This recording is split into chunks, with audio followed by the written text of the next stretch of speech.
Let's get it on. Is the light too bright? First of all, let me know because the sun is still bright here and I got my Yeah, that internal light lights on. it's too brightly. Say again? I say it is too bright. Turn it down. Okay, give me a second. I'm going to crop the light down a little bit.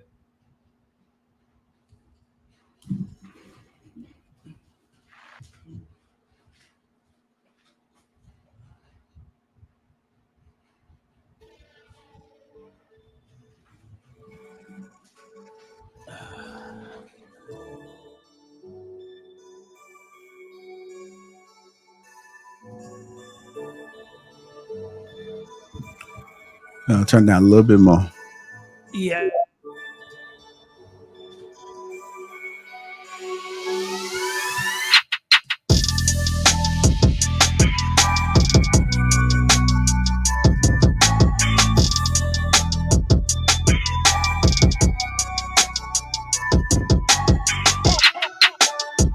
Uh,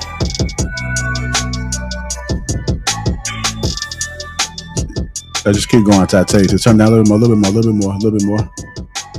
I'll let you know.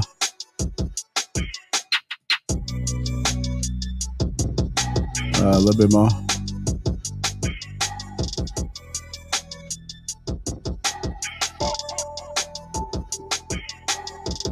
All right, let's try that.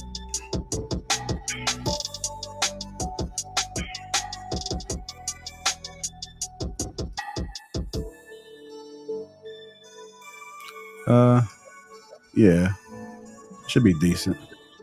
Okay. It's still bright. Yes, it is bright. I close the curtain. Yeah.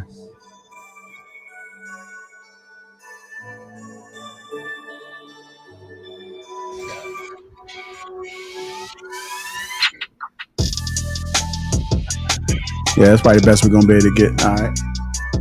Okay. So if later tonight when it gets dark outside, I need light, I'll just mute up on the campsite and turn the lights on. But right now it looks good. All right, it's all you. Hey, good afternoon, everybody. Welcome to another Sage Talk. And today I wanted to have a conversation because sometimes I think,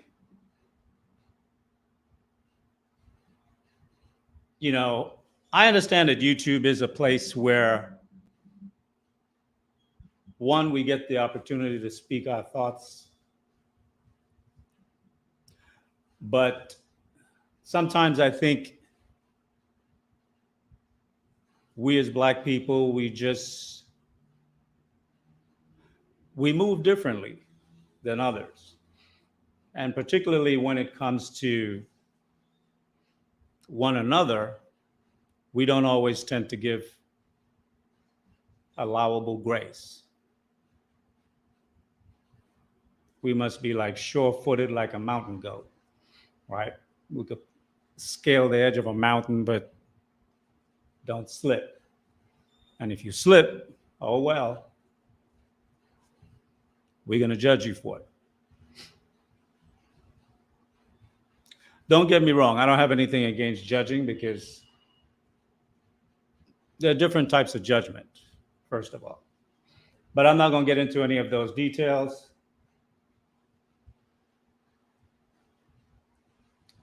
Let me kind of get into it a little bit because I really want to talk about this Kanye or Ye issue. And I entitled the topic for today, Ye, Crazy or Eccentric? A fool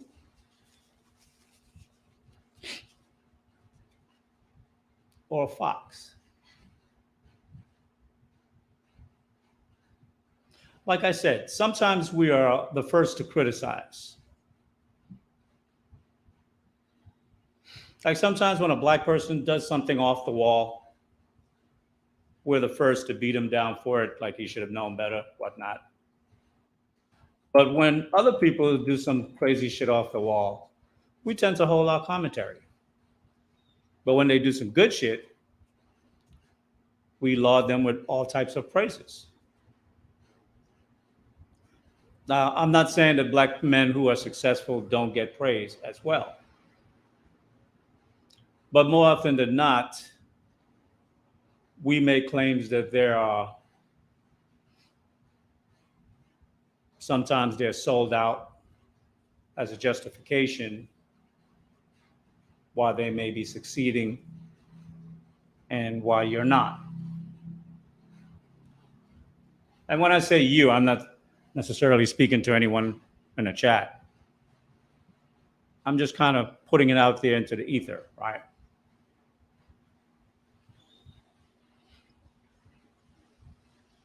Like Ye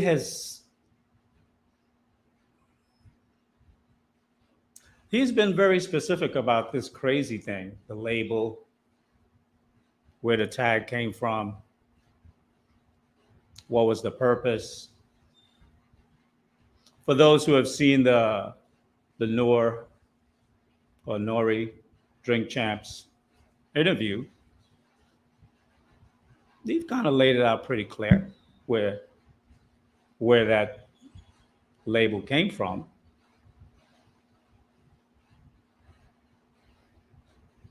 And some of us who are in this space, who are beginning to grow economically, i.e., make more money, and maybe in the future, 3 to 5 years from now, may decide to use your voice for change. And more than likely, when you do, you'll become a threat.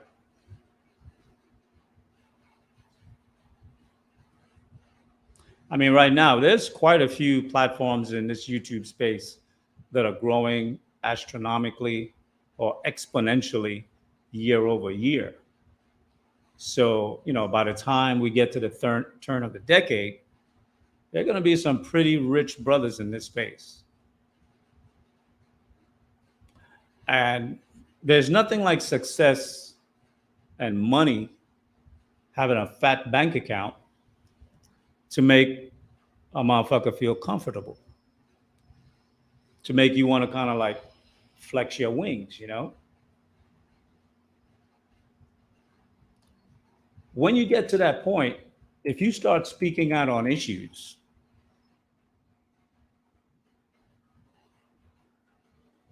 people are going to accuse you of shit. People will try to discredit you. We do that just in general panel when we have conversation, right? Can't attack the argument, attack the person, discredit the message. It's an easy approach. We all know it. So someone who is powerful, perceived to be powerful, have money, has influence. It's funny because power, influence, and charisma is the whole reason why I'm even online. I was watching the Lapeef show one night back in either early January or late December. Don't remember exactly when. I think it was January though. And it was a topic of interest to me. And I decided in the after show to like call in and kind of like lend my voice to that commentary.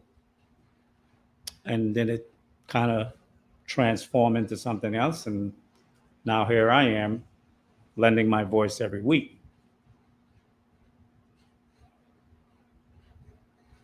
So I think as you guys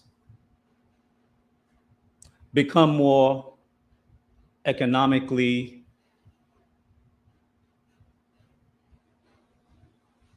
strong, independent, you might say, not independent that you don't need anyone, but independent that you're free. You're free to think what you want to think and then act on your thoughts because your economical status allows you to do the whims of your thoughts. When you get to the point where you can exercise things based on the whims of your thoughts, That's a whole different level of freedom.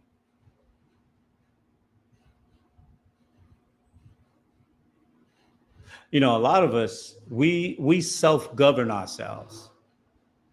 A lot of us pick and choose our words. And if and when we may say something that step on someone's toes that we believe have power, if they tell us cut it out, we cut it out. But when you don't have to listen to anyone else but your own voice, the drums of your own beat, and you block out others, you can kind of move freely. You know, it's like if you've ever watched National Geographic and they're doing some type of special on great white sharks. If you ever watched a great white shark move in the ocean, you know, in the depths, there's a certain command in the way in which he swims. It's like, I own this. You see other fishes, they're nervously scrambling and moving out of his way. He doesn't move out of the way of anyone. And I think sometimes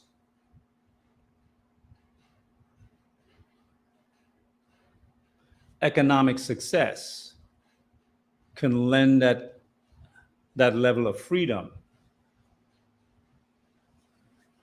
And not just to Black people, but to everybody, right? When you become economically wealthy beyond measure, there's a certain freedom you have in the earth. People listen to what you say. And if you're inspiring, you can be inspiring to others to make them think and do things. And that level of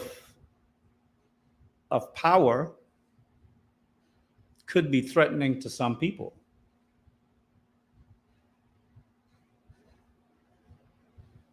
So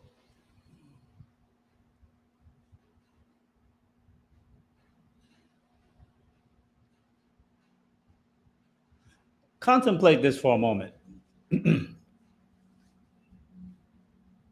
If Ye was a white dude doing the stuff that he does, with the complexity of his personal life,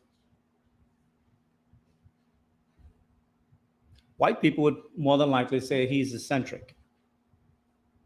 Back in the 70s, probably, before most of the people who are listening here were born, back in the 70s, before men of a certain caliber moved in this way. And they were called eccentric. I'm not sure who may have heard of J. Paul Getty and men like him. If you ever read up on him, he was called an eccentric. But the shit he did blew everybody away. And after a while, people started embracing eccentrics. So this type of demonstration of how super wealthy, talented, creative, genius-like minds, people act, speak, and what they do, most times the average person have no understanding. To the aware, they might say he's unique, he's a genius, or he's genius mind level individual. Whether he come from, some type of engineering, whether he's a shipping tycoon, whether he's in tech, medical sciences, investment baron, like Warren Buffett.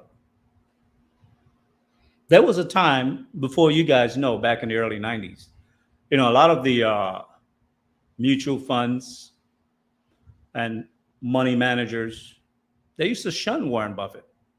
They used to think he was crazy. But over the decade from the 90s to 2000, as they observed his performance, and at that time, Berkshire Hathaway was trading, I think it's $65,000 for one share.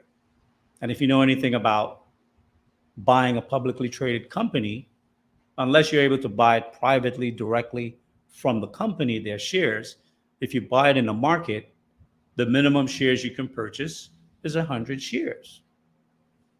So do you have 6.5 million to buy 100 shares of Berkshire Hathaway? And it was after his continued success of his investment strategy and style that people really started to take note. Newsweek magazine started to feature him. Time magazine started to feature him. Wall Street Journal used to track his performance. And then people started to realize he's not crazy like a fool. He's eccentric like a fox. And then whatever move he made, money managers started to make the same moves.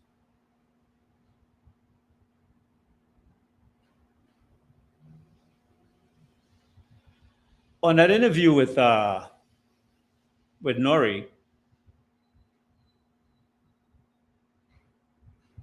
Kanye said that, you know what, it was a handler that threw out that label that he was crazy.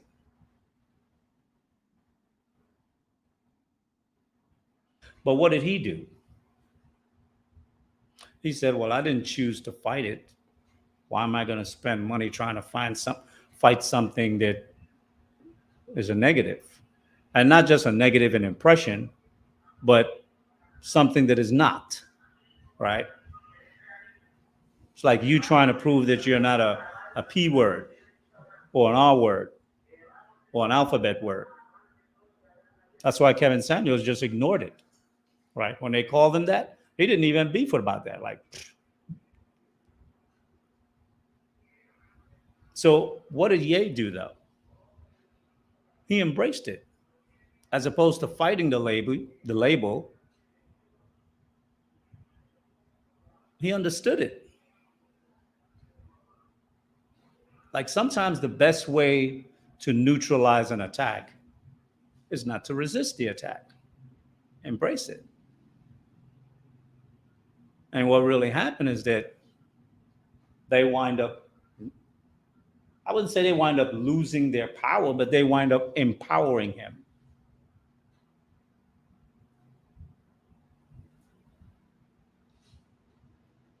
So he embraced the label of being crazy. And, you know, we take suggestions from white people real quick. So we ran with it.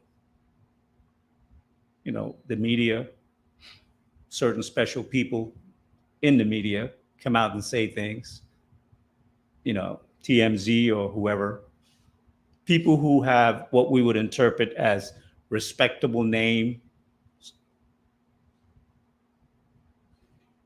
When they say something, whether it's true or not, we don't really care. We jump on it. It's like I remember when I used to take martial arts when I was younger. You know, obviously you train how to defend against an attack, how to fight 1, 2, and 3 guys. But sometimes the sensei would say, you can't go on the defense. How do you beat a man that you can't hit him back? You have to learn how to sidestep, anticipate the blow, where it's coming from, and then move out the way. You know, most guys that have taken any type of martial arts know that when you throw a punch or a kick, it's full strength. You're supposed to punch through the wall, through the person. But if you keep sidestepping those blows, that person is wearing themselves out and you're not expanding any energy. After a while, they start to look like a fool. You don't always have to block, you know, block the punch, twist the arm, break the arm. Sometimes just sidestep it. Boom, nothing, no effect. So the intended slander actually gave him power. And I know many of you might say, what do I mean by that, Lee? How could being called crazy empowers you?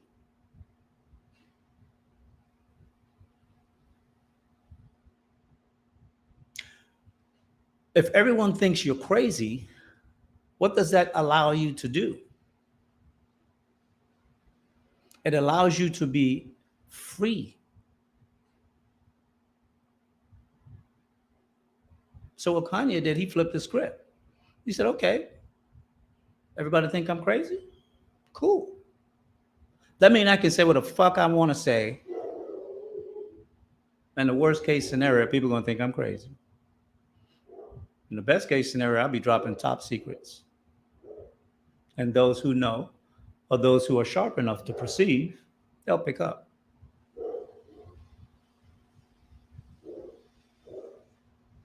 The problem with us sometimes as a people is that we are so judgmental. We are really very judgmental. And we are most judgmental one to another. We're not usually judgmental to others outside of our group. We give them grace. We'd be willing to forgive them for missteps. We're willing to give them a second chance.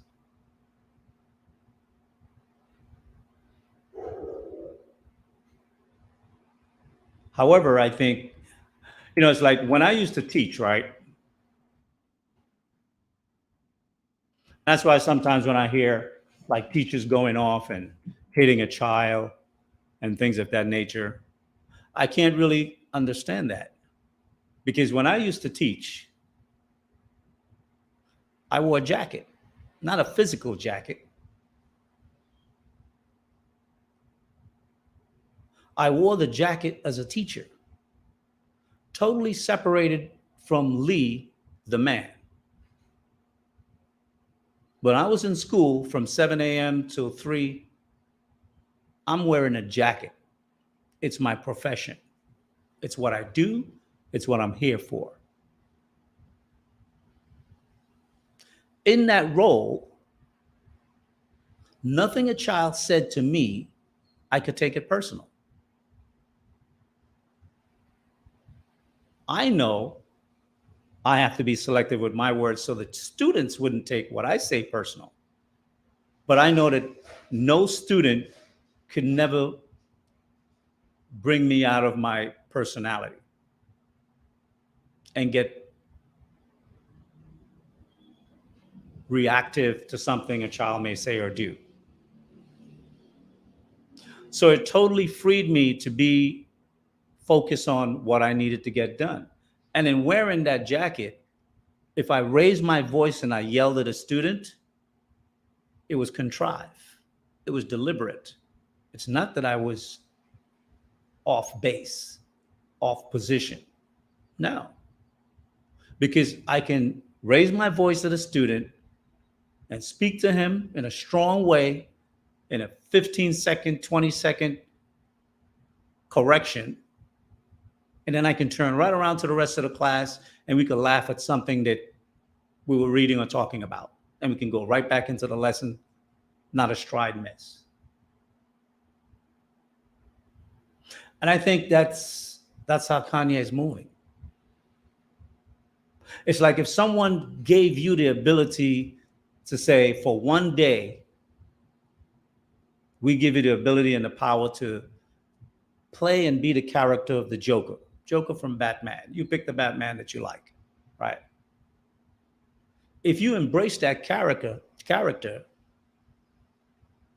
does that limit you from what you want to say and do? Or does it empower you to be free to say whatever the hell you want to say and do?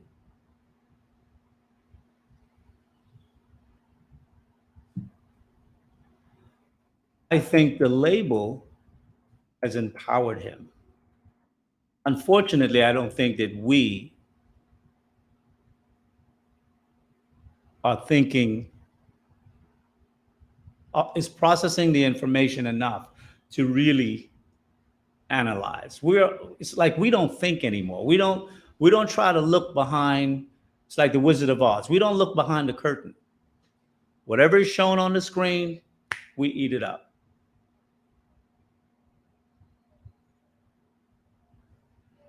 It's like sometimes we say, flip the script. We use finesse a lot too, but we also say, flip the script. Kanye understood what flipping the script means. Flipping the script is when someone is trying to attack you, do something against you. And instead of fighting it, you embrace it and flip it and throw it right back at them. You empowered yourself with the label that they gave you. And because the label was intended to destroy you, it actually turned out to be empowering. The funny thing is, while we are arguing whether or not he's sane or insane, he's stupid for saying this, stupid for saying that, the White Lives Matter thing, I knew that was going to be like triggering to some people, but didn't faze me one bit. And I think there's some people it didn't faze at all. And then there were others who were like in an uproar. But the funny thing is, billionaires are still sitting down and doing business with him. They don't think he's crazy. They think he's sane as a fuck. Let's take Elon Musk for an example. He has baby mama drama, but no one really says much about it. Maybe in a passing comment here or there, but people move on.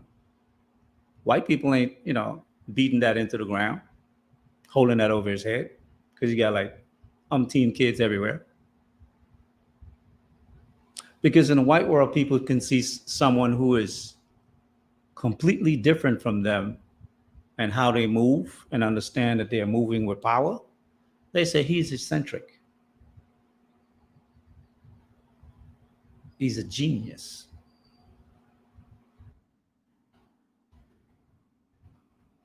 Like most things Elon say about business and politics, get a lot of people in an uproar. But because he's a tech giant, they say, well, he's a genius. He could give 100,000 people a job overnight by building a factory. So we're not going to criticize him. Lead him be. He's a genius. Now, I've heard many people, I'm talking about white people, who have called Ye a genius also. But he's not a tech giant. He's a giant in the arts, entertainment.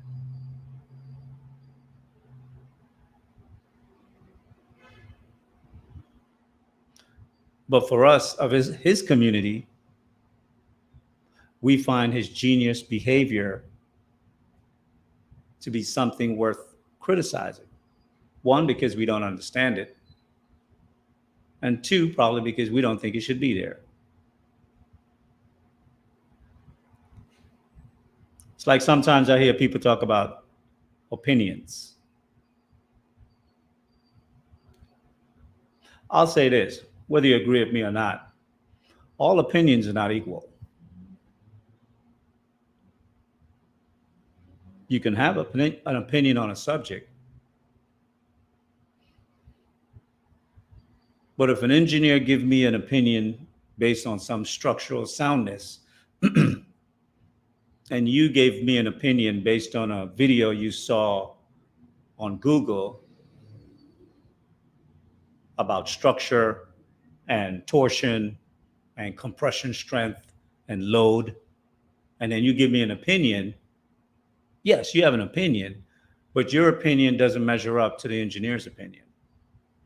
You're just kind of throwing words out there because you have something to say. So all opinions are not really equal. Not like that.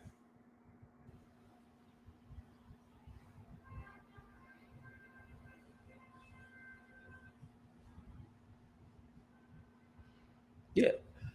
Who's that? It says,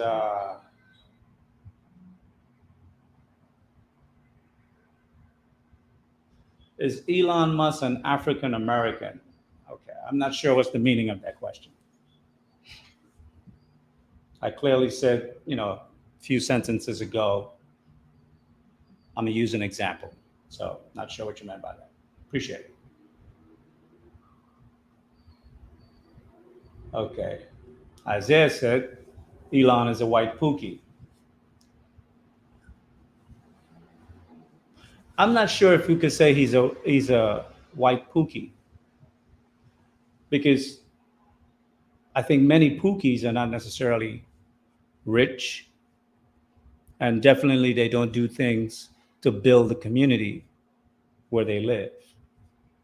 They just contribute debt to the community.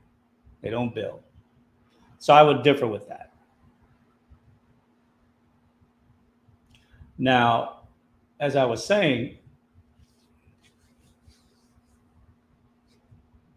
when you're free to speak your mind, right?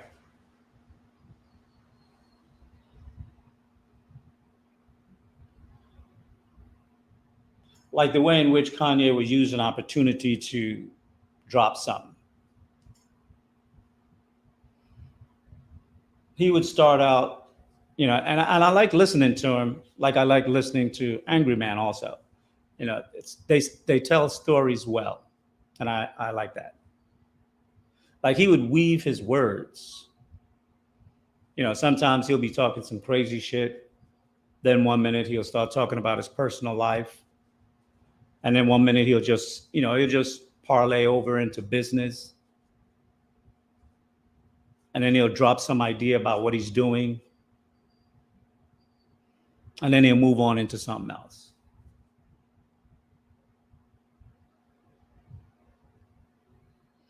And a lot of time what we focus on was the chaos of his personal life. And we grab that and we wrestle with that. And we make that the issue.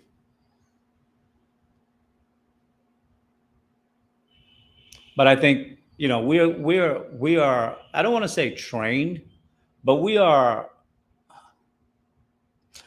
practiced over time to look for the negative. And I don't think it's nothing wrong with having a skill to be able to identify the negative. But if you don't have a positive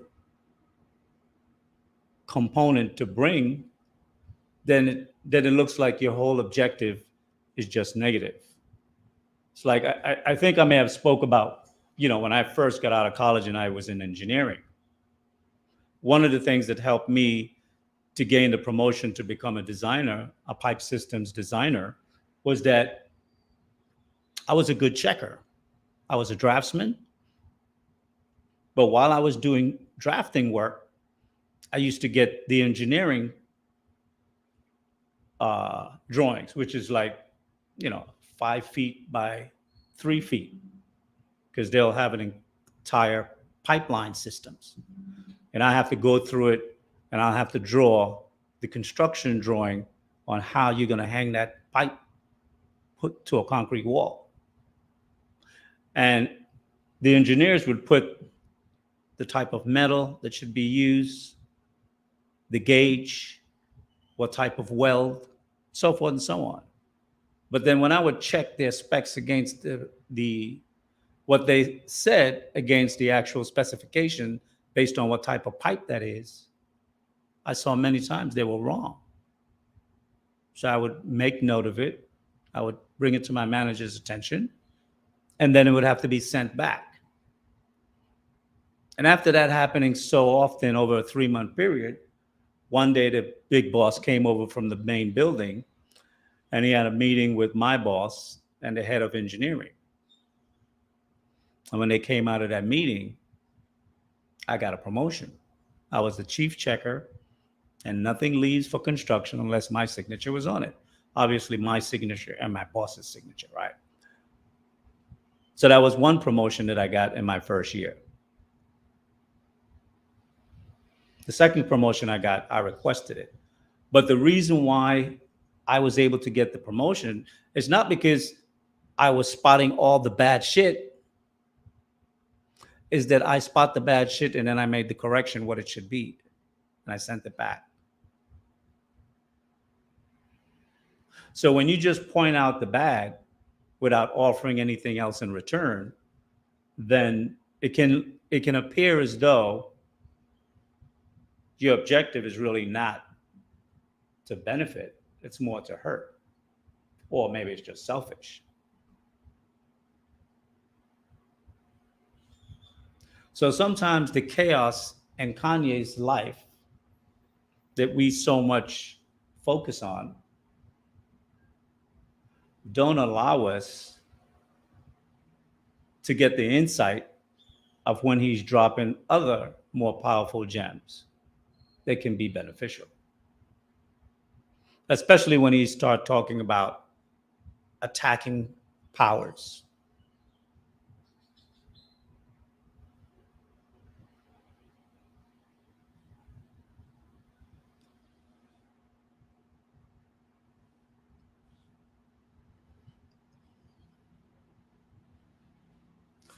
Like,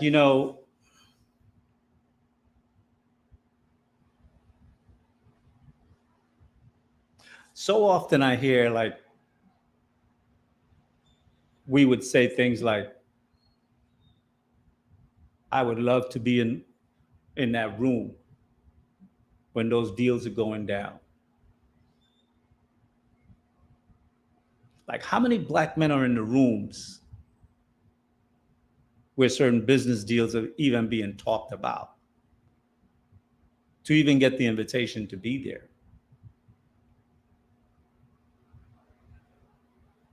Because big deals are not made in boardrooms.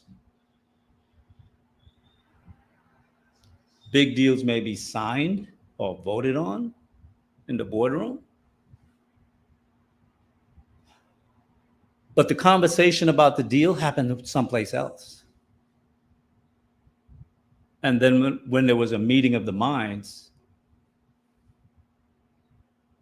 then an MOU or something like that would be put together, right? Memorandum of Understanding. That will be reviewed, will draw out the principles.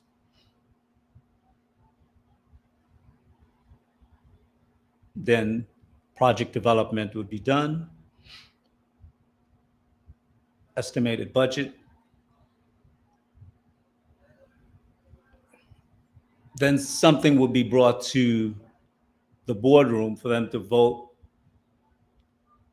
to allocate the funds to do the project, whatever that is. The boardroom part is the last part of the deal. It is necessary, but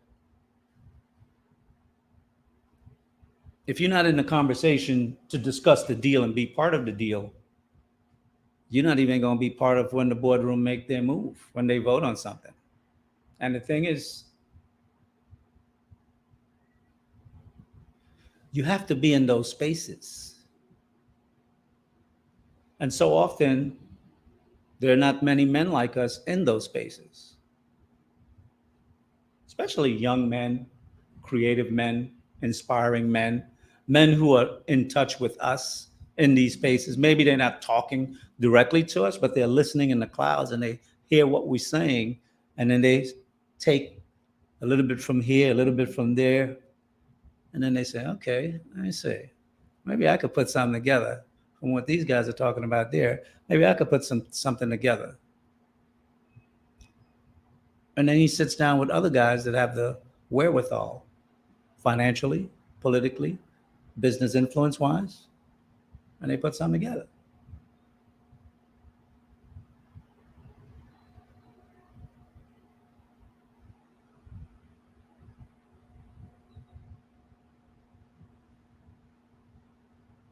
Like Ye be in spaces that most black men have never been and probably don't even know exist.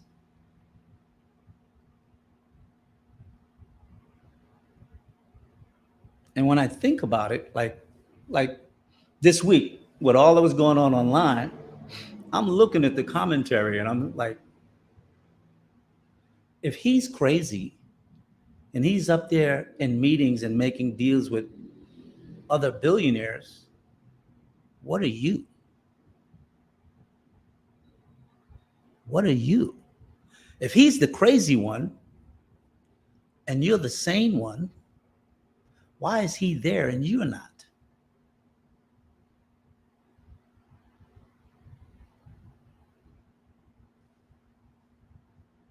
So who's the crazy one?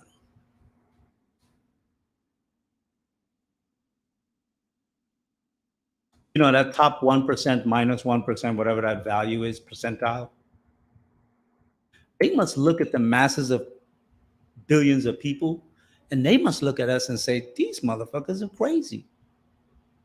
Because what we did to get here, blah, blah, blah, right? Whatever it was that got them there, they're like, how we could see it and they can't see it. So billionaires may be looking at us and thinking that the majority of people are crazy as fuck, don't know shit. That's why sometimes when they flex and they make decisions and they do shit, the average citizen, they lose their mind because they're like, you trying to control us. Well, yeah, y'all motherfuckers are crazy. Y'all need some regulations.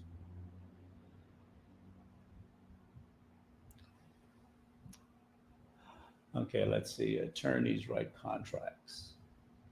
Edward Clark, attorneys write contracts. It's more than just attorneys write contracts. In corporation to do big deals like that, there's a complete, like a counsel board, a legal counsel, and that's just not one person, right? It's a department. You also have compliance. You know, compliance deals with SEC regs, permit regs, uh, potential monopoly regs of the state where you're looking to do business. There's a lot of things that go into it before you even get to the contract level, but that's cool. Obviously, I didn't imply that the billionaires write the contracts. No, they make the contracts happen.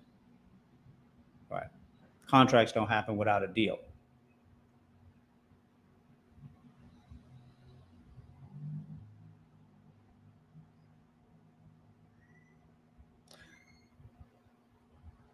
In my opinion, and I'm going to say this, you know, with all levity. In my opinion, Ye is not crazy, or at least he's no more crazier than Elon. I think people who are very talented, people who have high IQs, tend to think different than normal people. They see the world through different eyes. And I think sometimes we don't understand people like that. And part of the nature of people is that the things you don't understand, you either criticize or you kill it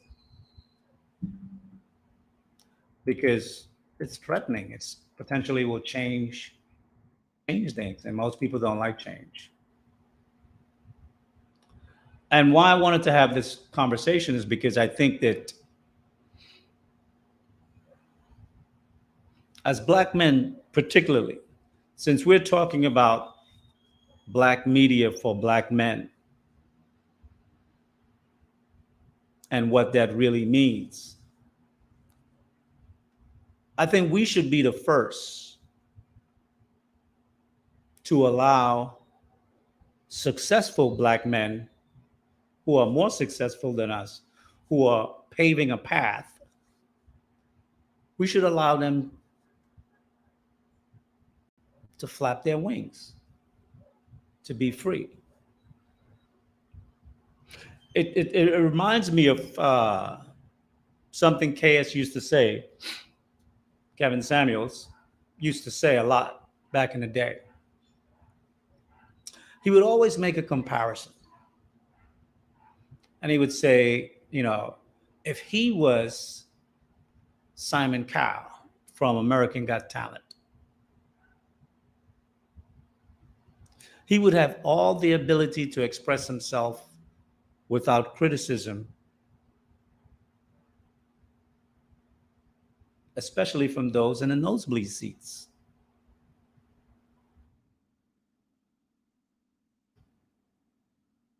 But I think we are just getting into the era of potentially more and more Black men being successful, being outspoken.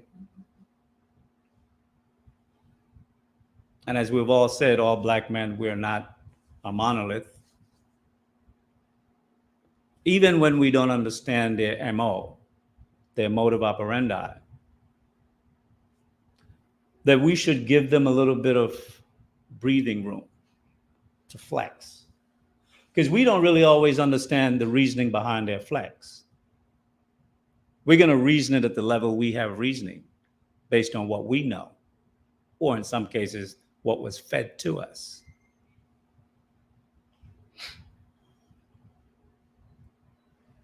But so often I find it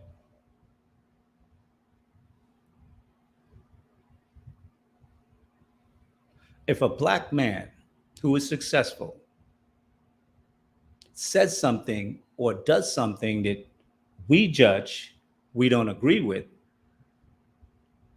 we don't give him no slack. It's almost like it's become the Black American way.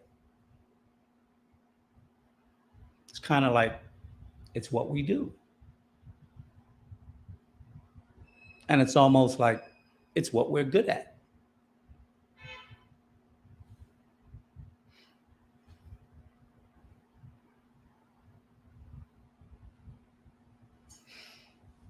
Cece says, a lot of these celebs have personality disorders. I think we really should get out of trying to be professionals, labeling people that we never met, don't know, have never spent a day with,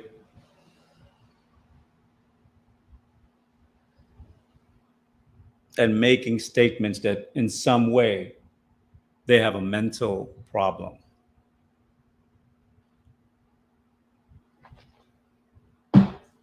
And I'm not trying to criticize you, Cece, but this is exactly what I'm talking about. I appreciate the comment because it kind of lead right into what I'm saying. We're very judgmental. And we use our judgments not to uplift, but to tear down. When you say someone have a mental disorder, that means they're crazy. That means don't pay him or her no attention.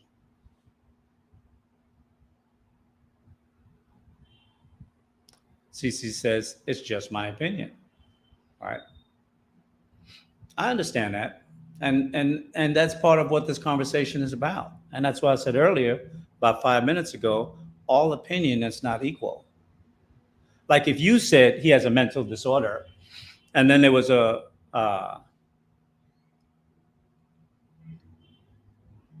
someone who specializes in mental disorders, psychiatrist, a licensed profession, and they could be in your same shoes. They've never met the person,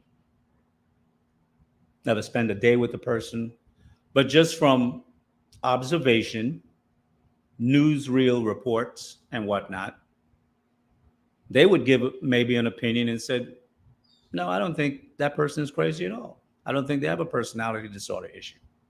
Now, me hearing your comment, your opinion, and their opinion, they're not weighted the same. You're entitled to the opinion, but it's not weighted the same.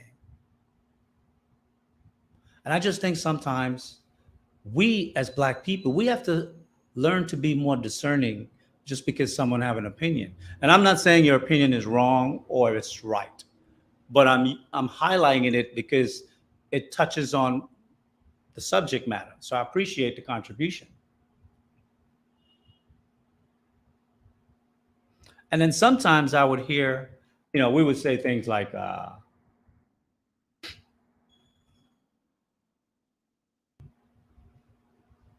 criticizing our behavior. Oh, it's just crabs in a barrel. We act like crabs in a barrel.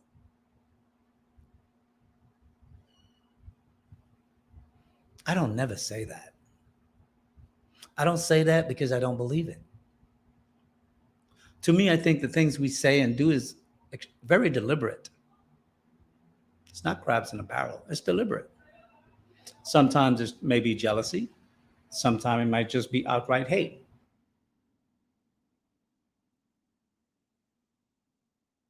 When you say crabs in a barrel, you know what that means? That implies that that person don't know what they're doing, that they're acting like a mindless animal,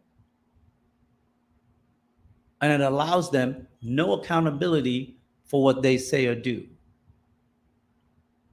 That's what I think. I don't accuse us of being like crabs in a barrel. We're too smart of a people. We've gone through too much, and we're living in probably the most advanced age and time, particularly in communication and education. So when we choose a behavior, I take it as deliberate. I don't take it as some unknowing thing that we do. I think it's very knowing. I think it's intentful.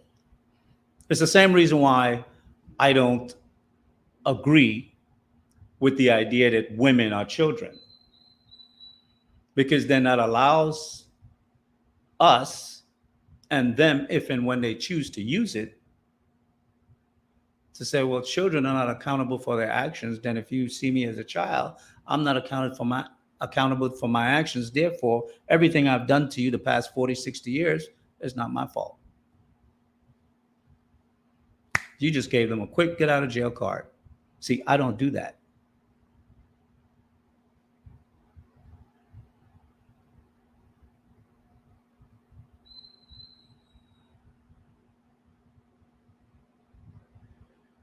Now, not say Kanye, but if another rich billionaire person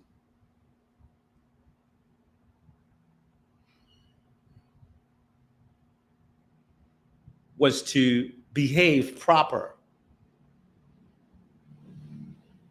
behave straight upright, what do we say? You're acting white, right? We say you're acting right.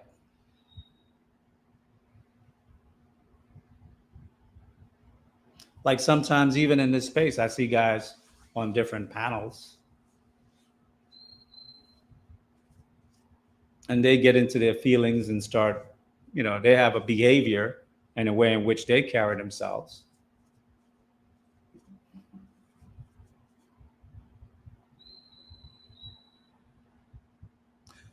And some of their behavior might be something where many of us may find fault with. Now, if you could be in this space as a man, and I'm not commenting on your economic status, but wherever that is, and you can be yourself, and in being yourself, you may sometimes tend to rub people the wrong way. And not just one person, but many persons, different people in different spaces. And you say, look, this is me. How would you be if you were worth billions of dollars? How would you then express your freedom knowing that you have power?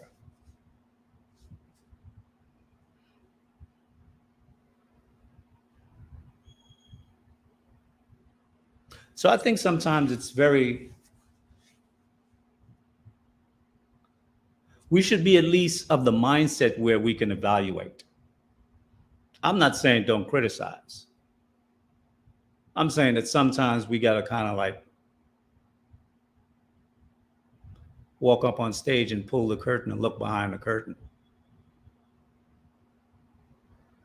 We can't always be ready to accept what is put before us.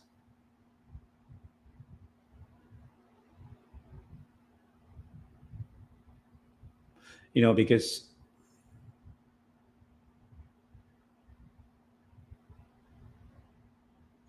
like I said, I don't know if it was last week or the week before, but one of the things I've observed in corporate America,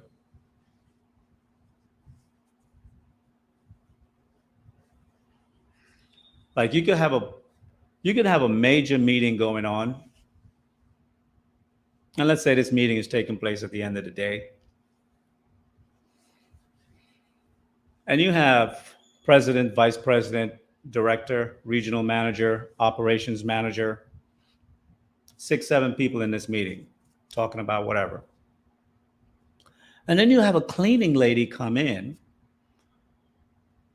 who is sweeping up little stuff, taking the bags out of the garbage can, refilling them with empty bags. And the meeting goes on like that person is not even there.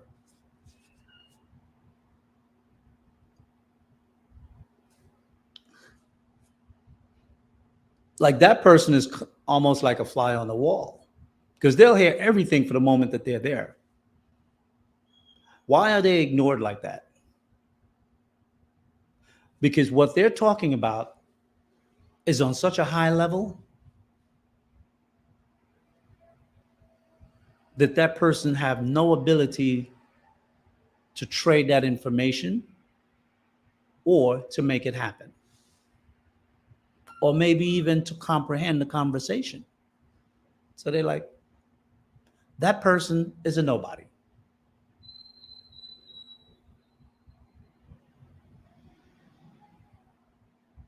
And I think sometimes we have to understand that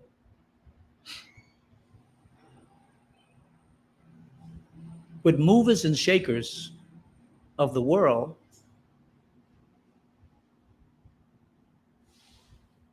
to them, we are like that cleaning lady.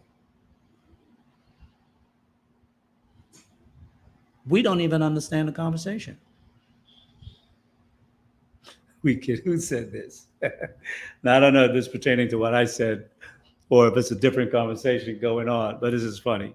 We could Google the definition too. So that might be another conversation going on in the chat that I may not have noticed.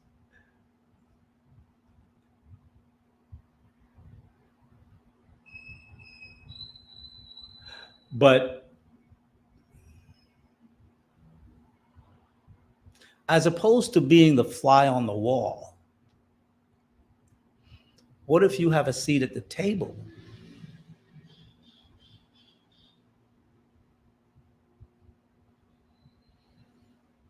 What if you have a seat at the table?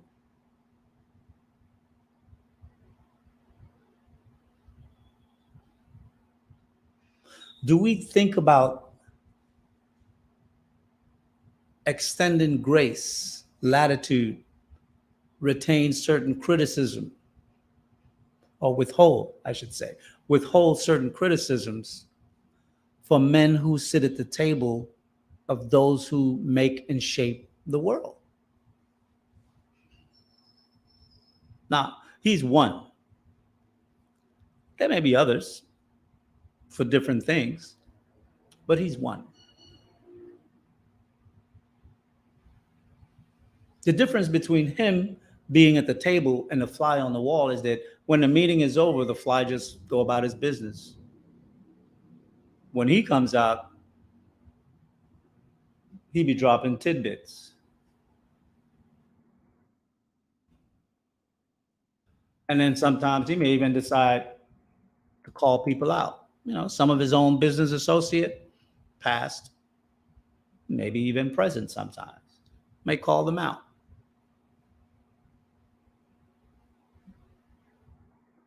So a lot of times we don't know what to do with that kind of information. So we do whatever the media tell us to do. If the media discredits him, we're like, okay, cool.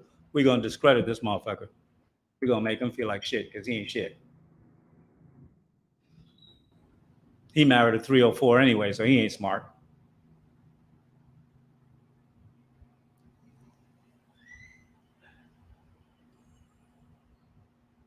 You know, that's one thing I don't do. I don't criticize who a man chooses to marry. I may advise him if and when shit fall apart, depending on what he wants. But I don't criticize him on the woman he chose.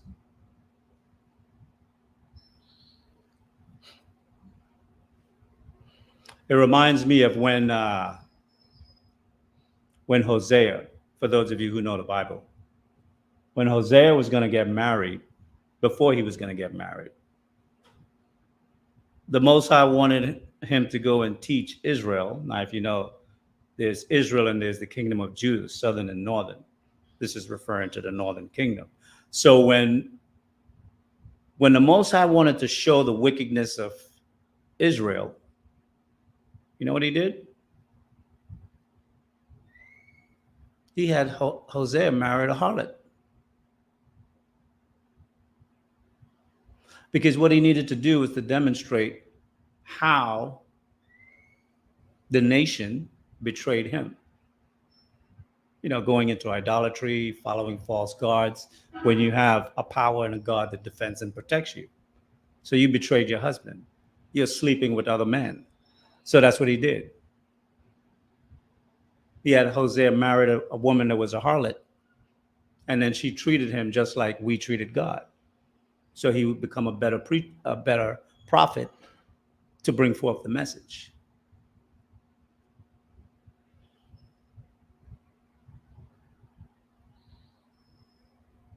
I think as black men,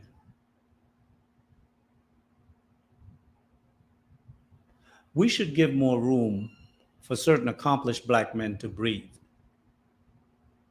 by allowing them the ability to flex. And that's a term that has been used in our community a long time. Flexing. Flexing is what people with power do. Comes natural.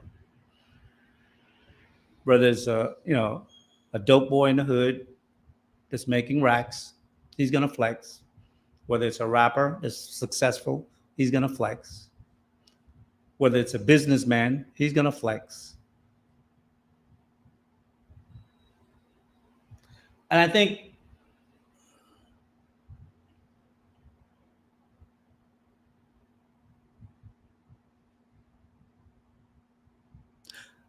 sometimes we're not always the first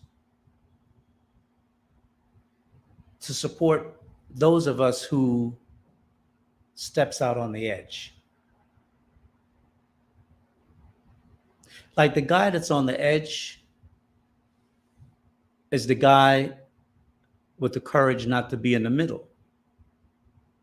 The guy in the middle, he's safe. That dude is safe. He's going along to get along. Ain't no problems there. But the guy on the edge is getting ready to fly. But we criticize him because nobody never fly before. Who can do that? You can't do that. Why would you do that? You're going to kill yourself. You're going to make us look like a fool. So we criticize.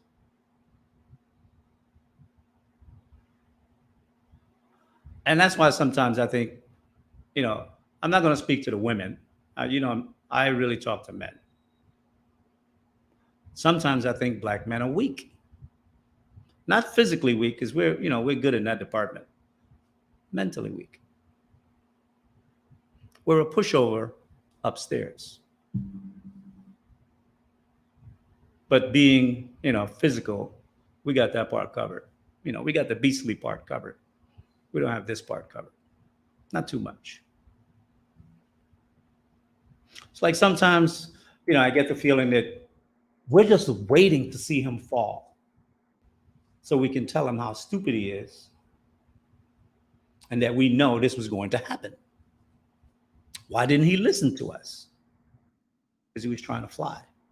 And sometimes it takes many attempts. You know, I'm sure the guy that built the first airplane didn't build it right and fly the first day.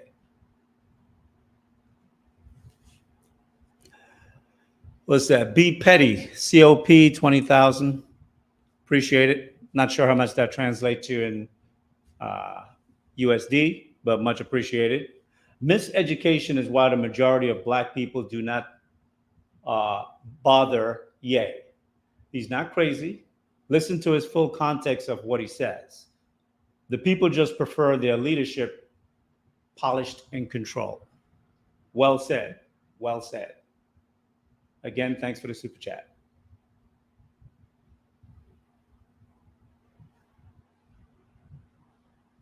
Miseducation. That's a very powerful statement. And it kind of reminds me of, not too long ago, I heard a conversation. Maybe this was a few months ago. And it was talking about how supposedly there are people who will bring a tractor trailer full of guns, park it in a particular Philadelphia, Harlem, Chicago, be more, pick a neighborhood, leave it unlocked, walk away, and then film it maybe from a distance and see what happens. What do? We go, we get the guns.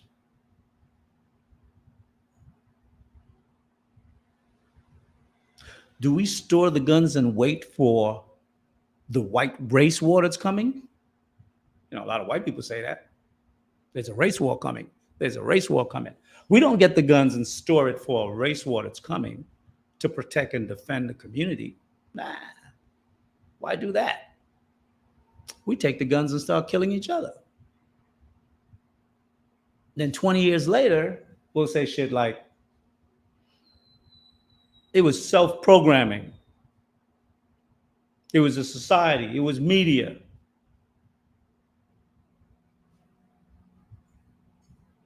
When I was a kid, I used to like to hunt. This was before I came to the US.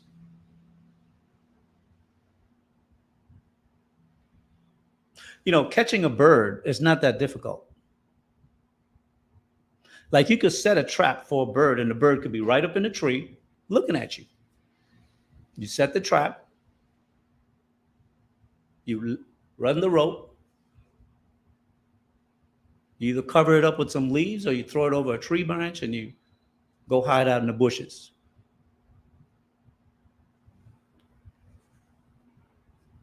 You sprinkle the bait, whether it's breadcrumbs, lead right up to the trap, inside the trap. And after you walk away, 10, 15 minutes, that bird will fly right down out of the tree, start eating what you left, and walk right into the cage. Boop. And you pull the string and he's caught. And I think we're like that. We know it wasn't a black guy that dropped a tractor trailer full of guns and bullets and left it there. We knew it was white people that did that. Doesn't matter. We're going to be just like that bird.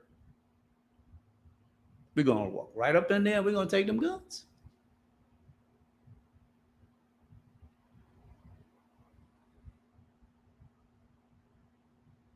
So that's why I say sometimes, we always like to put off the actions that we do and then blame somebody else later when it has some type of catastrophic negative result.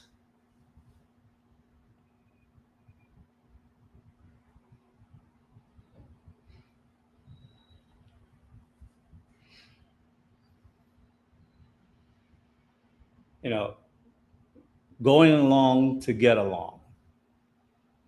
We never sometimes want to offend.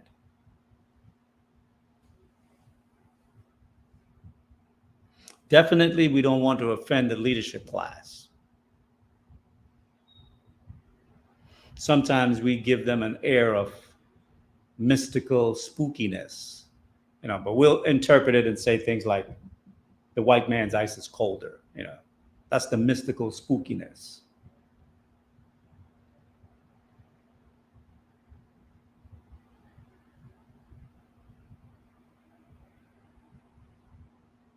And what I'm really trying to lead into is that sometimes we need to be more reserved,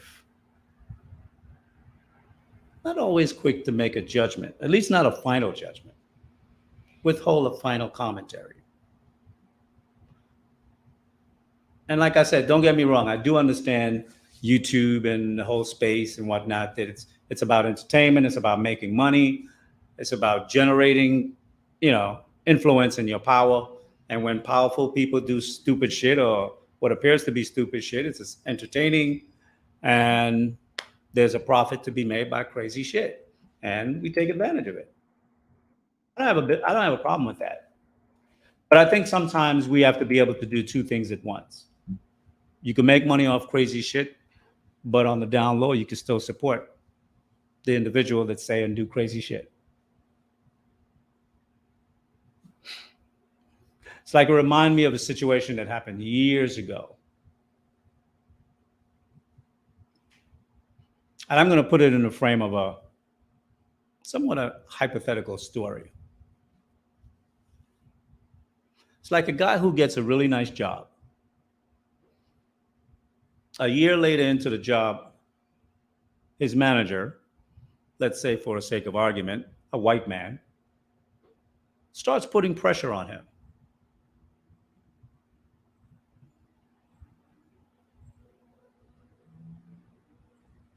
I didn't like calling people crazy.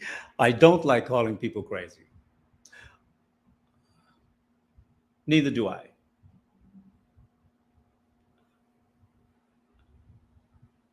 I'm just saying that's a label out there with him, and some people do take advantage of it.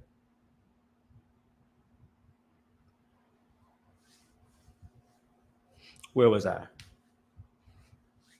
Guy gets a job. He's been on the job for a year. He's doing well.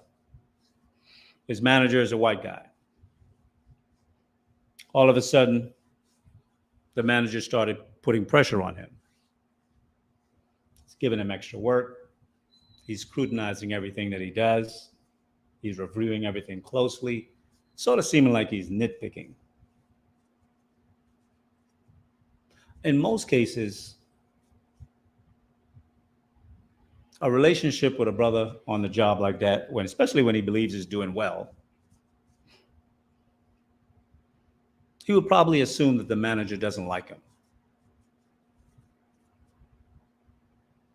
Then one day, he's like, you know what? I had enough with this dude. So he goes into the manager's office and he breaks on him. Why are you singling me out? Why are you putting all this pressure on me? Why are you picking on me?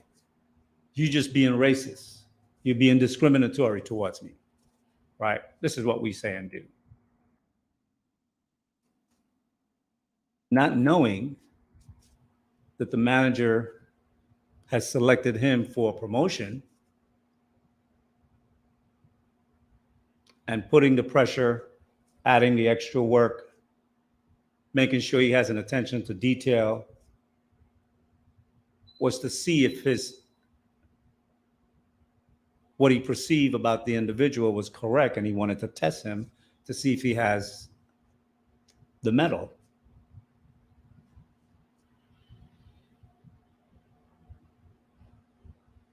So to get him ready, he took him through this trial to see if he would qualify for a management role, if he could carry the weight. And I know that from personal experience. I've seen it.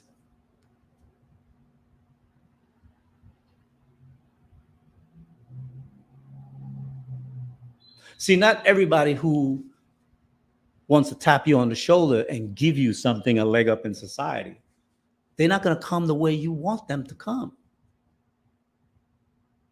or the way you think. People who are smart, they contrive ways to test you, which is different from how the normal way of proving somebody would be. The normal would be they'll call you in a meeting, they'll tell you that there's a position open and that you're up for review. So you're aware. So now you're going to change your behavior and make sure you look good. Some managers ain't going to do that. They're not going to tip their hand. They're just going to test you. They're not always going to tell you why. It's like when I left Wall Street, right? I went to Wells Fargo out in Sacramento, California. And when I was going on that interview, before I got to the interview, right, my brother had died in 2004. And I went to California to bury him because my mom was not in any good shape to handle that. So I wound up staying out there a week to 10 days, preparing everything, handling the business, paying for what needed to be paid for. And then I kind of liked it. And I never really liked California before, but I like Sacramento. I like the warm weather, whatnot. So I was talking to my brother's wife and his family and her family. And so I was talking to them and they said, well, you know, in Sacramento, they have the mountain range that blocks off the tremors from the earthquake that Los Angeles would feel. So I was like, really? I didn't know that. So when I went back to New York, I got online and I looked up on the Sacramento Bee if there were any jobs available. And I saw 3. So I put an application in for all 3. 2 of them respond.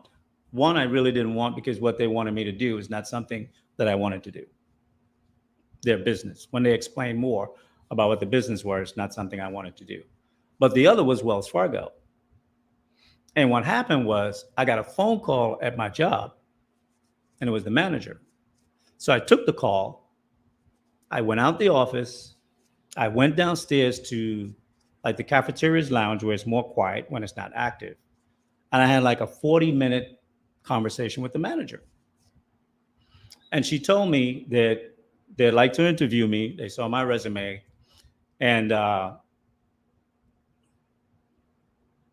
they had a regional meeting coming up, I think in early mid-October. And when they finished with that meeting, she was going to get back to me. What I did when I went home, I wrote them an email. And I put 10 reasons why you should hire me now. Send the email off. In the meantime, I went online and I searched out and I took 150 questions that they potentially would ask me. I studied them and I was prepared for it. I must have memorized at least 25 out of those 150 questions that I knew cold. Now, they did respond and send me an email. I didn't see it because, you know, MSN, they put everything in a freaking junk box. So I didn't see it. So I got a call one day and she said, Lee, we've been trying to reach you. We sent you an email 3 days ago. We want your email to us. We liked it. We want to see you right away. So we made the interview and I flew out to California and they sent me out there. I don't know if it was first class or business class, but it was nice. And I did tell them that my mother's birthday was coming up in October. So, you know what? We'll book you in a couple of days early so you can spend time with your family. And then on Friday, you could come in for the interview and then you could leave over the weekend. I'm like, cool. So I got like a free trip to Cali. When I walked into the interview, prepped. Sat down looking at the manager. Well, this was like the regional manager. The manager I spoke with was the sales manager, which was a female. But the interviewer I had was the regional manager. And I walked in and the first thing I noticed, we had on the same suit. I was like, you know, I took that as a sign of positive luck. So I said, cool. So I said, when I sat down, I'm like, nice suit. He looked at me, he laughed. He says, yeah. And so now he's looking over my resume, and I'm waiting for him to ask me some shit. You know what he asked me? He picked up his pen, he put it in front of me, and he said, sell me this pen. And when it comes to selling, I'm a monster. I just went right into the zone. About a minute into my pitch, he leaned back in his chair. He said, stop, stop, stop. I thought I fucked up. He got on the phone. He called, I think that her name was Evelyn. He called Evelyn, which was operations manager. And he called in Lisa, who was going to be my sales manager. And he says, Lee, do that again. Say exactly what you said before. And I went back into my pitch. At the end of that meeting, you know what he said? I've got 2 more people to interview, but you got the job. When I got back to New York, I had 2 FedEx boxes with underwriting guidelines and an offer letter. And I say that because a lot of times what we don't really understand is that we be walking around with the weight and the pressure that white people owe us and white people hate us. And whenever something go wrong, especially with one white person, we're carrying the baggage into other places with other white people. And we tend to not get the opportunities that we would be able to get, because sometimes we overreact. It's no different than when you meet a girl and now you got to run the obstacle course because this other guy fucked up. She gonna treat you like you were him, and then now you got to pay the price for the shit he fucked up. No different. Sometimes we just have to reserve judgment. Be cool. And I think that's one of the reasons why overall, particularly since I've worked in white America a long time, I really never had a lot of racist shit. Not on the job. Outside, but not on the job. Because I don't let what one white person do to me, I don't judge the next white person the same way. I'm not carrying that weight on my shoulder. I let it go.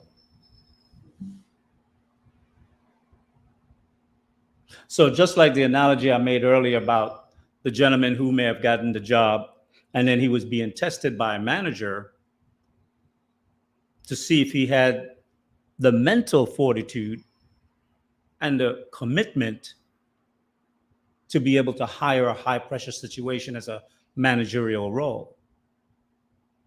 But what his intentions were not revealed. He wanted to see him manifest himself, grow into the position, take it on. Instead of take it as some form of abuse, it was a building thing. And when I used to teach, I used to do that with my students. Especially, ninth graders, 8th and 9th graders, they're big on that. They always want to know, who's your favorite? Who's your favorite? Mr. Lee, who's your favorite student? I would tell them, I don't have a favorite. They're like, yes, you do. Yes, you do. I said, you want to be my favorite student? I said, I don't treat the favorite student like most teachers would. You're not going to get less work. You're going to get more work. You're going to get extra work because I'm going to try to make you the best. Instead of requiring you to have a 90, I'm going to require you to have a 95. I'm going to up the bar. When I told them that, there was only one student that ever took me up on that challenge. It was a boy, it wasn't a girl. And he was very smart. Him and another girl was considered two of the smartest kids in the school. So he took me up on it for a year. And he did well. Right? But I think sometimes smart people don't always approach certain things the way like average smart people would do it. Maybe I should requalify that. Genius level people don't approach things the same thing the way we would approach it. They will approach it significantly better. No favoritism. Absolutely. Nahars, not sure if I'm pronouncing that correctly. Victim Olympics. Like we know all the phrases, right? And that's something that really bothered me. And this has nothing to do with you, PJ. We know all the phrases. Talking points, victim Olympics, yeah. Finesse, 10 toes down, being on cold. We say all these things, but they're really just slogans. We haven't embraced the things that we kind of like throw out. Like finesse is a really big one. Like nobody gets finesse more than black people. Whether it's in politics or whether it's in business. And that's because sometimes we just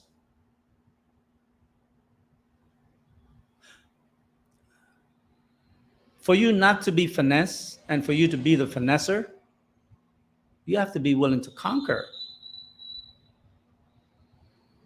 You have to be like a double agent.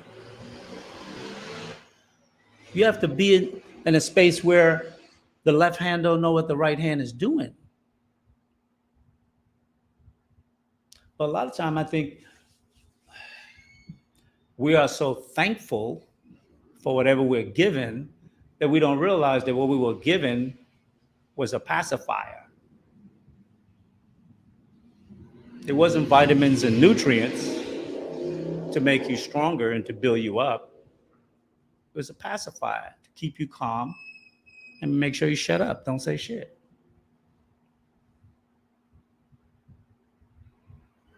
So, one of the things I heard Kanye talked about on his lengthy conversation, that 3-hour conversation on Noor, he dropped something, and I'm not sure how many people really picked up on it. He said, I'm talking to some Arabs, or to the Arabs. He dropped it in the middle of a sentence of something else. He just dropped that in there and then went on with something else. And I like the way he does that because like he's spoon feeding you, right? He dropped things in between other things. It's like a misdirection. And that's one thing I did like about basketball. I like the misdirection aspect of how basketball is played and those who can do it well. And it got me thinking. Last week, I had the conversation about thought, inspiration, and ideas. And I left one thing with you guys to really ponder. Well, it was two things. One was, what's your methodology of persuasion? And the other thing I think was more important was the what if. The what if. And then somewhere along that conversation, somebody said something about a bank. And he said he didn't know how to do that. And then the person said, well, so-and-so know how to do it. And like, okay, I'll get in touch with him. So my what ifs to the audience today is, what if next year Kanye buys a bank? And what if he was able to negotiate a deal where you could get $100 billion from UAE, Dubai, or one of these guys, what would we say? Would we open an account at Kanye's bank? If he wanted to make some big move in America and say, I want to redevelop 4 cities in 4 different states in a particular region where black people are multiplied heavily. Would we be in the front line of criticism, or would we be in the front line of support? See, when power is challenged, the approach is not going to be what you expect. It comes from different ways. And if you've never really been in a positions where you see power flex, you don't really know how it moves. I got a taste, just a taste. But I was fortunate enough to, one, see how business deal goes down. Like, there's a steak restaurant on, what is it, First Avenue? Walensky's. When you walk in there with the reputation Walensky's have, you would think this place was posh. When you walk into Walensky's, this place looked like it's 100 years old. All wooden tables, all wooden chairs, wooden bar, lights that looks like they've been out of manufacturing since, the 1920s. But you know what?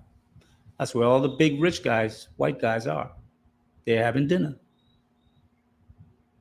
And they're talking business. And they're making deals. I've been in those places. I've seen the deals go down. And a lot of times, we don't understand how things get done.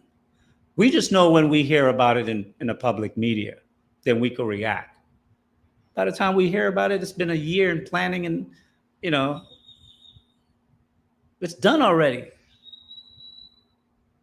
That's why on Wall Street, you trade on news. People who don't know, they buy on news. People who know, trade on news. Because they already know the information already. They are cousin to the attorney law firm who put together the IPO,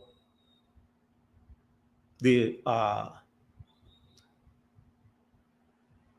stage 3 or level 3 trials, which is human trials for a biotech firm or a pharmaceutical firm. So by the time that information comes out in the news, the company is going to spike. But because you were at dinner and they were talking about it, now you already know. You buy 1,000 shares. Or if you have the money, you buy 10,000 shares. When the news come out and the stock spikes and it's running, if you're a trader, you're taking a profit. If you're not a trader, you're buying the stock at the highest price. Everybody else was in a long time before you. So I think sometimes we got to really understand how bigger things work. And sometimes even if we're unsure of someone's behavior or the reasons why they're behaving the way that it does, sometimes acting crazy is good cover for you to be able to move in silence. Because most people act like he's not there. He don't know what the fuck he's talking about. Yet, smart people, other rich people who are billionaires, they don't look at him that way at all. They sit down and they do business with him. He talked about how they tried to play him. They tried to play him to go in a deal with the Gap. However he peaked it. And he realized he was getting played. And he stepped off. Most people will look at that as an opportunity. Black person will look at that as an opportunity and would have gotten played, used. You would have been holding the bag. You wouldn't have been getting the bag. And I think we both know the difference between holding the bag. You know, that's like whoop whoop whoop. Police run up on you on the corner. You don't know what the hell just happened. You're standing there. You got 4, 5, 6 ounces in your pocket. Uh-oh. That's called holding the bag. You're going to jail. Jay Bizzle. That's a hell of a name. What's up? Hey What's Lee, how up, you my doing, man? How man? are you? I'm Doing good. good. Long time, man. I thought you were pissed at me about something. I'm like, okay. I haven't heard from Jay Absolutely from not. Lawrenceville for a while. Absolutely I not. appreciate it. I think this is honestly the best analysis I've heard on the Ye situation, like since this whole thing is blown up. Um, yeah, this is like the most. This is the best analysis. I listening to you. I think one of the things that like you mentioned this earlier. You said if Ye is at this level, right? He's able to be in these rooms. He's at this level, and everybody's calling him crazy. And he has a network that he has, the status that he has. He's reached these levels not because anybody gave him a handout, right? But because he did the work. Then what are you? And I think ultimately that's a legitimate question. And what I've realized a lot of times when I think about these situations is that, especially amongst Black people, there's this constant need to humble a Black man who has reached a certain level. You know what I'm saying? Like it's always this constant need, right? Because Kanye is crazy. But even if you think somebody like Robert F. Smith, you know what I'm saying, very more business, kind of dude. I remember Very even formal. when he did, you said what? Very formal. Exactly, very formal. And even when he did like something great and he paid off all those college students, student loans, right? People still, and specifically Black people, still found something to crap on him about. His wife, the fact that she was not Black, right? They still found something because there's this need to bring this man back down to a certain level, right? You just cannot be a Black man that's doing something great. And another thing about Ye that I noticed when I actually listened to him objectively, right? Yes, he does go on and ramble a bit. Shit, I'm long-winded as hell, so I can relate on that. But but at the same time, like what's interesting about Ye is if you really think about objectively, and I know you know this, Lee, he's actually not that different from most successful people that I know. He's just more uncontrolled about it. Like he's less filtered, right? A lot of successful people are very filtered, right? They've kind of grown, especially if they have people around them always telling them you need to move like this, you need to say this, you need to carry yourself like this. Ye just has reached this point where he doesn't care. And part of that too is like a lot of the experiences that he's had, whether it's with his wife, with her family, right? Like all the stuff that people don't understand that he's had to go through, even to be able to get the Adidas deal, to get all the stuff, like to get to the point that he's gotten, he's had to go through some trials and tribulations that people don't really understand. And so now he's reached his breaking point, and he's at the position where he's just kind of like he has the FU money already. So he's like, you know what? I'm gonna speak my mind. But it's not only that. It's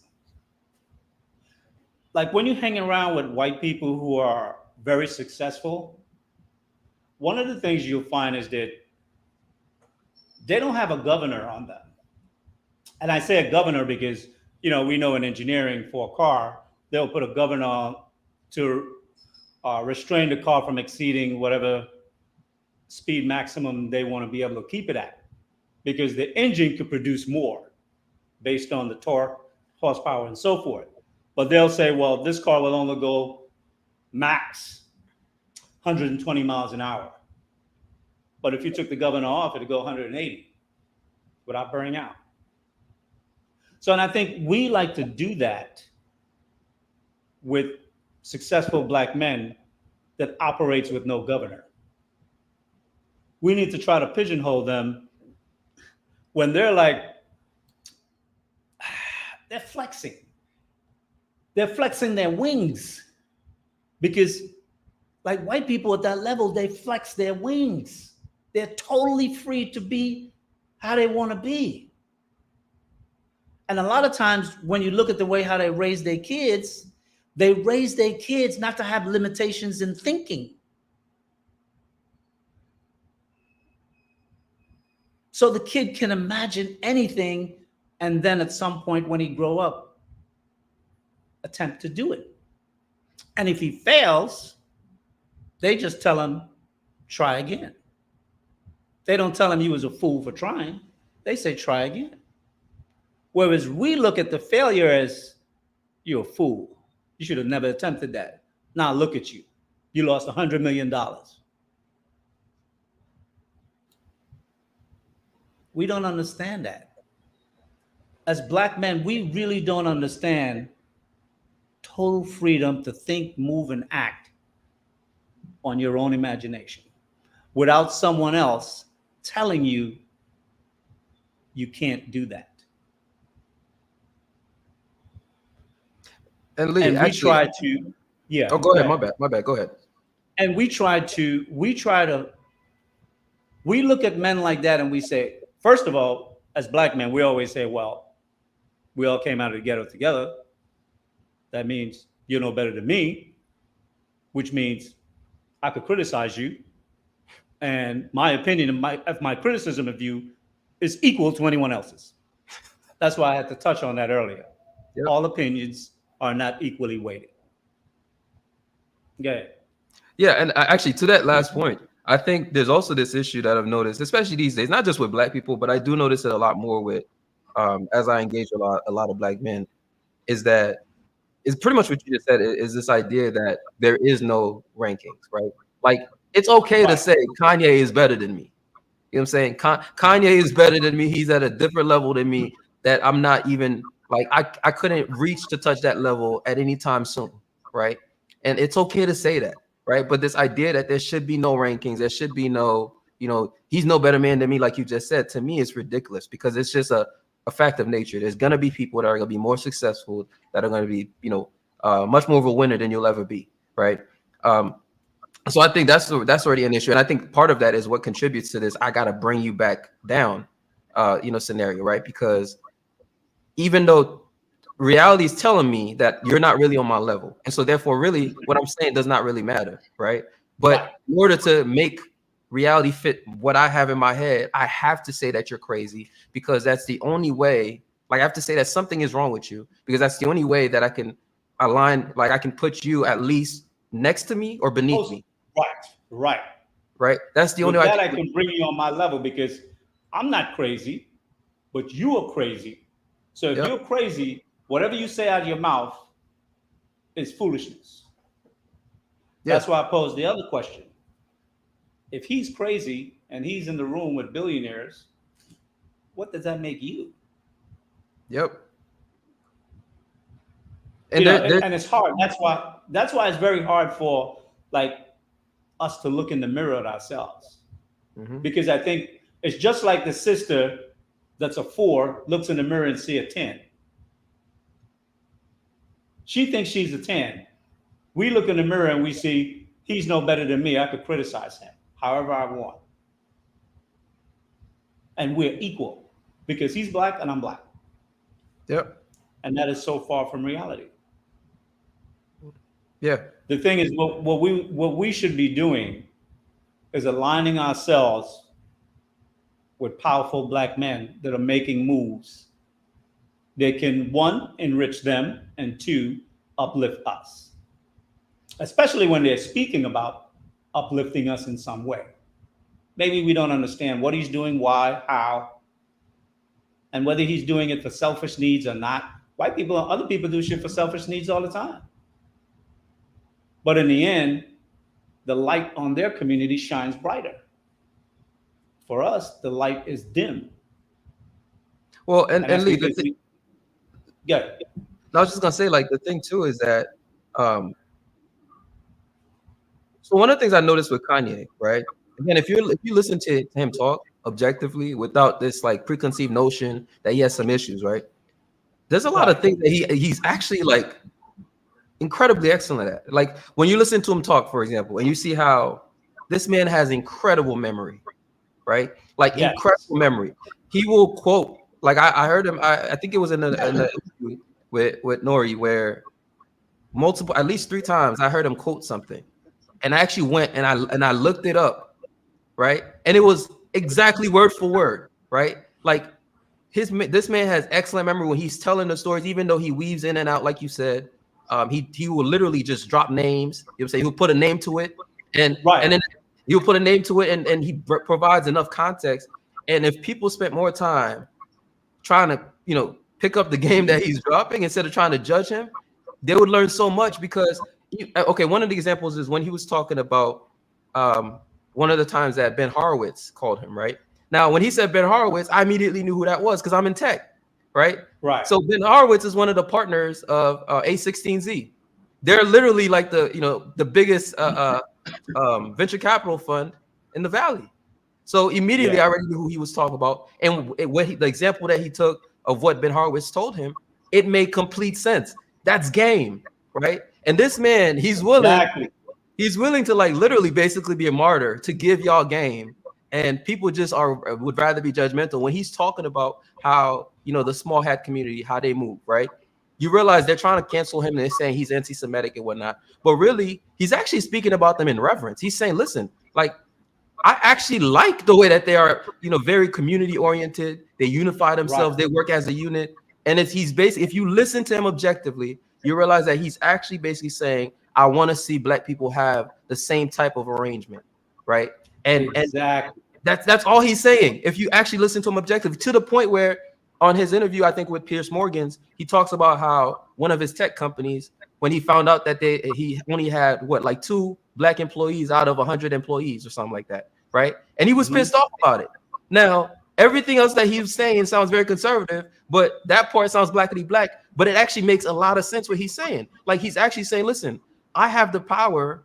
Like he literally took accountability. He said, I have the power right now to be employing to change that in my own company, and I'm not doing that. And because of that, I realized I need to be more involved, right? But see, the mainstream media, they miss all of that. I didn't see nobody highlight that part of it, that interview when he talked about that, right? Because they just want to say he's crazy. They don't want to understand that this man actually is trying to build something, right? And then on top of that, when you look at his acquisition of Parler, I think that's, like, to me, that's amazing. But then again, I listen to a bunch of Black people and they're like, oh, Candace Owens finessed him because that's her husband. And I'm like, you guys do not understand how this shit works. This man just acquired a platform that has so many active users. Right now, while we're dealing with YouTube, that's constantly censoring people, and a lot of people are running away to Parler, right? So literally, like, Parler is capturing a bunch of YouTube users, and they have a growing user base, okay? And it's a user base where you as a Black person can feel, pretty much anybody actually, right, on Parler can feel free to speak. But now, by Kanye owning that, he's saying, listen, the same way that I want to be able to speak my mind, I want to make sure everybody else can. But again, nobody gives a shit about that. They just want to say he's crazy. He's talking. He's being manipulated. What you say? He's being manipulated.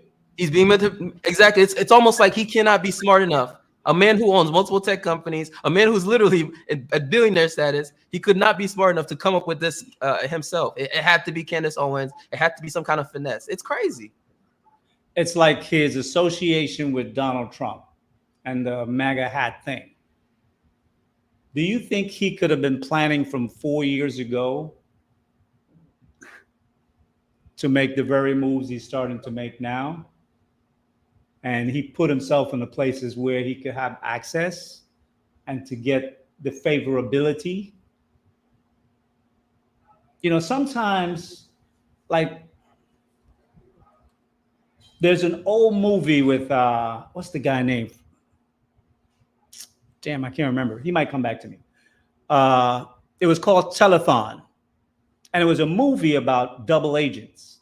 And it was about Russians double agents who were in the United States and were planted, and they were there for like more than a decade until they got the phone call that woke them up. They gave them the code. And that's how I see Kanye. Yep. He's like a double agent. He's playing both sides. Like when he did that White Lives Matter t-shirt thing, I was with it. I was like, awesome move. That's I brilliant. knew it was going to trigger black people right off the back. I was like, yo, that's a major fucking move. But who could do that, get the publicity, the eyeballs, and take the heat of the criticism in doing something like that? And then immediately make a shift left, call some people out, make another shift right. The announcement, he just bought this tech online firm. And then he's like, there are other things I'm looking to do. And he's not really paying anybody any attention. But I think the thing is that we don't understand how when a black man at that stature has access at that level to sit down and meet with people in this society that it's at a similar level or even higher, but they see his visionary, his capacity to do business well, and they're doing business with him. I just find it that I would like to see us as people be, I don't want to say blind faith, but withhold judgment. Because we're good at the crucifixion thing. We mastered that. Crucifying each other, we are good at that. You know, it's like yesterday, I didn't get to see long, but I saw a portion of Mr. Logic's show. And he had Jay Prince come on. And when I opened the show on my phone, I saw there was a vote to vote either Jay Prince or Logic. So I'm like, well, let me see what's going on before I'll cast the vote. So I listened to the argument, and you know, logic is logical. And I'm listening to the argument, and you know, in the beginning, Logic was making a lot of sense. But as Jay Prince continued on, and I listened to him, I realized where his argument was coming from. Like many times, you know, I've disagreed with Jay Prince on this show. But Jay Prince is the type of guy that he's an all-in guy. He's not the 1 foot in, 1 foot out type of guy. He's all in. He doesn't ride the fence. Right. He does not ride the fence. And I admire that about him. But the argument that he was making, and I understand where Ricky Williams was coming from with regarding to maybe having a better chosen selection of an individual to stand behind, right? I understand that. But, you know, when someone walks into a supermarket in Albany and shoot down 10 black persons, that's 10 black people dead. When they burn a whole village, that's 300 black people dead. When they walk into a church, that's 9 black people dead. And the count just keeps going up and up and up and up. And we sometimes will forgive them before they even ask for forgiveness. Jay Prince says, you know what? My heart is heavy. We have suffered enough. I want to put it in your face what you've put in my face. And I may not have chosen the best candidate. And it's not about choosing the best candidate. Because I think what Jay Prince is really speaking of is exactly what you just said earlier as to the analogy that Kanye was making. He was criticizing them on one point, but he was saying, I wish we could be like that. Exactly, yeah. And what Jay Prince is doing, if he could get support and backing, what he's saying is, I want to see black people back black people no matter what, right or wrong. Because white people, black white people, no matter what, right or wrong. And if a worst case scenario or best case scenario, they just won't say nothing. They won't speak up against him, but they won't say nothing. And I think so often we are the first to throw one another under the bus. And if we do something wrong, oh, he's guilty. And I think looking at the crime bill of 1994 should teach us a lesson. Because back then, because of the damage the crack epidemic was doing, We agreed, oh yeah, go ahead, pass the bill, lock these niggas up. But looking at it 30 years later, we know it was an entrapment. Too late now. 2 million brothers and their families destroyed. Yeah, and that's why. Yeah, go ahead. I was just gonna say, I think, and see, this is what I like. This is what I like about listening to you, Lee, is you have actually a level of nuance, right? That I think what's missing a lot of times is nuance. Because since you took Jay Prince as an example, I think he's actually a perfect example of this. You know, I've had people actually straight up ask me like, why support Jay Prince? Like your views are like so opposite of each other, right? But it's precisely for what you're saying. It literally comes down to that, is that when you listen to Jay Prince from a nuanced perspective, I realize I may disagree with the brother, but he actually means well, right? He means well, and he means well, and his perspective, whether it's right or wrong, right? His perspective is that ultimately he wants to see Black people in a better position, right? Now, he's approaching it from an angle sometimes where I'm like, I think you're crazy, Jay Prince, right? But I still want Jay Prince to be able to say how he thinks the world should be, because I think we do need to hear that side. And so, for a lot of people, they would want to shut Jay Prince up because they'd be like, you're the pookie and you're all that. And in fact, initially, that's how I felt. But the more I listened to him, the more I try to be objective. I'm like, you know what? He actually makes, like, at least logically, he makes good points. I disagree with them, but they're still good points. You know what I'm saying? Like, I can disagree with them, but they're still good points. And I think that's the issue that I find if we take it back to Ye, is that, like, Ye is really, he actually means well. At one point in the interview with Nori, he said, if JP Morgan, he said, I had 140 million with JP Morgan, right? And they basically kicked them out and whatnot. He's like, if they could do this to me, what they doing to you niggas, right? And, a lot of people want to just walk right past that. But I had to, like, really pause. When he said that, I had to actually pause, because that's not small. That actually is not a small statement. You got to actually listen to what the man just said, right? Because especially if you put that in combination with the letter that they published of what JP Morgan actually sent him. And they're basically saying, hey, you need to get your money out by November, or else we're going to basically write you a check for the balance, right? And it's like, you realize JP Morgan is willing to write $140 million check, right? Just to get him out, out of there, because he shared his perspective on something, right? Right. And this man is still, after the fact, instead of just bowing down and saying, okay, I'm sorry and whatnot, still after the fact saying, nah, I'm still going to say what I'm going to say, and I'm going to tell you all about it. And then he goes and tells you all about it, and then y'all judge him. I'm so, like, that pissed me off, Lee. I'm telling you, I listened to that and I paused the video, and I'm like, wow, like, that is, a lot of people don't even know what $1 million look like. This man just told y'all he had $140 million. That's liquid. Now, it doesn't mean all of it was in their banking side, right? It could have been in, all kinds of private client. It was probably in the private client division. Exactly, like, wealth management, right? So it's like, but the point is, at the end of the day, they're willing to make it all liquid, to write him $140 million check just so they can get him out of there. And he's willing to, because at that point, most people would have said, you know what? I don't want the smoke. See, you know what he that's said? the thing. I don't care. I'm still going to tell y'all about it. And see, that's the thing. He's flexing and moving like white people move in the earth, without no guardrails. And there's no one who can say, okay, you need to be quiet now. Like, Trump moved the same way.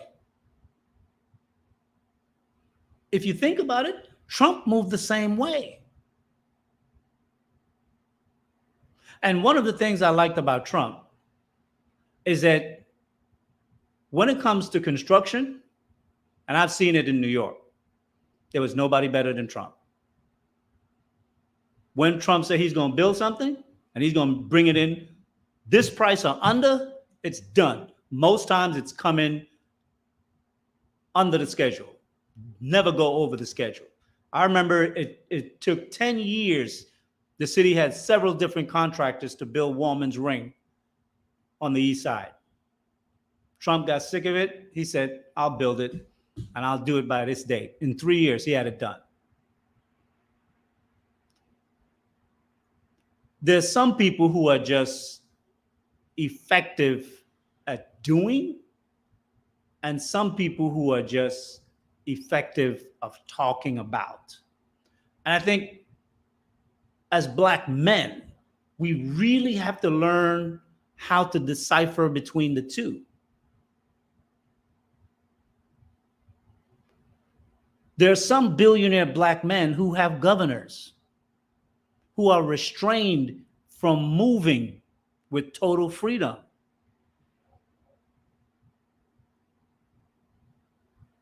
He is demonstrating that he's not one of those.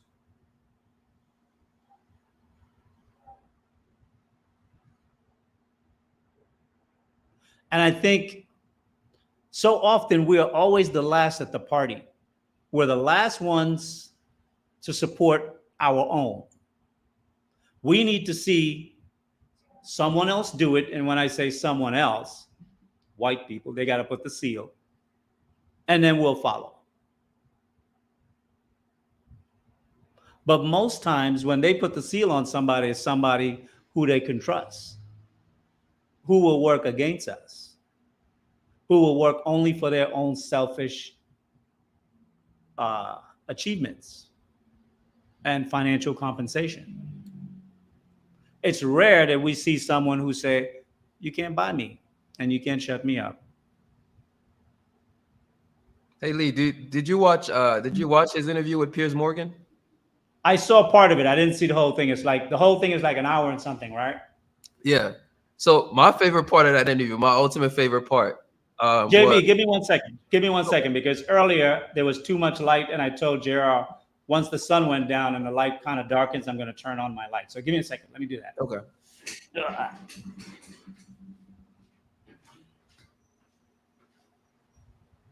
Tell me when it's bright enough, okay?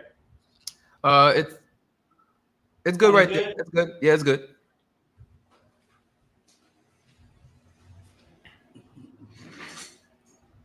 It's a little too bright.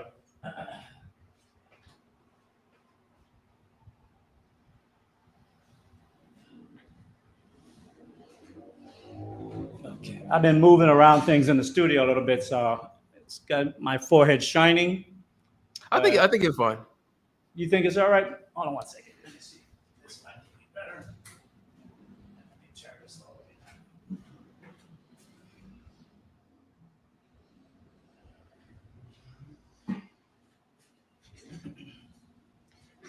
I'll have to move that light from where it is now and put it over there so it's not directly on top of me. Go ahead. I'm sorry. Now, I was going to say one of the best moments of that Piers Morgan interview, for me at least, was when Piers was trying to, shut Ye up. Like he was trying to, and I, just as a side note, I'm so disappointed in Piers Morgan because I used to listen to him, and he was like the #1 crusader against, censorship and all this stuff. And it's so interesting that he has, Piers Morgan uncensored, and he's trying. But anyways, he's trying to like shut Kanye up, and Ye said, Piers, how much are you worth? I saw that part. I saw that part. Yes. He said, Piers, how much are you worth? And then Piers said, well, certainly not as much as you. And he's like, well, why don't you just shut up and listen? Or whatever he said. I forgot how he said it. You should be listening to me. And I was like, damn it, I love Kanye, man. Like, you know what? Because see that goes exactly to what you're saying, is that this is a black man that he just said F you. Like, he's like, nah, like, screw that. Was a flex. That was a flex. Exactly. That was a flex. Exactly. But see, again, it's like his own people are trying to shut him down. And this man, like, I was so proud of him. When I watched that, I was just clapping. I'm like, yes, Kanye, you better tell him. So I was really so proud when I saw that. And you know what? It's a mental paradigm shift in the ethos and in the media sphere of those who have been in power for so long and used to only they themselves moving in a certain way, And whenever you see, especially a black man moving in that way, also, it's kind of threatening. It's kind of uncomfortable. Some people can't deal with it. And I think the way he handled it, it's like I never see him like argumentative. It's like he doesn't take it personally what they say. He just responds to it with the appropriate level of check. 1 second. Let's see. Did I get that? There was something I wanted to pick up. I must have missed it. There was a. Oh, Tavares says, Sage, you need to get to the gym. Yeah, I do need to get to the gym. Everything else is okay up here. It's just I have a little bit of a gut that I can't shake. Sit-ups, crunches. I've been doing a whole lot of shit. Running, fasting, it ain't going. But there's a new gym opening up, and I know the owner, so he rebuilt the whole building, the top floor, both sides. So I'm assuming one side is going to be for females and one side is going to be for males. So probably tomorrow I'm going to see if it's done because he said October he's going to be finished. I went there in August. So if it is done, Tavares, I'm going to be looking for your super chat because that's what I'm going to use to pay my membership. I'm not going to forget you. Appreciate it, bro. Yeah. But yeah, Lee, I think I just think, you know, that's why it makes me so sad when I see so many black folks so determined to, like, you know, just diagnose the brother and try to make it seem like, you know, he's cuckoo for Cocoa Puffs or whatnot. And it's like, right.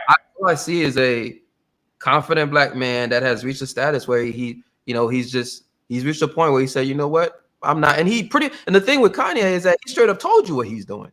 He actually straight up, like, he straight up told you exactly what he's doing. And what's so amazing about him is that he tells you what he's doing, and then he even name drops people. Like he name drops people that he used along the way to get to that point. And so, right. Like, to me, I'm just looking at black folks that are criticizing him like, yo, like, this is why black people can't get anything. Because this man, like, I'm not saying we should give him hero status, right? Like, we should, I don't think we should worship anybody. But I think he actually is a great example of a lot of what we should want to see more of, right? Of a black man that is uncontrollable, that somebody cannot just buy out, and that's not manipulated. It's crazy because a lot of black people have convinced themselves that he's being manipulated. And it's because they cannot accept that he's just a black man that has his own that is that free, that see himself as an equal at the table. He doesn't see himself as, you did me a favor, so I need to shut up and be quiet. I'll just sit here at the table and whatever you give me, I'm thankful for. He's not that kind of guy. He's like, I'm an equal at the table. I have an equal voice, and my contribution will be weighted and equal to yours. Yeah. You know, he drops all types of game about business deals. Like, he could be so quiet, right? How many times have you, I mean, if you look up Robert F. Smith interviews, right? It's mostly business interviews where they have like conversations and whatnot. Like, Ye actually gives real game. If you actually listen to, like, he tells you about his business deals, how he got from one business deal to the other, right? Even down to terms that they accepted, the terms that pissed them off and whatnot. This is all game. It's literally all game. And all you have to do is just listen objectively. Soak it up. Just soak it up, right? Forget how he's talking. Like, he does talk in a specific way, but I recognize that way of speaking, right? Because guess what? If you really think about it, he does not sound that different from most successful people. It's the only difference is the lack of a filter. That's it. That's the only difference I've noticed. The lack of a filter is his cloak of invisibility, kind of a thing, right? That lack of a filter allows those who would come at him to try to discredit him, and those who will run with the discreditation. He has embraced that and say, you know what? Because you say I'm crazy and you think I'm crazy, I'm going to use that to my benefit. I can speak totally unfiltered, and the worst judgment you can give me is, he's just crazy. Don't pay him no attention. But those who know It's like, oh. And what I'm thinking is that how is it that more black men are not aware of how to perceive something within something? It's like the what was that movie? The Da Vinci Code. When you look about the Da Vinci Code and the anagrams and all this stuff that they were doing, everything had a play on another play. And everything was hidden within something else. Whenever you thought you solved it, it wasn't solved yet. And I think a lot of time that's what Kanye is doing. He's playing 2 and 3 things within another. And that's why sometimes I like the way in which he speaks, because it's storytelling. He uses his real life, both personal and business, intermingling it. But you know where most black people get trapped? They get trapped with his personal life. They hang on to that. And they say, oh, you married a 304. What are you complaining about?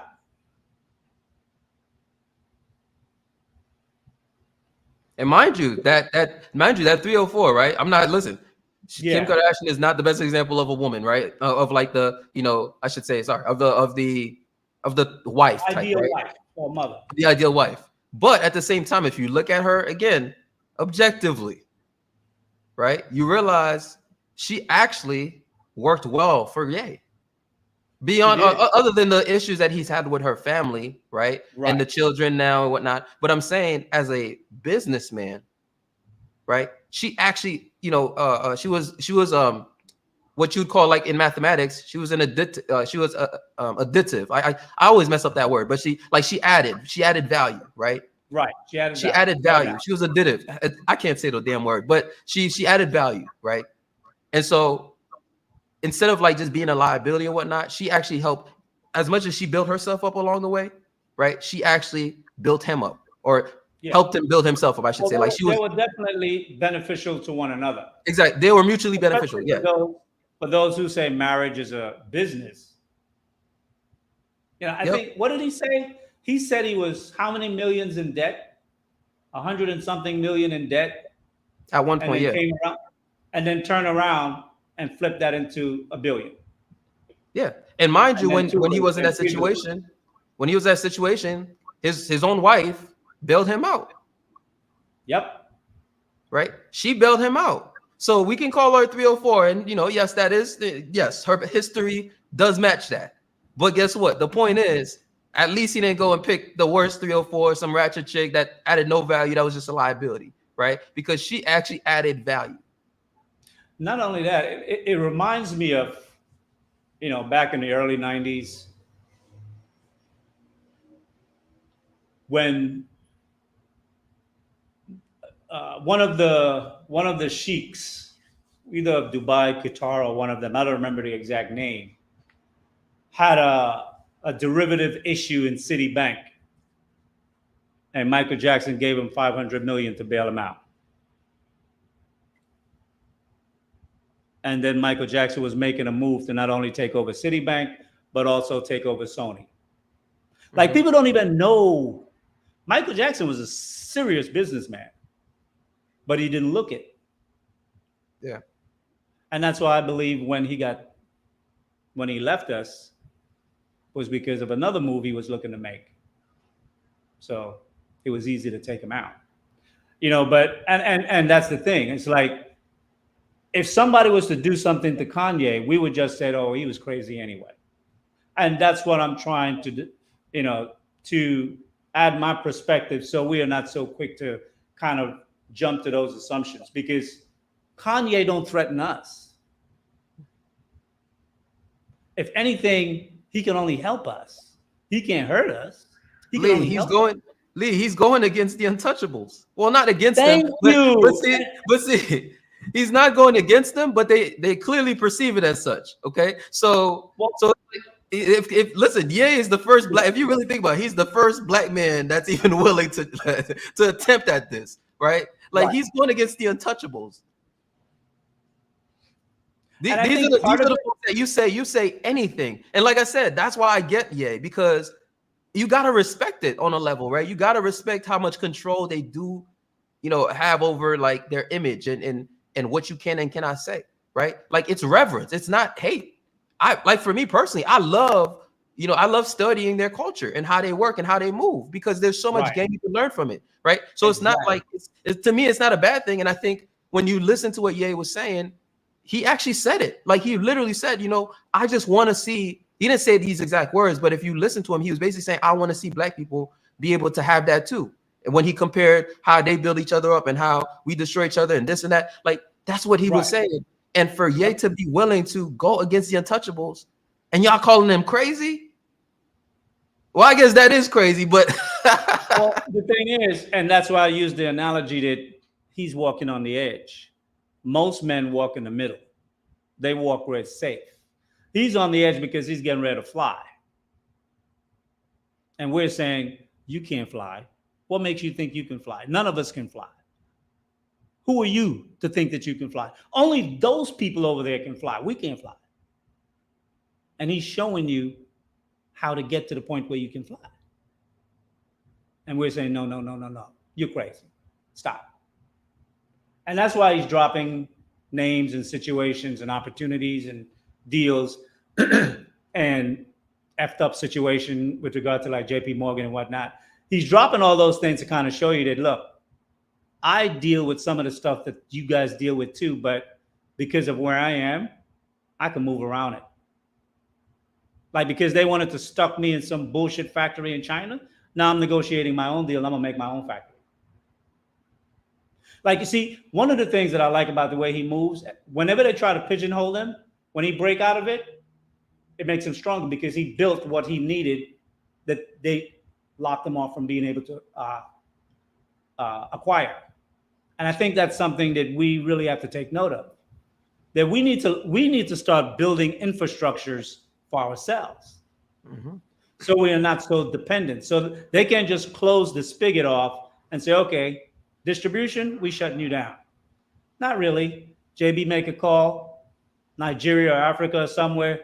Yeah, we need to open up and get that. We need to make the announcement. We're launching our new distribution from Rwanda, whatever, right? And we already got shit lined up. So by the time it's ready, whenever they close a door to us, we anticipated it. We set you up to do that. So when you close this off and we launch our own, you can't say shit because you were the one that blocked us. We came to you first. And see, Lee, look, in this whole situation, two people that I lost so much respect for is Nori, first of all, but beyond Nori, because at the end of the day, he really is not the one pulling the levers. It's Diddy, right? Mm-hmm. I lost so much respect for Diddy because Revolt is his own company. That's his company, right? Okay. It's not the white man's company. That's Diddy's company. And when you realize he owns it outright. He owns it outright, right? And so when you realize that he has contributed, he has, even when you look at, and then this is, again, shout out to Ye, because I think, again, if you look at what Ye did, he exposed Diddy's text messages to him. Did you see those text messages where Diddy was yeah, so Ye actually just straight up posted screenshots of them. And you could see Diddy is literally trying to control him. Diddy's trying to say, trying to tell him that he's doing people harm by speaking what he's saying, right? And Diddy's trying to basically, shut him up. And when you realize that they took that video down, listen, I'm not in Diddy's position and I'm not in Ye's position, but I can tell you right now, there is no amount of money you could pay me to silence another Black man, right? I would never do it, right? And so when I realized that Diddy owns this company and you had a man like Ye on the platform and he's saying things that people haven't heard, right? People are uncomfortable hearing from a Black man and whatnot. He's getting pushback. That's the moment. To me, that was Diddy's moment to shine. In my opinion, that was his moment to shine, to stand his ground, to be the Jay Prince in that scenario, right? To be all in. No, seriously, right. That was his moment to shine, to be all in, absolutely. To be like, listen, I even if he removed himself from the views of Ye, right? Even if he said, you know what, the views of Ye are Ye's views. They're not mine. Even if he said that, but the fact that they took the interview down, I lost all respect for Diddy, all of it. Like every ounce of respect I had for Diddy, gone. Because it just shows, to your point, how so many of these folks, they do reach a position and they're still controlled, right? They still have handlers. They're So even though Diddy runs his, you said what? They're still obliging. Exactly. So even though it's his company, you know, and Diddy's doing a lot of like actually great work, right? But when push comes to shove, he bends over, right? Well, the thing is, and that's why I said the game that we are observing at the level where we see it is up here. The game that we're good at is, you know, with the hands. We're good with the hands or the bullets. But when you start playing in the realm of power, power is strategic. You don't lift the hand. It's up here. And the thing is that some people may know that they have the power. Some people may not know that they have the power. Diddy may not come to the realization yet that he has the power. So he moves as though he's on a leash. You know, somebody has to go first. And I think that's what Ye is saying. I'm going to go first. Biz, formerly Baby Zaddy, says Lee loves misdirection. He's been watching my show because I've said that on more than one occasion. And that is true. I do enjoy misdirection. and particularly because I'm a short guy, it's always worked to my advantage because if someone doesn't perceive you as a threat, they never prepare. And when you use misdirection, it allows you to operate with a certain level of freedom to set your shit up. And then when you spring it on them, all your bases is covered already. They caught flat-footed. And I think that's something that, you know, I don't think Kanye is moving reckless. I think he's moving because he knows he's got one or two people that totally have his back. And that's all you need. At that level, and those people don't have to come out and say shit. They could just let him do his thing. Do you know about like the zeitgeist community and what they do? They have this. They have this world view about how they see the world.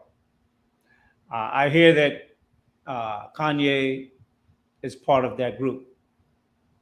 And wait, the what community? Part of that, huh? The what community? Zeitgeist. How do you spell this? Don't ask me. Z-E-I Zeit T. Okay, I got it. G-U-I-S-T, something like that. Geist. Yeah, I got it. They have a different kind of worldview. You basically just gave me something else to go down a rabbit hole about. Read it. Just read the intro to pique the audience, the chat's air, since you pulled it up. What it says about the zeitgeist. So you're talking about the zeitgeist movement, right? Yeah. Mm-hmm. Okay, so does it have to do with Peter Joseph? He's like just one.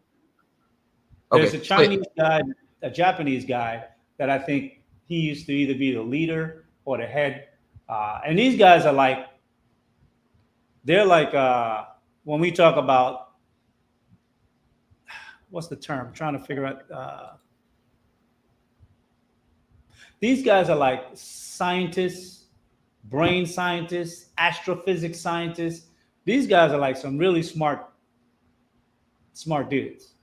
So it says, yeah. So it says the Zeitgeist movement is an activist movement established in the United States in 2008 by Peter Joseph. The group is critical of market capitalism, describing it as structurally corrupt and wasteful of resources.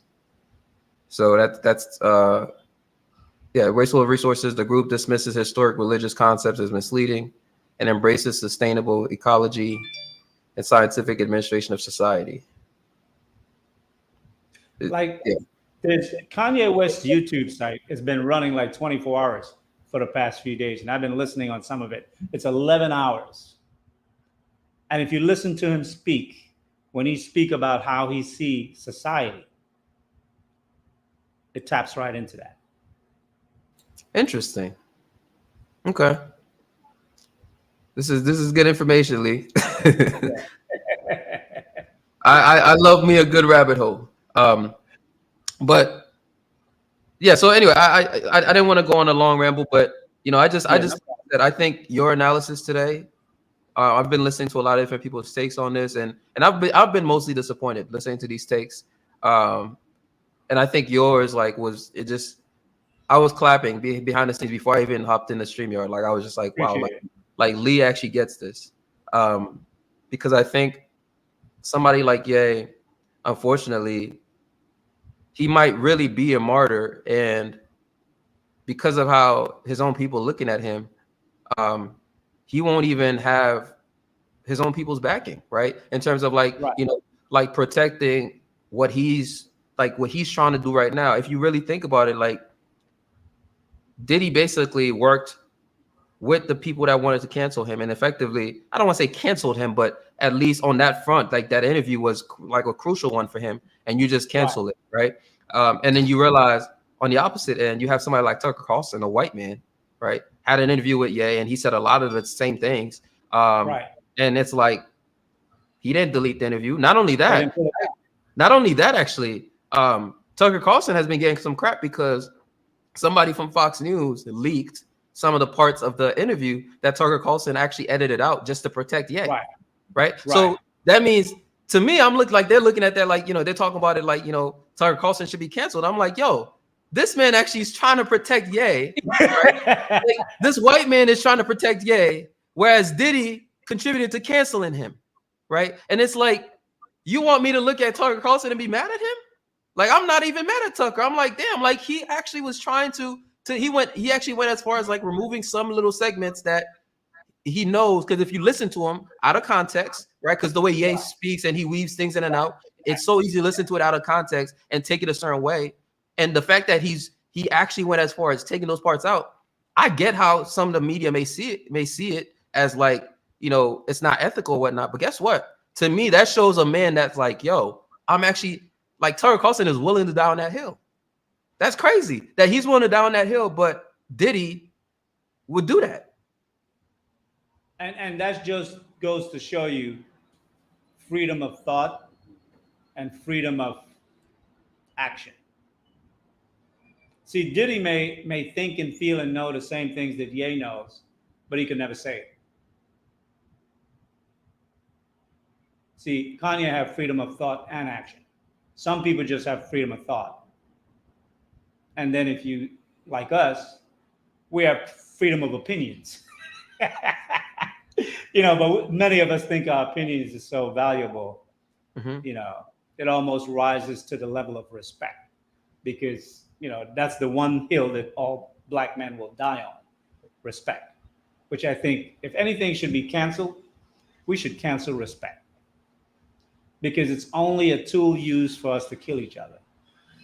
The simplest disagreement we have must be challenged, and if it's challenged, must be answerable with death. Because why? You disrespected me. You disrespected my mother.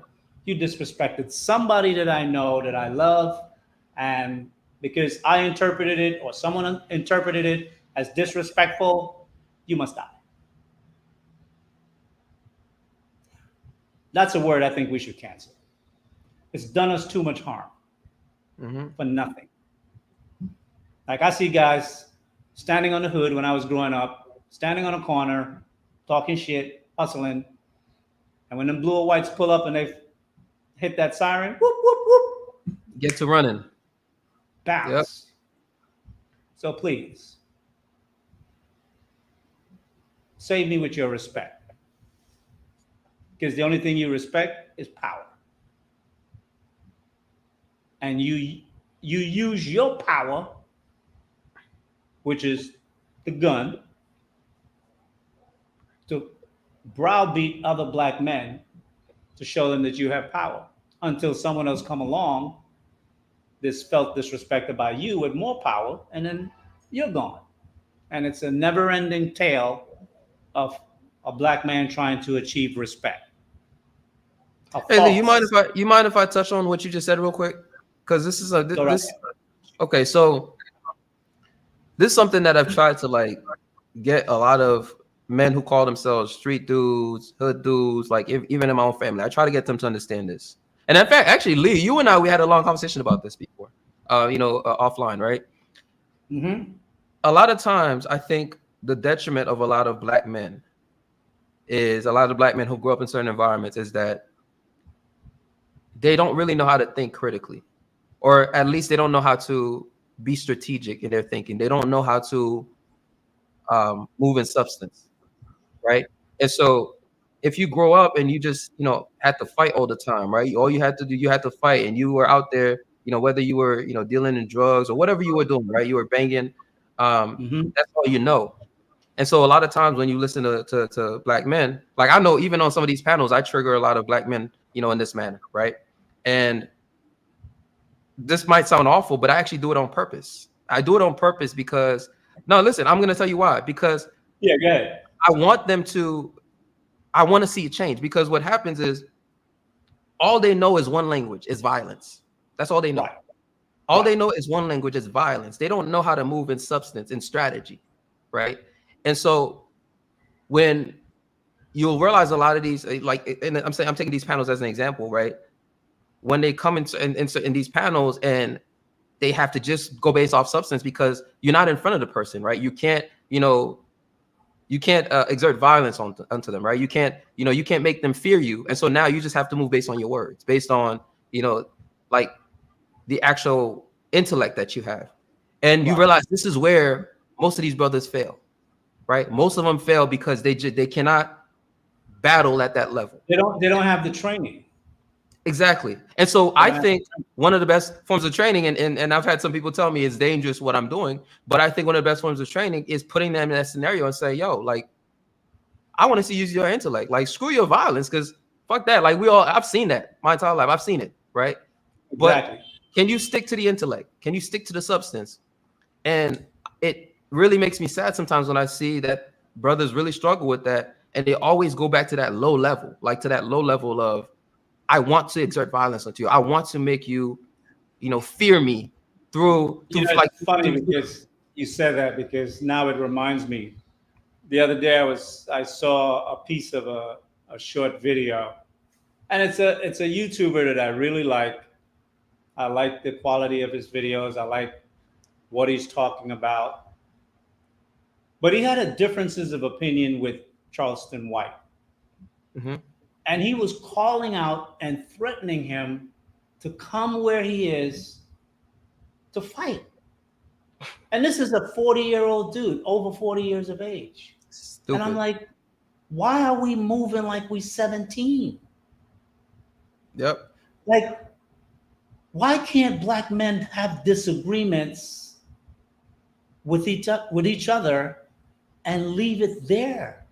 I've been in meetings with white boys that they just went at each other's throat in a meeting. And when we left the meeting, we went to dinner and we talked. Thank you. Drink, and the meeting, nothing from the meeting came up, and we just had a great time. I'm like, brothers could never do this. When we hit the street, somebody will be popping off. I'm like, why we can't do that? Thank you. I share that same perspective all the time. They don't want to hear it. They don't want to hear it, right? They only think in terms of violence, in terms of, I want to do something to you. That's why I say the word respect gotta go. Just like the N word gotta go and the B word gotta go. Because if you want respect, the N word and the B word, how can you use the word and then talk about respect? Both of those words are disrespectful words. But then we say we depowered it and we use it in a positive way. But then when somebody else used the word, it's no longer positive. What? If the word is positive, then it's positive. Anybody can say it. If it's not positive, stop using it. That's selective. I'm not going to say selective racism. That's selective discrimination. It's like the only power that we have. We have the power to use this word and nobody else can. It's a power. That whole thing is a power trip. I can use it, but you can't. And this white boy over here, he's got his black card, so we give him the power to use it because he's singing, he dance real good. Okay, he's down. So we're selective on who we give the black card to that have the right to use the N-word. It's crazy. We do some stupid shit. Yep. So yeah, so I just think that's, to me, that's like one of the things that if I could see a shift in that way, like black people, black men especially, could be so much better, right? So much better. Right. Go ahead. Go ahead. No, go ahead, finish. I was just gonna say, like, yeah, so black people and black men in particular could be so much better because, you know, this goes hand in hand in terms of like when you think about what you said earlier. I forgot how you said it, but it's essentially how like it's so easy to trick a black man out of his bag, right? Like Easy. It is like the easiest thing. Like when you talk about finessing, and I, that's the connection, one of the connections I made. You know, you realize like if I go outside, Lee, if I wanted to start something right now, right, and I wanted to like piss off a black man right now, I wanted to get a certain reaction out of him with a certain level of certainty. I already know exactly what I could do. And I don't think a lot of black men, I don't think, understand how much of a vulnerability that is, right? Like the fact that somebody can pull up on you and already knows every button that they can push. They know that if I call you a certain word, if I say a certain set of words to you, I'm going to get you to react like this, right? If I say something about your woman, I'm going to get you to react like this. If I like, you have all these, it's like you have these buttons on you that say, press me, press me, press me. Exactly. And it's actually the button is there and it says, don't press. What do people do when you tell them you can't do something? Press it. They press that, yes. And so it's an extreme vulnerability. It's an extreme vulnerability.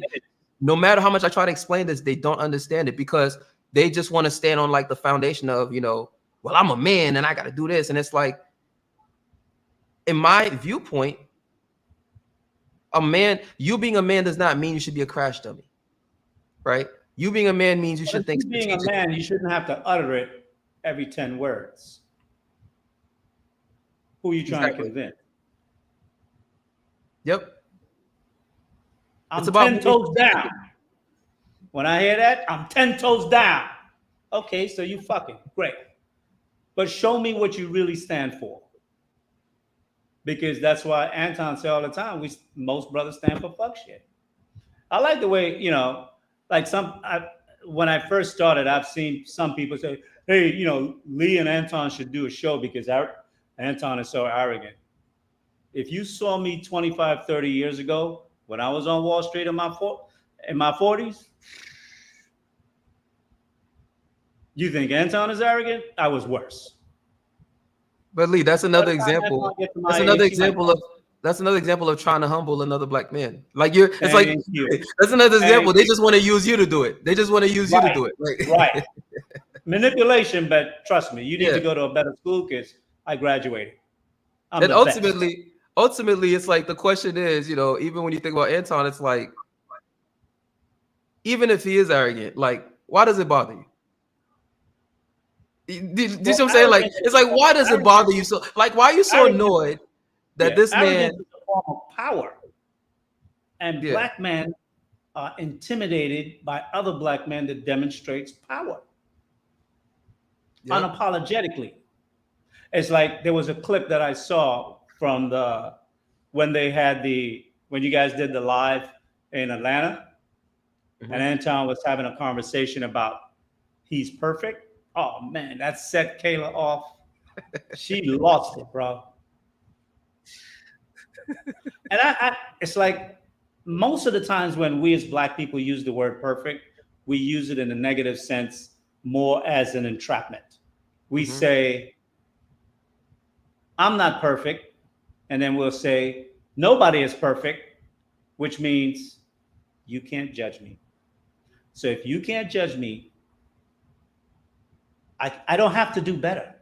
I can be right where I am because you can't correct me. That's the purpose of the whole I'm not perfect, you're not perfect. And then they will say, well, you don't know everything. Well, that has nothing to do with perfection. That's all knowing. That's a whole different thing. All knowing and perfection is two different things. Perfection is a standard. And if you can meet it, you're perfect. We learn by mistakes.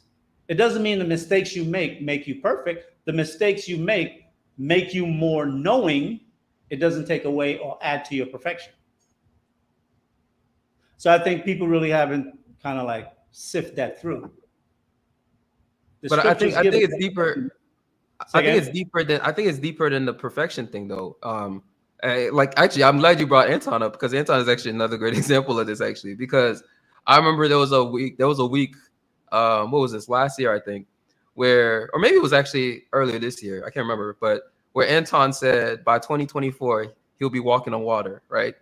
And he said that, and he was on a panel when he said that, and for like a whole week, everyone was just like, I just saw like so many people talk about how Anton is just so arrogant, and and it just made me think, it's like, damn, like people are so invested in trying to humble a black man. It's like this. Okay, first of all, it's obviously hyperbolic, right? It's obviously hyperbolic, but it's like, why does it bother people so much that a black man is feeling himself to that level?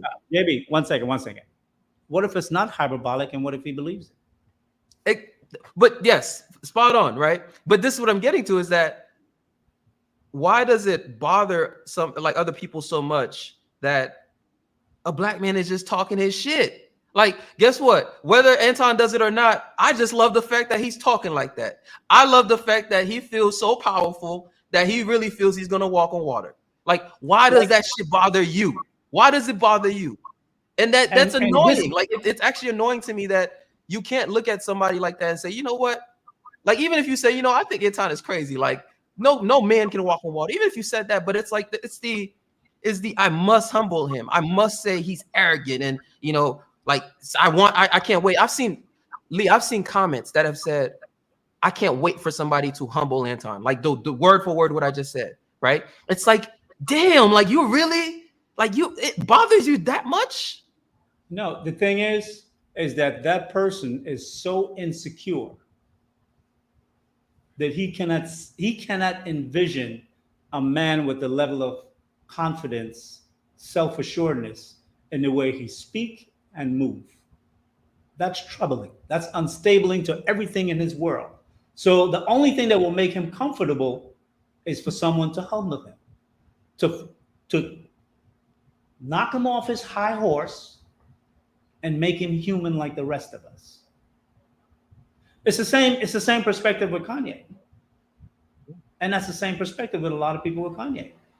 It's like, who is he? Who does he think he is? My question is, stop saying that you're a Christian, because you ain't.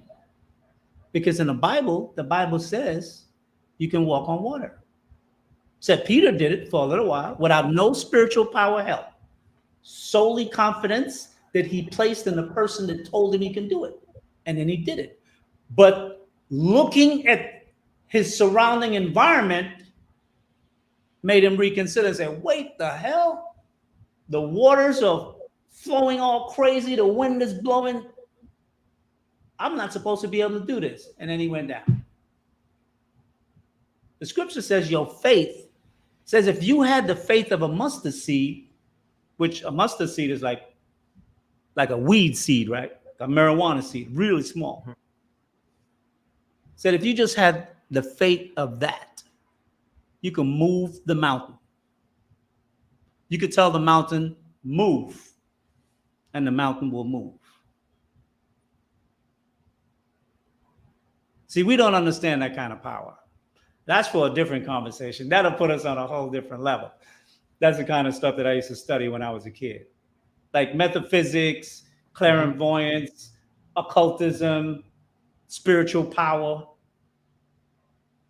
But I think that's what's dope about you, Lee. I think that's actually why, when listening to you earlier, with your monologue, like That's why I'm like, yo, like Lee gets this of all people. Honestly, I mean, I've heard some somewhat good takes on this, right? But yours has been the best. And I'm not, I know some people because these days somebody's gonna be like, man, you writing Lee. But I'm just being honest, like just listen to these different takes and seeing how so many people are determined to, beat on Ye.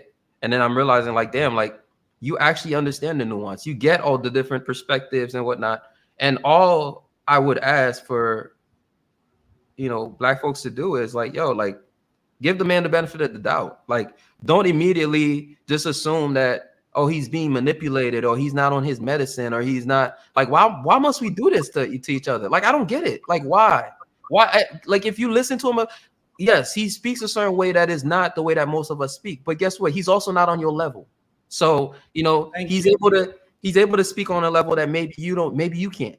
But at least listen objectively. Put your preconceived notions aside. Just like I had to do with Jay Prince, for example, right? Where I had certain preconceived notions, and I've said this to Jay Prince. I had certain preconceived notions about Jay Prince, and whatnot. But I'm like, you know what? Let me put that shit aside. Let me actually listen to what he's saying objectively and try to understand why he thinks the way he thinks, right? And it's like, why can't people just do that? Put that shit to the side, listen to Ye objectively, right? And just see, okay, you're entitled to disagree with him, but just this idea of just diagnosing him, like, yeah, now everybody is a psychiatrist now. Like all these people are psychiatrists. Like, they all know that he got some kind of issue. And it's like, bro, like he's literally, if you listen to him objectively, he's literally saying things that are real. Like he's dropping names. He's talking about deals. He's talking about terms. He's talking about when they say they try to do him dirty, and he's explaining how they try. He didn't just make the statement. He backed it up. He said, here's how they tried to do me dirty. And then he told you the names, right? It's almost like, you know what? That's very powerful because he didn't make a wild accusation and left it out there for you to try to figure it out. He dropped the name. He dropped the names. So there's no guesswork. Exactly. He literally he dropped names that you could just go on Google and type that name. And it will tell you exactly, here's who it is, right? And none of these people are coming out and denying what he's saying. Have you thought about that, Lee? Like none of these people are coming out and saying they won't. They won't because they understand the game. They understand the game because you know what? They're not going to come out and do that. What they're going to do is make a phone call to Piers Morgan and have Piers Morgan do it. Yeah. And then we're going to watch the video and then we'll make 1,000 clips on YouTube and we'll pick up and run with what was programmed to be put out. We're the ones being manipulated. He's a puppet master. They're a puppet master, and they're both mastering. The problem is we're not identifying the puppet master who is for our good. We're just accepting the puppet master that we are used to. Familiarity, right? Mm-hmm. We're comfortable with that. This is my master. These white folks over here, they treat me bad sometimes, but they're my master. I like him. Who are you? How dare you think that you could be a master too? It's like Django. How dare you think that you could be a master?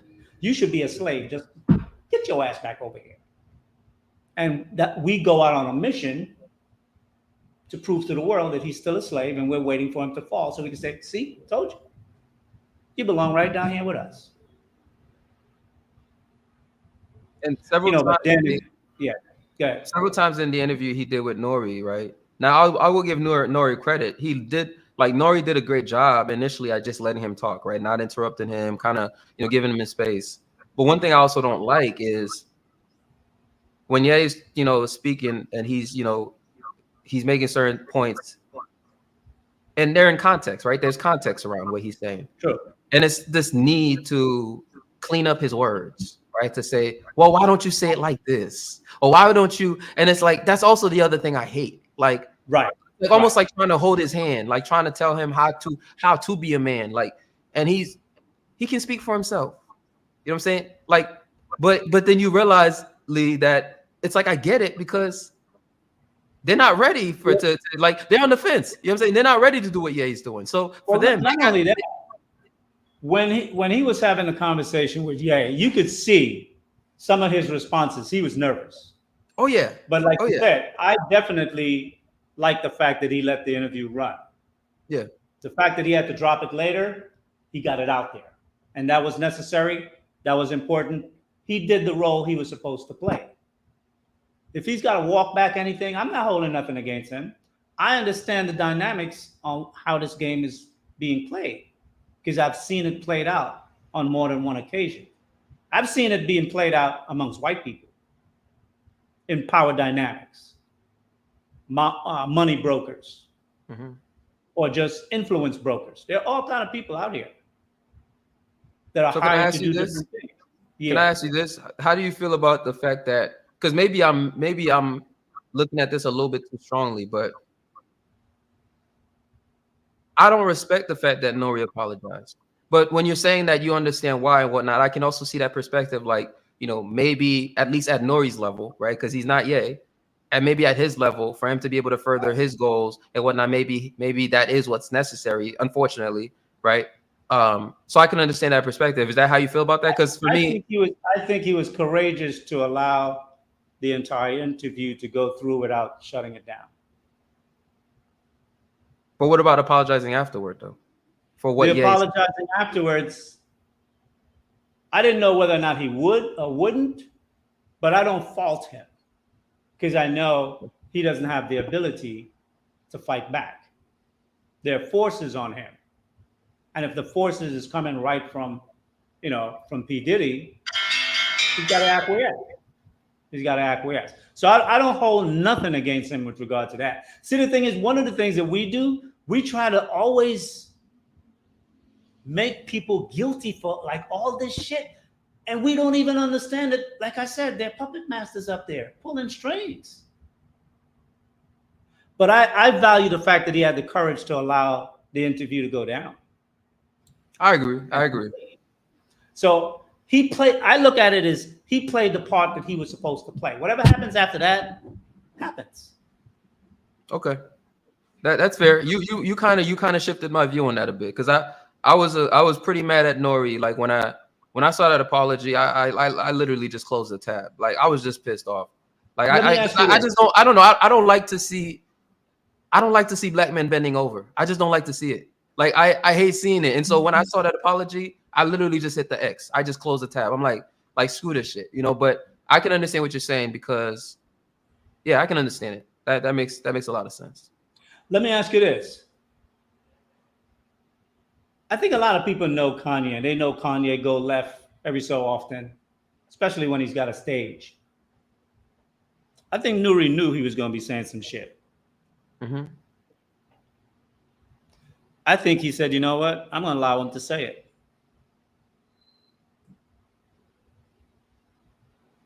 I think Nuri had the courage when he needed to have it. Okay. And that was important because now the information is out. And that was the purpose. It needed to come out.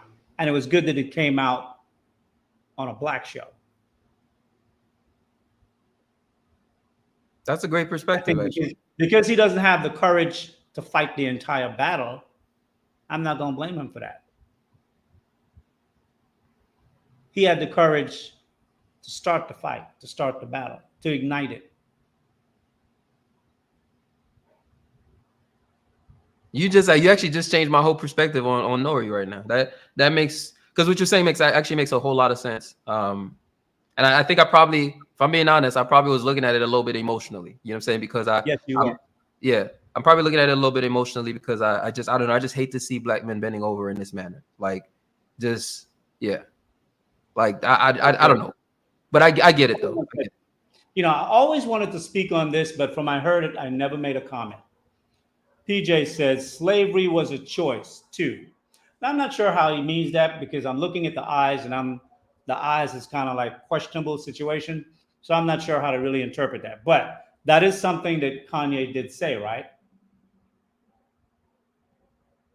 He did say it, and I say he said it on TMZ. Thing. He said it on TMZ, I think. Yeah. I say the same thing. Slavery was a choice. You really believe that? Because that's 100%. One of those things I don't agree with Ye on, but I'm curious to hear your perspective on 100%. You know why? In Deuteronomy, the 28th chapter, from the first verse to the 16th verse, God said, you do these things, you will rule forever, and you will be on top of every nation on this earth forever. He said, but if you break my laws, from the 16th verse to the 64th verse, now imagine 15 verses of blessings out of 64 verses. From 16 to 64 are curses and punishment. Slavery is in there. We had a choice. We decided, we ain't gonna listen to you. Fuck you. We're gonna do it ourselves. Our kingdom is mighty. We're taking tributaries from 127 nations. We got it. We got this. Chill. Now we're here. So he was right. But see, that hit people emotionally because they're thinking about the fact on how slavery went down, and that like someone gave us a choice back in Africa and say, do you want to go in slavery?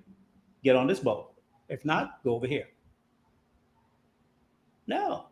God said, this is what I'm going to give you as a reward for being down with me. Follow what I say. This is what I'm going to do to you if you're a hard-headed motherfucker. So when Kanye say that it was a choice, I believe he read the Bible. I believe he read that scripture and he understood it very well. It was a choice because God gave us a choice. It's like free will. I hear people say that all the time. I'm like, what the fuck are they talking about? You'll never find the word free will anywhere written in the Bible. Anywhere. It's not there. That part is true. Yeah. But in the New Testament, you know what it says? It says that I bought you with a price. And he says that everything that's going to happen were foretold from the beginning. That means it's all a plan. And I tend to agree with that point you just made just now. Not to turn this all biblical and spiritual and whatnot, but this is ultimately one of the contradictions that I find. I've had this debate with my dad. My dad is like, he's a preacher, theological scholar kind of guy. And when Christians talk about, it's like on one hand, a lot of Christians will say, God is good all the time. God is in control, right? Let go, let God, right? You'll say all those things, but then in the same breath, you'll say you have free will. No, they'll say the devil made me do it, or the devil is in here, or the devil is in you. But even with the devil, what is also very interesting is that Christians typically want to attribute anything good to God, but anything bad to the devil, right? And which means they don't understand the story of Job. Because the story of Job, verse 1 said, when the sons of God came together at a meeting, who was there? Satan was there with them, which means what? Satan is a son too. And then Satan said, well, you know what? I've been checking out this guy, Job. I want to test him. I want to see if he's really a believer. God said, okay, you can go test him. Do anything to him, but take his life. That you can't do. God said, I create evil and I create good. I, the Lord, do all these things.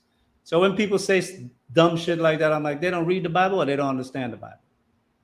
And they it's just also listen to what it's also just not logical. It's also just not logical. Exactly. Yeah. Because if he's of true power, he should have power over everything. Exactly. Like the two cannot coexist, essentially. And if you truly believe that, for me, I just can never get it. I can never get it when you're like, anything that's going wrong, something happens in the family, whatever it is, you say, Jesus, take the wheel. You say, let go, let God. You say, God is in control. God got this.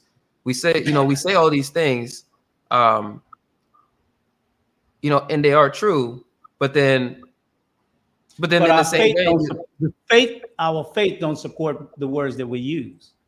See, when we say it, we're supposed to believe it. We say it because it sounds good. It's like, be on code, 10 toes down.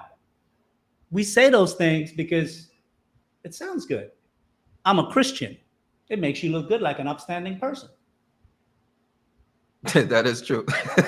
That is We just use things for outward impressions. You want somebody to think you're a good person? I'm a Christian. Walk down the street with a Bible in your hand on a Sunday afternoon, and people are going to think you're a good person. Make sure you have a dress shirt on. And Monday, you're going to be fucking somebody else's wife at some hotel. But nobody sees. See, I know how Christians move. I know how Black people move. Yep. That's one of the benefits of living long. You observe a lot. Yeah. Lee, I remember one time this is just kind of like a little funny side note. One time I was at the club. This was a few years ago. I was at the club and the promoter, it was around like 3 a.m. They were about to shut down. And the promoter, it was a Saturday night. Well, I guess technically Sunday morning. The promoter was like, all right, you guys got to get up out of here, you know, to wake up early enough to go to church. I just, you guys got to get out of here to be able to wake up to church. That's right. That's right. That's why sometimes they show up with the same clothes from the club, because they just went home to brush their teeth and wash their face. Damn. Who is that? Cece? Hold on, let me pull that up. No, it's not. Let's see. Who is this? Alexandria. She said, Cece, hi, preach. People just claim to be a Christian and have no idea what it entails. And it really comes from the fact that we don't really read much. You know, and when I thought about doing this conversation today, and not just today, but just my style, I tend to do my show the way I do it, with no visual effects, because you guys get a ton of visual effects all the time. And I want you to be able to think when you're in this, like Obsidian would say, when you're in this dojo, I want you to think, you know, because like with all the images that we have today, I think our brains are starving for imagination. So I want to provoke thought and imagination, and thought, inspiration, and ideas. That's really is going to be like something I'm going to focus on in the way in which I deliver the conversation. Definitely thought provoking, but I think understanding how to think is important. And a lot of times, we don't know how to break things down. We just take everything at face value. And one of the things you learn early, well, where did I learn this? Might have been a professor in college. It says, believe nothing. Examine it, prove it. And we usually don't do that. We believe what we hear, and then we run with it, and then years later, when the truth come out, mom's the word. Nobody say shit. Now, if you're a business and you're a newspaper or something, you gotta do a retraction, right? So you'll put it on page 4 at the bottom left corner. Nobody's gonna see it, but you did the legal thing. You did pull the retraction. You did retract your previous statements. Okay, what are you gonna say, JB? Yeah, I was just gonna say, and I do have to run in a second, but I just want to say a couple of things, right? So to the last point that you just made, in terms of thinking critically. So like when my dad is like a huge reader, like, and I think I probably got this from him, because I have like a whole library of books now myself, right? And I try to read as much as possible. You know, it's these days it's getting harder, but I remember like when I was young, my dad had this book in French, and it was about the art of propaganda. Right. And it was actually talking about propaganda, but actually from a socialist perspective, because you know how, you know, in socialism, like a big piece of, you know, socialist movement is the propaganda. And when I think a big piece of thinking critically is understanding what propaganda is. I think if you really break down a lot of conversations, a lot of the hot topics that take place in especially society today, you realize the big disconnect is that the average person does not understand the art of propaganda. And I see this on both sides, by the way. Like if you're talking politically, I see this on the right and on the left. Like this is not something that's just liberals or conservatives. You'll see some. You said what? They both use it. They both use it, and also they're both oblivious of it.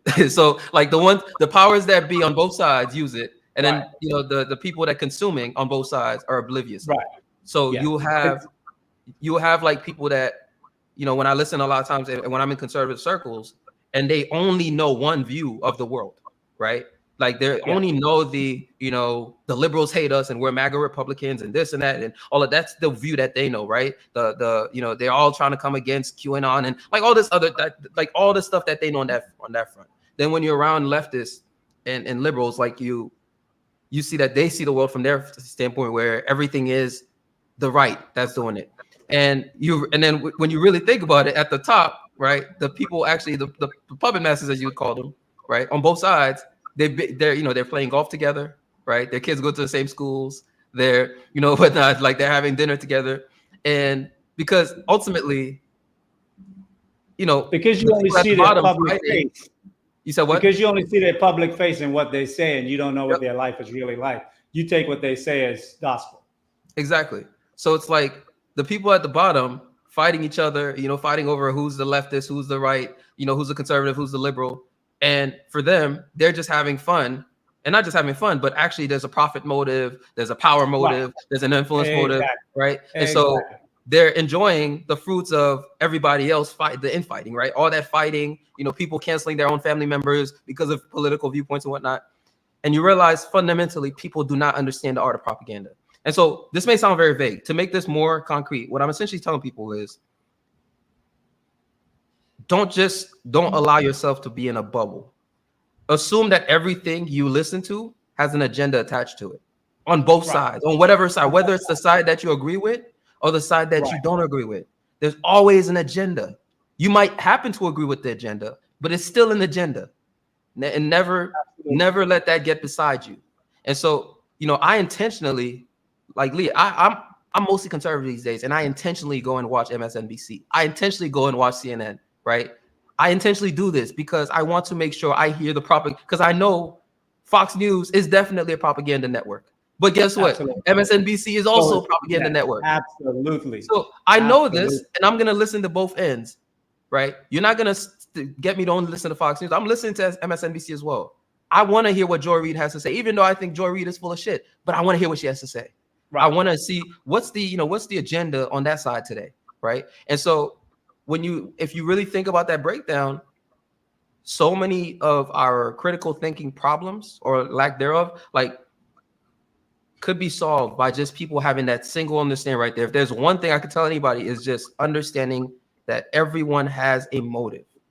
Don't just think they're on your side. Like, it's crazy when I hear, even like liberals, for example, they'll say, we gotta vote all blue because the Democrats are on the right side, right? And then you hear the same thing on the right too. It's like the Republicans are on the right side, and I'm just like, both of y'all are fools. Like on both ends, both of y'all are fools if you think there's actually any legitimate side, right? Now in terms of who I vote for, I probably will align more in terms of my actual vote with the Republicans, but I'm not a Republican. I'm not a Republican, nor am I a Democrat. I'm none of the above, right? I just care about what policies align with my interests and my viewpoints. I will not allow you to sell me your propaganda and just say and make me become one of you. And because most of those people, if you identify as a Democrat, you're sheep. If you identify as Republican, you're sheep. I hate to hurt your feelings about this, but it's the truth. Because on both ends, right? Like, Hillary Clinton and Trump, they go to the same events. Maybe not today, right? Because I think they hang out together, but I don't know if it's happening today, right? But at least we've seen proof of it in the past. In the past, right? But even active politicians today, if you look at the members of Congress, there was a party not too long ago that was exposed that Jeff Bezos was at and all these big people were at, right? And if you go look up those pictures, Lee, it's people from all sides of Congress. you know, and they're going to this gala in their nice, you know, tuxedos and shit, while all these sheep are fighting each other over them. while all these sheep, How dare you? all these sheep are fighting each other over them, talking about we got to save our democracy. They're out here in the nice tuxedos, you know, eating, you know, $10,000 meals, right? And it's just the thing is the black people in the community who are Republicans and those who are Democrats could never throw a party like that for themselves. They'll be eating at each other. See, they don't understand the dynamic. It's like when they used communism back in the 60s against Martin Luther King and some of the black leaders. You know, that's red meat to trigger certain things in Americans. And they just take the bait. You know, it's like after World War II, most of the German scientists who were doing some horrendous shit in Germany came to the US to work on the US nuclear program. Most people don't know that. So though we may have a public stance on one thing, behind the doors where no one is looking, not only are we doing business with these people, we're paying them handsomely to do what it is that we want them to do for us. And I think sometimes we're just not aware. That's why I say when it comes to finesse, we don't really understand what it means. Yeah. To me, if you're good at finessing, you're a double agent. Yep. You got these guys over here believing that you're on their side. You got these guys behind you thinking you're not with them, but then you're bringing home the spoils to your people. That's why I say, you know, people say black women didn't have a choice when they took what they took from the government. I don't have a problem with them taking it. I have a problem with how they utilized it. See, because white women took it too, but they just used the government to get what they want and kept moving. Black women could have did the same thing. We could have used that extra resource to empower us. And but what we did was use it to separate, you know, divide and conquer. We implemented that on our own. That was not instructions. We did that on our own.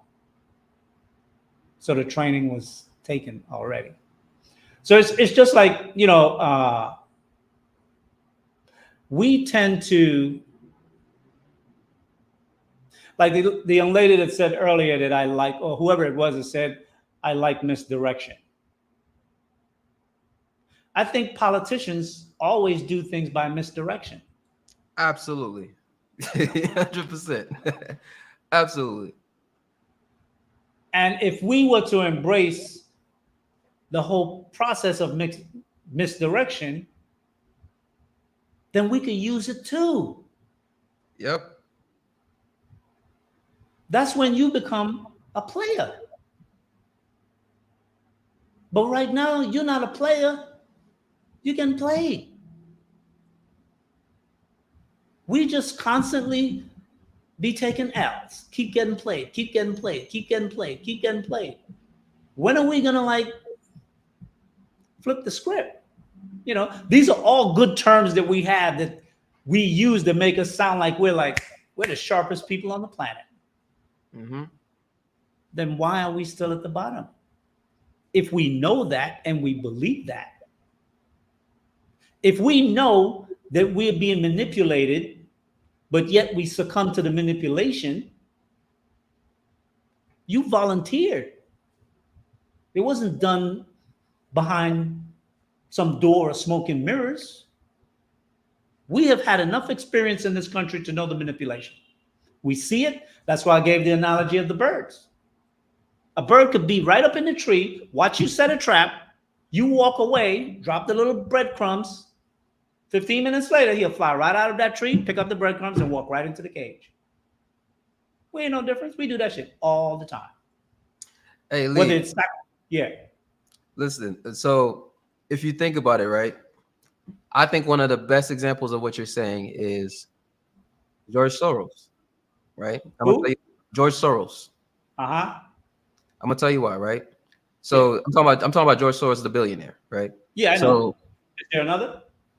Okay. So I don't know, but so when you look at like George Soros, his story is fascinating, especially in terms of how he became a billionaire, how he played the markets to become a billionaire, right? But what's even more fascinating is if when you look at George Soros in the context of social activism, right? Because it's fascinating. It's kind of actually hilarious how he's finessed everybody. And he's actually finessed both the right and the left on this point. Yes. Because what he's done is he realized there was a market. Because if you read about George Soros, right, and you think about and you even listen to some old interviews of him and how he thinks, right? When you hear people talk, this is one exercise that I do a lot, Lee, is when I see people make certain moves, I try to find interviews of them, right? Because I want to hear them talk. I want to see, can I gauge how they think? And so I've done this exercise with George Soros, and you realize his shtick is market manipulation.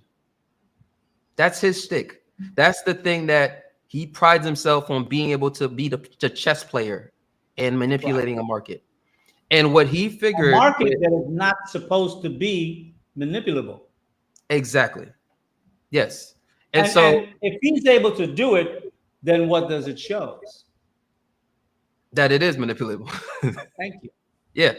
And so what he's done, though, that I think is so incredible, because it's hilarious actually, is this man has poured millions, hundreds of millions of dollars, possibly maybe even in the billions at this point. No, he's in the billions. Into social activism, right? Oh, okay. And now you would, I've heard some people talk about, the fact that, George Soros is trying to destroy the country, and George Soros, he's investing in Black Lives Matter and blah, blah, blah, right? And yes, he's done those things, but it's not because George Soros is trying to destroy the country. That's not the reason. And all you have to do is listen to the man talk and see how he thinks. And you realize all he did was he cornered a market. It's that simple. He cornered a market that was untapped. If you think about it, the social activism, especially on the leftist side, if you look at across the political spectrum and you see the power players, right, the power movers in the different factions, if you truly think about it, that was the one faction, the one section of the market that wasn't really being manipulated in that manner. Exploited. That wasn't being exploited, exactly, right? Until George Soros came into the picture. And this is something you don't have to believe me on this. Just go and do your own research, right? And you realize, I was on the street when he rose to prominence, so I'm very familiar. Yep. And so all you have to do is analyze it, and you see, damn, this man is smart. He is clever. See, again, I'm not saying I like him or I support what he's doing, but you gotta give the man his credit. He is clever. He has managed to find this untapped market where he can just pour so much funds into. Like, you really think, this man from Hungary, from Budapest, whatever, like, who was living in London, who has really not that much background in the United States, you really think he cares about Black Lives Matter? You really think he gives a shit? You really think he cares, right? But he's poured. The thing is, go ahead. He's poured so much money into these movements, and people want to make it. People think so emotionally and so politically driven that they can't think critically, right? You're so emotional, and you're so aligned. You're so partisan, and you're so emotional that you have the way you immediately think about it is that he must be doing this because he's a socialist. Like, George Soros is a socialist. Like, you niggas are crazy, right? Like, he's a socialist and he's trying to turn America into a socialist hellhole. What are you talking about? This man discovered that for some odd reason, this sector on the across the entire political spectrum, for some reason, was untapped. And he said, "Oh, I can manipulate this. I can take control. I can have the power here," right? Because ultimately, people at his level, you're always looking for more inches of power, right? Absolutely. You want more influence. You want more power. That was his way of gaining more power, because at that point he has the resources, he has the money, and that money he's turning it into power. It's like him shoving this money into a machine that in return returns him power. And so he found this untapped market, and he said, "You know what? That's what I'm going to manipulate." And he's been spending basically all these years and hundreds of millions of dollars into doing exactly just that. And guess what? People have provided him exactly what he wanted. it's funny that you use George Soros, because where he came from and the time he came from during the Second World War and whatnot, like it's it's a perspective between two people who came from a similar environment and made different choices. George Soros made one choice that we can see today.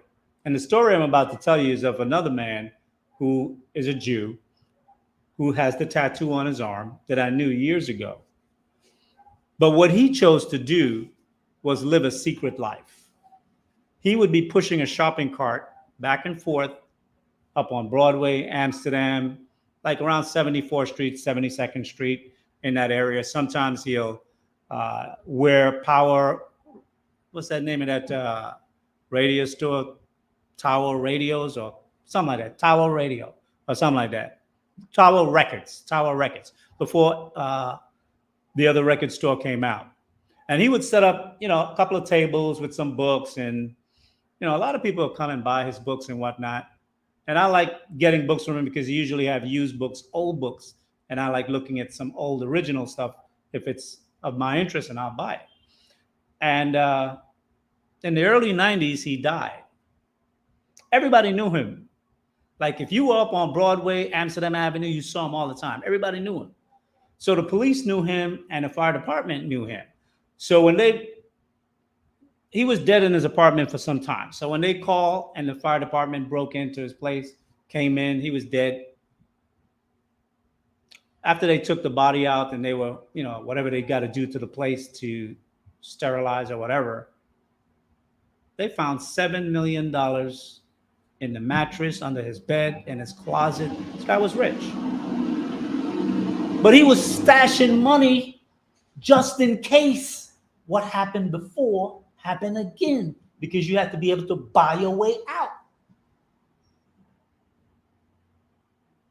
So it's a matter of perspective. George Soros took the power approach. He took the preservation approach. And I think as Black men, we think like the other guy. We don't think like George Soros. We don't think to exercise power to manipulate and get what we want to put ourselves on top. We're very comfortable taking orders. That's our position. We'll take orders. We could be worth a couple of billion, but take orders nonetheless. And I think we need to break out of that. And for us to break out of that, we have to be less judgmental of one another, particularly, and throw the emotions out the way.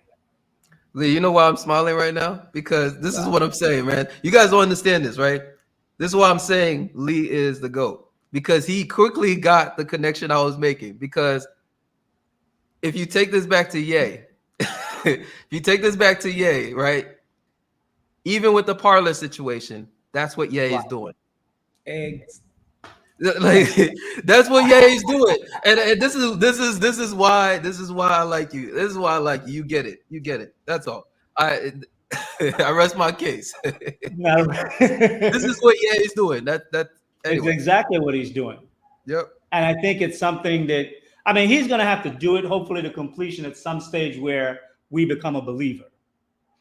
But we have yet to become a believer. There are few who kind of see the shoestrings, I see the shoestrings, the things he's dropping along the way. But I'm an old cat. I'm not looking to be a billionaire. One of you guys, right? I ran my race. It was a good race. I enjoyed it. Doesn't mean that I can't do something and make a little money or whatnot. I'm not dead yet, so I'm not gonna act like I am, right? But I'm not chasing the same things that some younger men might be chasing, particularly power.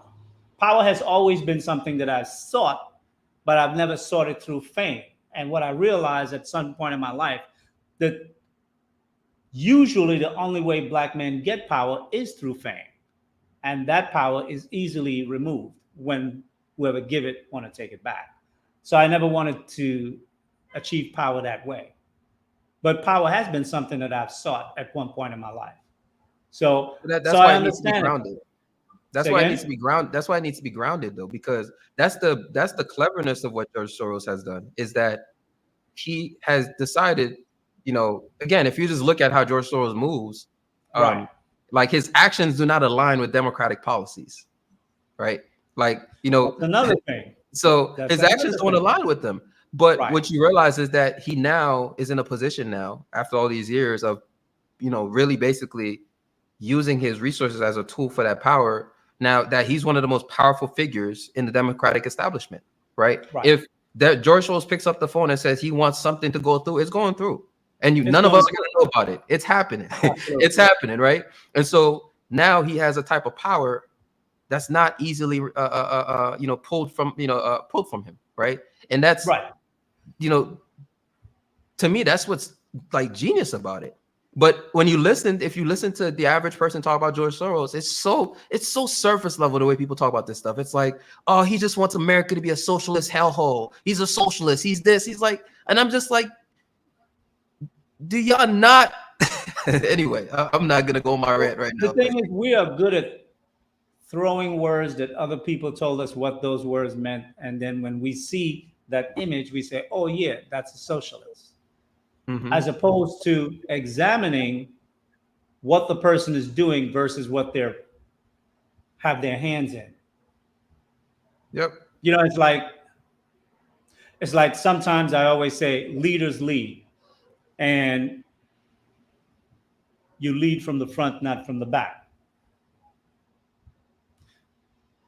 I hear a lot of guys say in this space, well, my woman won't let me lead. Oof, I hate when I hear that. There's no letting you lead.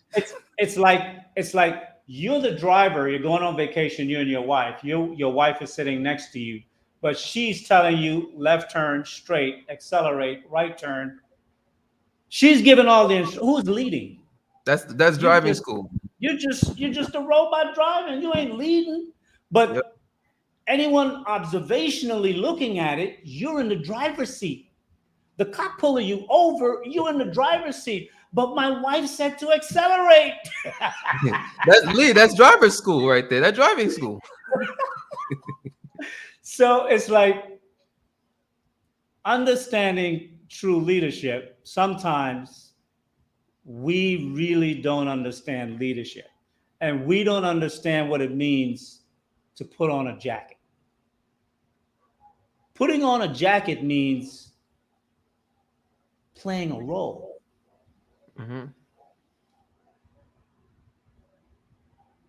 And when I talked about when I was a teacher, when I walked into the school, the personal parts of Lee McCarthy was not in the classroom. What was in the classroom was Lee, the teacher, the professor, the English teacher, the economics teacher, the world history teacher. That's who was in the classroom. That was my job. There was nothing a student could say that would make me, when I walk out of the school at the end of the day, I hate this little motherfucker. There was no kid that can do that. Because when a child got out of line, through my manipulation, wearing my jacket as a teacher, I would do something to check him or her. And then I would go right back to the rest of the class without missing a beat. And, it's weird because my oldest students, especially the seniors, they will always say, Mr. Lee, how do you do that? How come you never get angry with nobody? Because I'm not invested emotionally in the situation. I'm invested as a teacher to make sure you learn 100%. But my emotions and who I am is not there. You're not going to say something to trigger me. I'm way too expert in first of all, self-control. I've trained many years to control myself. So my emotions, my ego, even my body can't make me do something that I don't want it to do. That's why when I was listening to a conversation the other day, and they were talking about a brother who had no standards, who later years gets standards, and then wants to tell the woman, these are the standards I want you to follow. I think that's bullshit. Because before you can have those standards, you need to prove those standards to yourself. You need to make sure you can walk in those standards. You can't say you have patience, and then when you get into a confrontation in a stress situation, you flip out. You don't have patience. Because when your patience was tested, you failed. It's like the other night, I was listening to another show, and they were talking about masculinity and different things.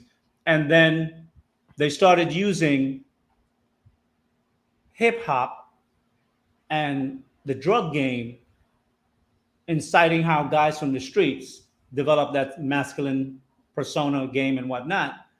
And then a comment was made that supposedly the educated guy, because he went to school and graduated and whatnot, and has a business or is in business, that this is going. He possibly couldn't even have gotten the role to do what they did. Not that he made a deliberate choice not to do it. You just didn't have the ability. Nobody would have chose you anyway to be on their team, to roll with them. And I'm saying, what we need to do, if we want to really change the Black community, we need to stop glorifying the qualities that slinging brought.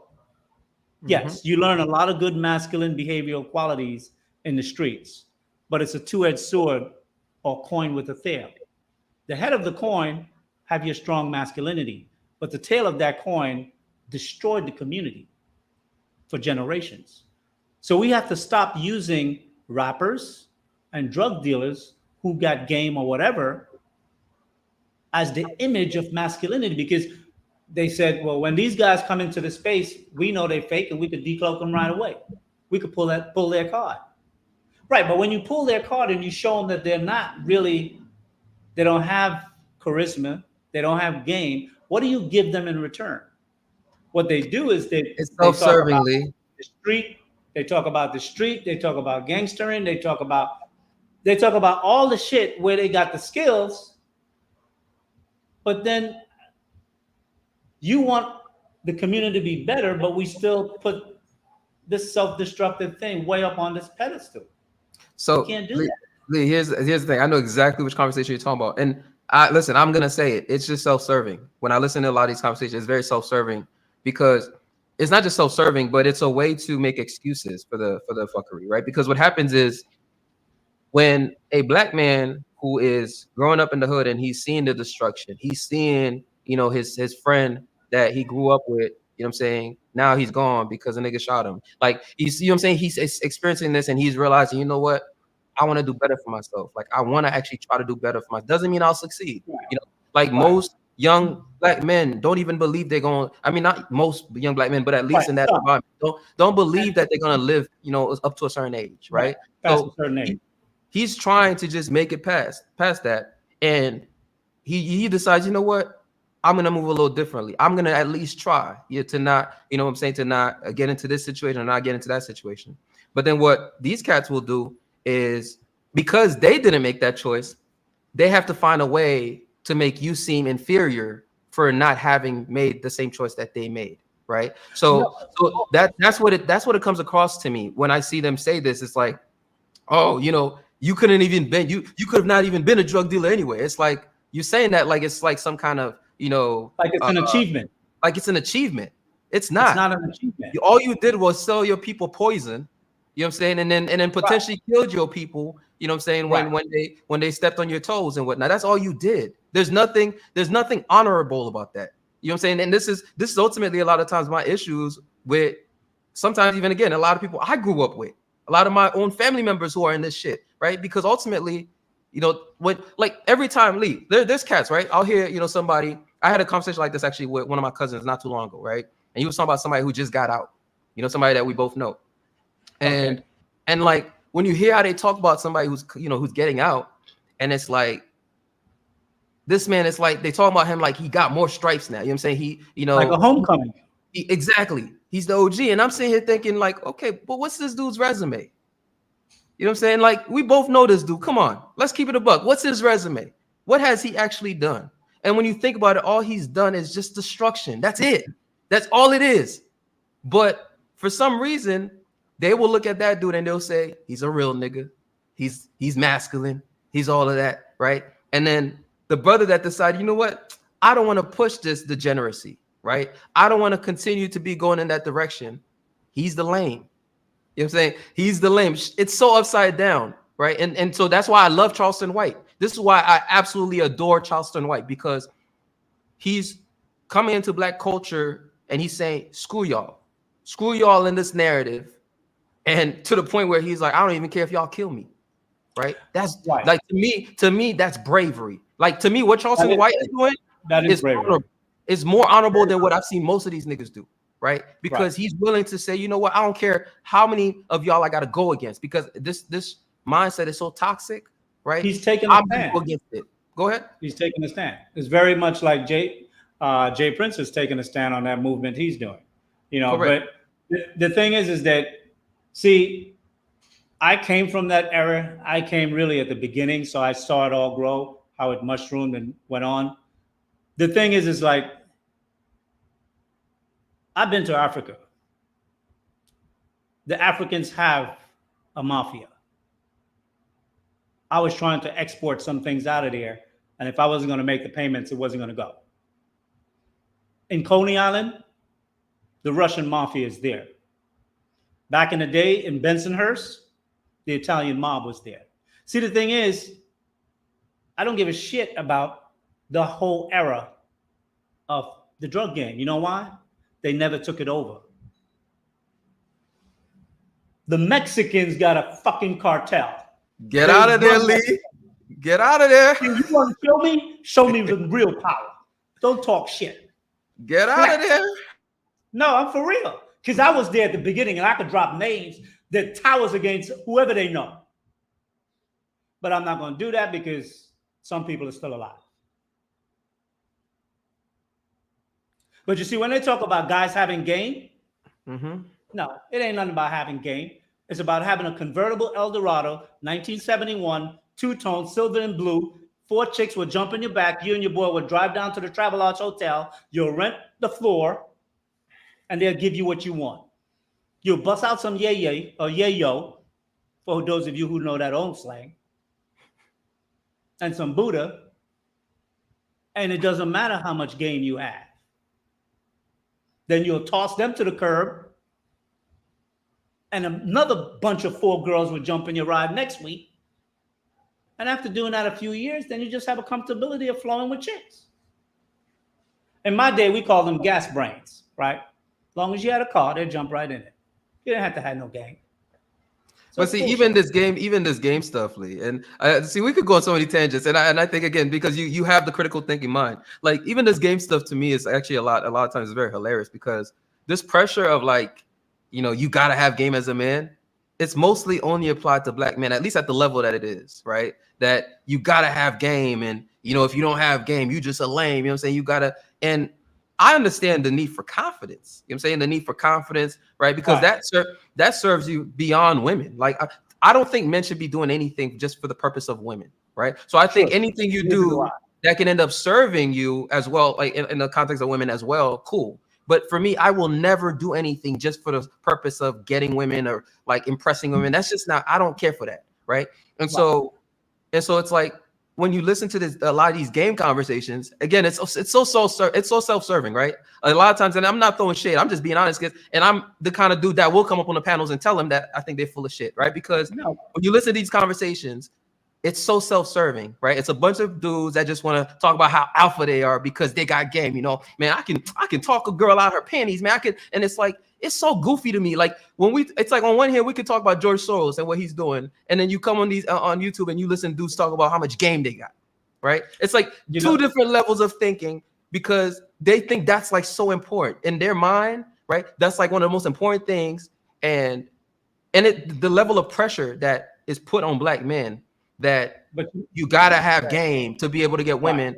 But you look in other communities and it's like a man just being a hardworking man, a man having his head on right. You know what I'm saying? A man moving a certain way, right? That's enough for him to just be the man, right?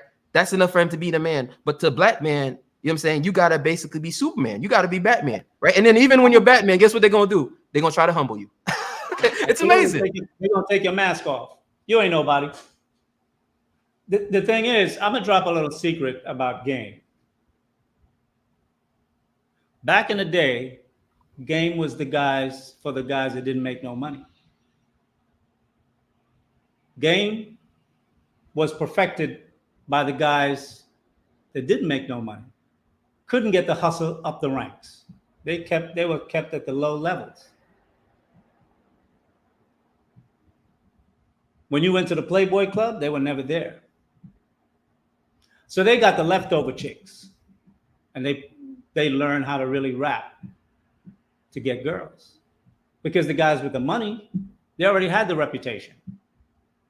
The girls already know who they was because they dress. Everything matched. Sneakers match, pants match, shirt match, hat match. So when he's walking down the block, all the girls know who he is. When he pull up in his, back then Mercedes wasn't really a big thing. There were very few people had Mercedes, but Cadillacs, Eldorados, especially that Mark III and that Mark IV. Woo, that Lincoln Mark with the Landau top. Best riding car I've ever rode in my life. I've never rode in anything better. Feels like you're floating on clouds. Whoever invented that suspension was the best. But the thing is like the guys who had the money, the chicks chose them. Even if you had game and you tried to rap to them, you wasn't gonna get them. Not until they were done with them. It's just low level. It's very low level. You know, Lee, you're from the corporate background, so you know this. You're from the corporate background, so you know this, right? So like, to me, you know what game is? Hold on. I gotta put this out. Wait a second. I gotta put this out. Diamond in the back with the sunroof top. Oh yeah, that's back in the day, baby. Alonzo Hall, good looking. Go ahead, Jimmy. No, so I just want to say, like, you know what game is? Is when you're at a corporate function and the CEO walk in and you just see how everybody go quiet. Yeah. Everybody go quiet. Okay. Everybody just moves differently. The moment that man walks in, you just feel the energy is different. And not to go there, but I'm going to go there. You know, every single woman in that room, that's the man they want. Absolutely. Right? This man don't need any damn game. And yeah, y'all niggas are goofy. Like, to me, and essentially that's the point that I always try to make, Lee, is like when I listen to these conversations, and I don't mean to sound arrogant about it, but I'm just like, yo, y'all are such at a low level that sometimes they lose me, and I'm just like, I gotta click off of this thing, right? Because they're so focused on like, I gotta impress the female, and man, you know, you don't got the swagger, man, you don't got this, you don't got that, and I'm just sitting there like, y'all don't really know what power look like. Y'all don't know what power looks like. Y'all don't know what status looks like. You know what I'm saying? You don't understand that. Sorry. The thing is that the girls, the women that they're messing with don't know either, because the women that know, they ain't looking for game. Those are the few black women who are in the spaces that I talked about several months ago on a different conversation, that are in the spaces where men of power are. They're just looking to be chosen. It's not about game. They're looking to be chosen. The mere fact that they're there, they've already said, one of you in here, I want. And the thing is that, like, we don't understand power. We don't understand, like, all these guys, Puffy and them. I mean, if they really understood the power, how they were moving, like Puffy's kids, Kanye's kids, and these other Jay-Z's kids, they should have already got like a consortium structured for those kids, training them, sending them to certain universities to make sure they get the connections that they need, the understanding that they need, the comfortability of flowing with rich people and being able to express yourself fully, so they can make moves. By the time their kids become 25 and 30, daddy is just do this, call so-and-so. Like Like they're just moving still, kind of selfishly chasing cooch. I mean, Jay-Z ain't chasing cooch, but there are others who are chasing cooch. Yep. Like, how many billions must you have and how many girls must you screw before that is not your priority? Or Thank before you. that cannot be your Achilles heel? But Lee, we don't even Most have to go that far up. set up with a woman easy. We don't even have to go that far up, Lee. Like, even, I mean, we don't have to go as far up as billionaires and whatnot. Even if you look, at, I mean, some of these celebrities that are like, maybe millionaires, or I don't know if the term is 100,000aires, whatever you call it, right? Like some of these celebrities, entertainers, right? And you see how they're constantly in scandals, they're constantly in some shit, and it's typically some woman at the source of it. And it's like, I look at those stories, I'm like, yo, why do all these black men move like just and I'm just gonna say it, let pussy be their detriment every time. Like Emil the perfect situation.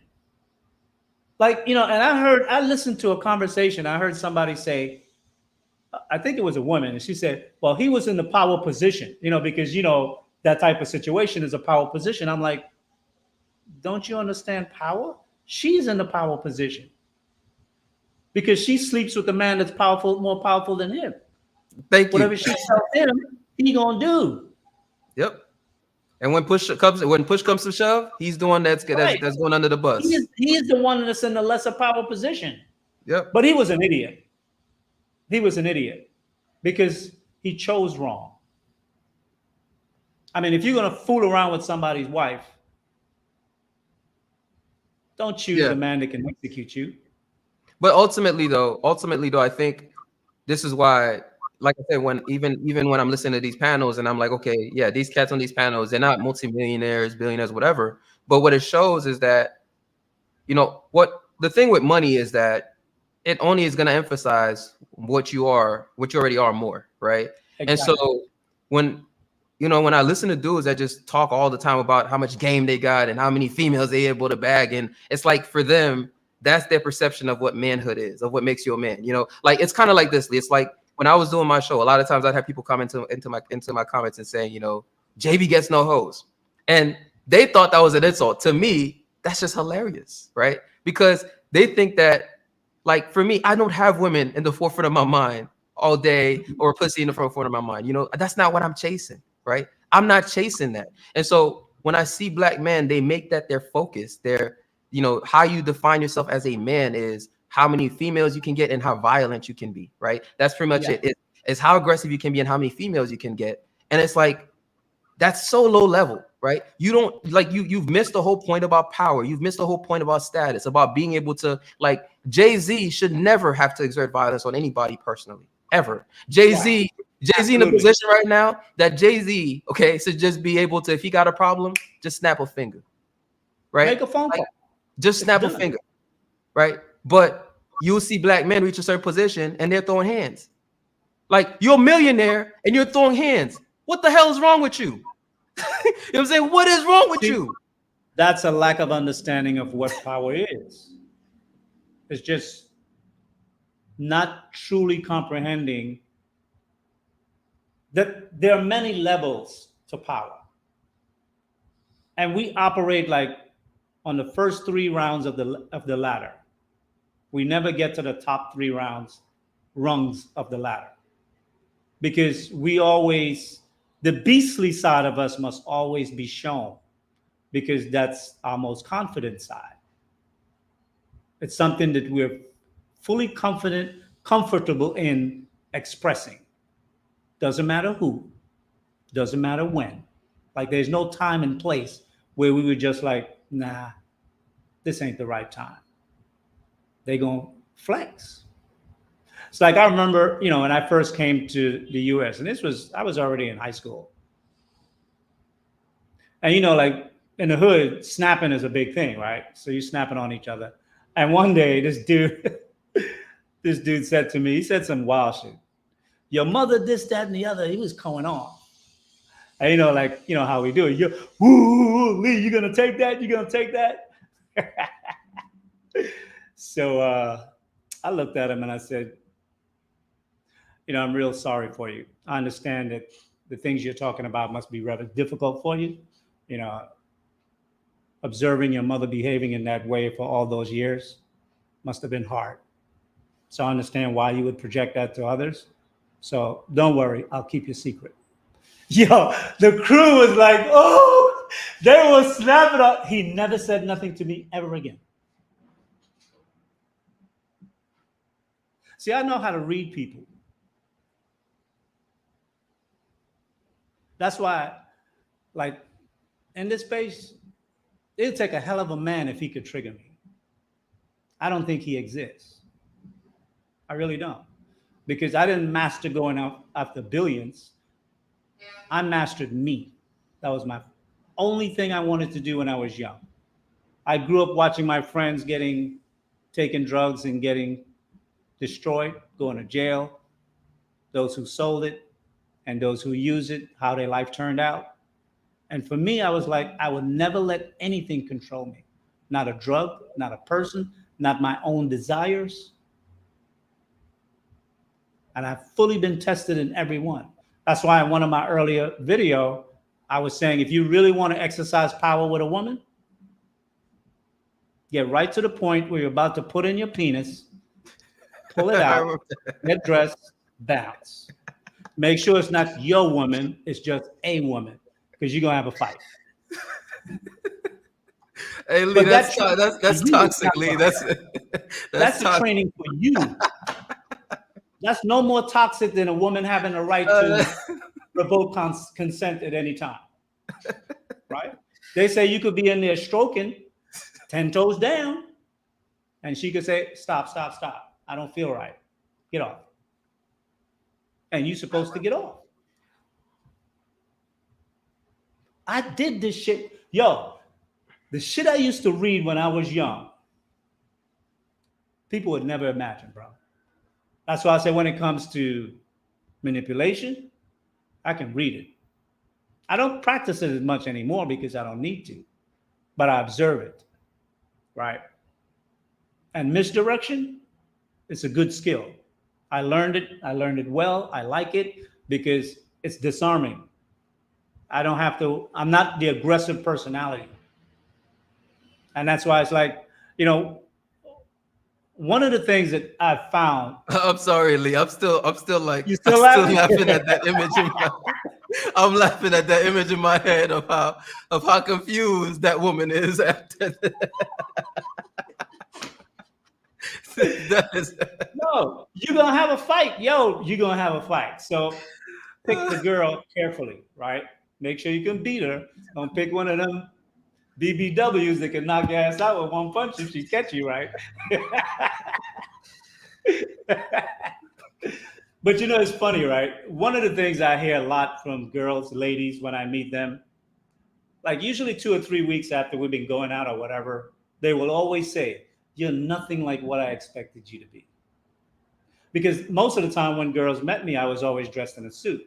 So people have a perception, but like I have a level of confidence, how I move, how I talk, and I could flip gangster on you 1 minute and go right back into a professional way. Like when I was in Africa and I was with this one chick and this dude walked into the hotel that threatened me at the New Year's party, I walked right up to him, tapped him on the shoulder. They broke it up. He apologized. The owner of the hotel made him apologize. And then the girl that I was with, she was like, come on, let's go. I'm like, where are we going? Up to your room. She got turned on. She was like, I didn't know you were violent like that. I'm not violent. But that was something I had to do because I understand the dynamics. When a man thinks that you fucking with his woman, he'll set you up. He'll catch you. He's driving down a car in Africa with 4 of his friends. That's the guy. 4 motherfuckers jump out on me. What am I do? I had to make sure that imagination was removed from his thoughts. You know, one thing I learned back in the day on the street is never let a motherfucker threaten you and walk away. No. Because not everybody is going to walk away easily like that. Some people are planning something. Lee, check that shit right there. Lee, can I just want to say, and I want to say this because you just made this point, and it's so funny because I was saying this just last night, right? And I'm not trying to bring some other situation over here, but I had a scenario with somebody, and they threatened me, right? And they were trying to walk it back, and I said, "Nah, don't walk it back. Just stand on it," right? And a lot of people that like, I had a number of people call me and text me and say, "Yo, JB, like, there's no need for that energy." And I was trying to, and maybe you could give me your feedback on this. And I was trying to get them to understand. Listen, that's the only line for me that once it's crossed, I don't let you don't threaten me and walk it back. And I'm not a tough guy. I'm not a gangster. I'm not a tough guy. I'm not a street nigga. I'm not a thug. I'm none of those. But the moment you've passed that threshold of threatening me because I value my life, right? And you threaten me, I don't just take it as jokes, right? Yeah, I don't threaten. Listen, I don't threaten other men, right? I don't threaten other men. So I don't take it as jokes. I don't take it as you make that threat, stand on it. And when I said this, for some reason, and I had back and forth with a few people, like few people hit me up after the fact, like, "Yo, JB, that's, there's no need for that." But I'm like, nah, the man made a threat. He made a threat. Don't walk it back just because it looks bad on the internet or whatnot. Just stand on what you said. Stand on what you said. It's noted. I know how you feel. You know how I feel. You don't like me, whatever, cool. Stand on it. And I got so much pushback for that. Do you think I'm wrong? And just, you could tell me honestly, but do you think I'm wrong on that? No, I don't necessarily think you're wrong. I probably would have handled it a little differently. It depends on the individual and how much smoke he was coming with and whatnot. But if they walked it back, I would have been very sound in my words and let him know, don't you ever threaten me in your life again. And I would leave it right there. Few short words to let him know I don't play that way. But how you handle it is how you choose to handle it. I'm not going to critique that because, veiled threats to me are no different than real threats. And you never know which one it is. And you gotta nip that shit in the bud right away. And the person who taught me that, we grew up together from the 4th grade in school. And he grew up to be a very powerful guy on the streets. He used to change his number so often, every month or twice a month, he would call me up and say, "Lee, this is my new number. They tapped my line." I'm like, "Yeah, I know." But he was a very powerful dude and he used to move a certain way. And they didn't get him on that. They got him on, what they can get you on most of the times. Like when you make a lot of money, I would say this, in America, you make a lot of money, you better report your shit and do your taxes. They got him on taxes. Listen, that's the one. That's the one gang you don't want beef with. Is the IRS. Thing you are not going to get away with. They're going to track you down, and they're going to wait for the accumulation. So if you're making millions, until you got millions in penalties and interest, they're going to come at you. Yeah. So pay that. And they're going to count. They're going to count every year as an extra count. Absolutely. Yep. And I would say, there's a lot of brothers in this space that are very emotional. It's sad. I don't think there's much we could do about it because you got to take deliberate training and investment in yourself if you want to improve yourself and you want to better your weaknesses. Turn your weaknesses into strength and reduce as many weaknesses as you have as you can. I learned that when I was like 16. I've spent a lot of money over the years taking personal training, going to different schools to learn how, one, introspection, evaluating me, and then what are my weaknesses? Work on those. Because your strength is usually the thing that comes natural to you. Your weaknesses are the things that you lack the ability to, one, either identify, or two, have any self-control over it. That's why I say if you can first master yourself, you can't be played. You can't be manipulated. Well, you may be, but if you're astute enough, you'll figure it out soon enough in the game, right? It's not that nothing can be pulled over your eye. There are things that can be pulled over your eye. But if you're astute and you're aware, you're going to pick it up fast. And that's why you got to stop. That's why you got to stop wearing that don't press me button on you. Right. Yeah. Well, and that's why I think that as black people, black men specifically, since I'm in the black manosphere space, and I try to focus on dealing with black men issues. I think that whole respect issue, we gotta pocket that, put that off to the side, because if a man is not in self-control of himself, how can you demand respect? Because you don't even know what respect is yet.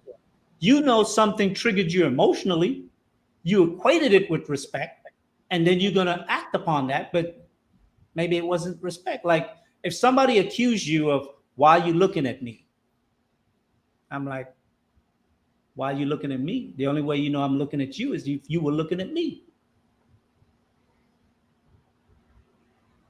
I'm a man. You can't control my eyes.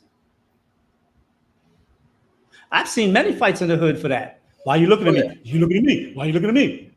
That's over silly shit. Yeah, and silly that's shit. that's the ultimate, to me. That's the ultimate thing that makes me sad. Is like, when Lee, I've known people who've gotten shot. Not they didn't lose their lives, but gotten shot over a misunderstanding on Facebook. Brawls over. I thought, over like, dudes were at a house party and he thought somebody looked at his girl the wrong way, right? And now there's a whole brawl and a bunch of people injured, right? Just because of that. It's just all goofy to me. This is why like a lot of times, like, and this is why I hold like when people try to use the term nerd or lame or whatnot as like an insult. To me, if that's the opposite of that goofy shit, I will take it proudly. Call me a lame, because to me, like, that stuff is just goofy. Like all the stuff that we allow to get like black men to harm each other, right? To harm each other, to take each other's lives, to leave each other. Cause. Like, it's just dumb. It's stupid. Like, at the end of the day, was it really worth it? Like, was it really worth it that this dude got shot because he stepped in your sneakers and you didn't like it? And it's like, okay, I understand, but really, did he have to get shot over that? Right? Or like, where were you at? You were in the club. Exactly. People are dancing, people moving around. It's crowded. Why you wear your brand new white sneakers? Because you want a profile. Okay. In a crowded club, somebody might step on your sneakers. But it's the same thing. It's like when they say lame, it's like you're trying to disprove a negative now, right? And some people will take that personally and want to prove that they're not a lame. It's just like when they call Kanye crazy. Exactly. He said, let me put on the jacket. So once they call him crazy, well, how are they going to attack him anymore? It's a crazy man. Why are you attacking a crazy man? And you said it best. You said it best earlier when you said that, by him, like the best way to, I forgot how you said it, but the way him taking control of that narrative, because, that's why a lot of times, I hate to bring it back to me, but it's actually, it's so relatable, right? Yeah. A lot of times I can see how a lot of folks in this space, they don't know what to do with somebody like me, because, they think if they call me, a lame, and they realize, wait, he's not offended. Or they think, oh, then let me try to call him a nerd. Damn, he's not offended. Damn, let me try to tell him he gets no hoes. Damn, he's not offended, right? Let me try to tell him, man, you dusty. Man, you don't go outside. Like all this stuff, and they realize, I don't give a shit, right? Because once you realize all this stuff is goofy, you realize these individuals, they don't understand, like they have such a low level view of the world. It's like, and this is where it may sound arrogant, but, and also why I understand Kanye is like, why does your opinion matter? Right? Because ultimately, if your worldview actually thinks that it's worth fighting over somebody looking at you the quote unquote wrong way, I don't trust anything else about what you like think or your opinions after that, right? Because ultimately, I can already tell that your critical thinking skills are very off, right? You have no ability to think critically, and so anything you say after that does not matter to me. No, it's worse than that. Is that he'll make up a whole story about the reason why you're looking at him. Whereas you could be thinking, you could be in deep thought and you're looking straight through him, but you're just looking in that direction and he's there. Yep. But you're not even looking at him. Mm-hmm. But because he's so insecure in himself, he sees you and he's like, what you're looking at, and then want to walk up to you and confront you. Like, Yeah. how insecure are you in your manhood? Like, if I'm a man and that's another man, he is strong in his masculinity, and so am I. We could look at each other as two kings, two lions, whatever you want to label it, nod our head in recognition of another worthy lion to be on this planet. We could both be kings at the same time. Why is it that I have to take your crown so I can wear my crown? And we move like that. We find the most insignificant things to invalidate another man's masculinity and power, so we can take them down. So Lee, I got a perfect little example story for you. So when a couple years ago, because again, I've kind of told this story before, not this story, but I've told people about my background before, right? Like, sure. I'm not gonna lie, like I used to be heavy in the nightlife, right? I used to go out a lot, go to the clubs, buy sections, and there's one night in particular, here in Atlanta, right? I bought a section, and it's one of my most wasteful nights because I wasted so much money. But that's not even the story. So there's this Nigerian guy. Beware of these Nigerian cats at the clubs, man. These guys, they move. These Nigerian dudes, man, they move there. Listen, when you see a Nigerian dude with those spiky shoes and shit, you're not gonna win. You're not gonna win any when they're wearing those tight ass shirts with the spiky shoes. You're not gonna win any type of money, rich game, none of that with them. Okay, but there's this Nigerian group of guys and ladies that were at a section that's like slightly like diagonal from me, right? And I was at a section with a bunch of guys. A lot of them were like some Haitians and whatnot, and we got into this. It's stupid, right? I'm not saying please don't do this, but we got into like a bottle war, right? Where basically, because when the bottle girls come out with the bottles and whatnot, right. And so you buy 2 bottles, and then the Nigerian cats are like, because they come out with the lights and with the what do you call those things? The little sparkly things, whatever. The sparkles. And the sparkles and bottles. Mm-hmm. And they come out, they bought they bring our 2-3 bottles, right? And then the Nigerian guys, they next thing you know, they buying twice what we bought. So now you gotta and mind you, each bottle, I mean, it's like, if I remember correctly, like $250, $300. It's a waste of money. I'm telling you, please do not ever do this. Like I regret doing a lot of this shit, right? But it was fun. I will admit, it was absolutely fun. It was a waste of money. But I would say this. Hold on one second. I would do a caveat asterisk that. If you ever come across a time in your life where you're really at the pinnacle of your success, splurge. Not forever, at least for a good year or two. Like, get the finest bitch, get the baddest car, go to the best places. I think as a man, you should have that level of enjoyment at least once in your life if you could. So when you say you regret it, unless you didn't have the money to spend, and then when you got home, the bills are due and you're broke, that's different. Yeah, I agree. Do that, right? Yeah. Don't do that. That's essentially what I'm saying. If you got flexing money like that, enjoy yourself for a minute. Absolutely.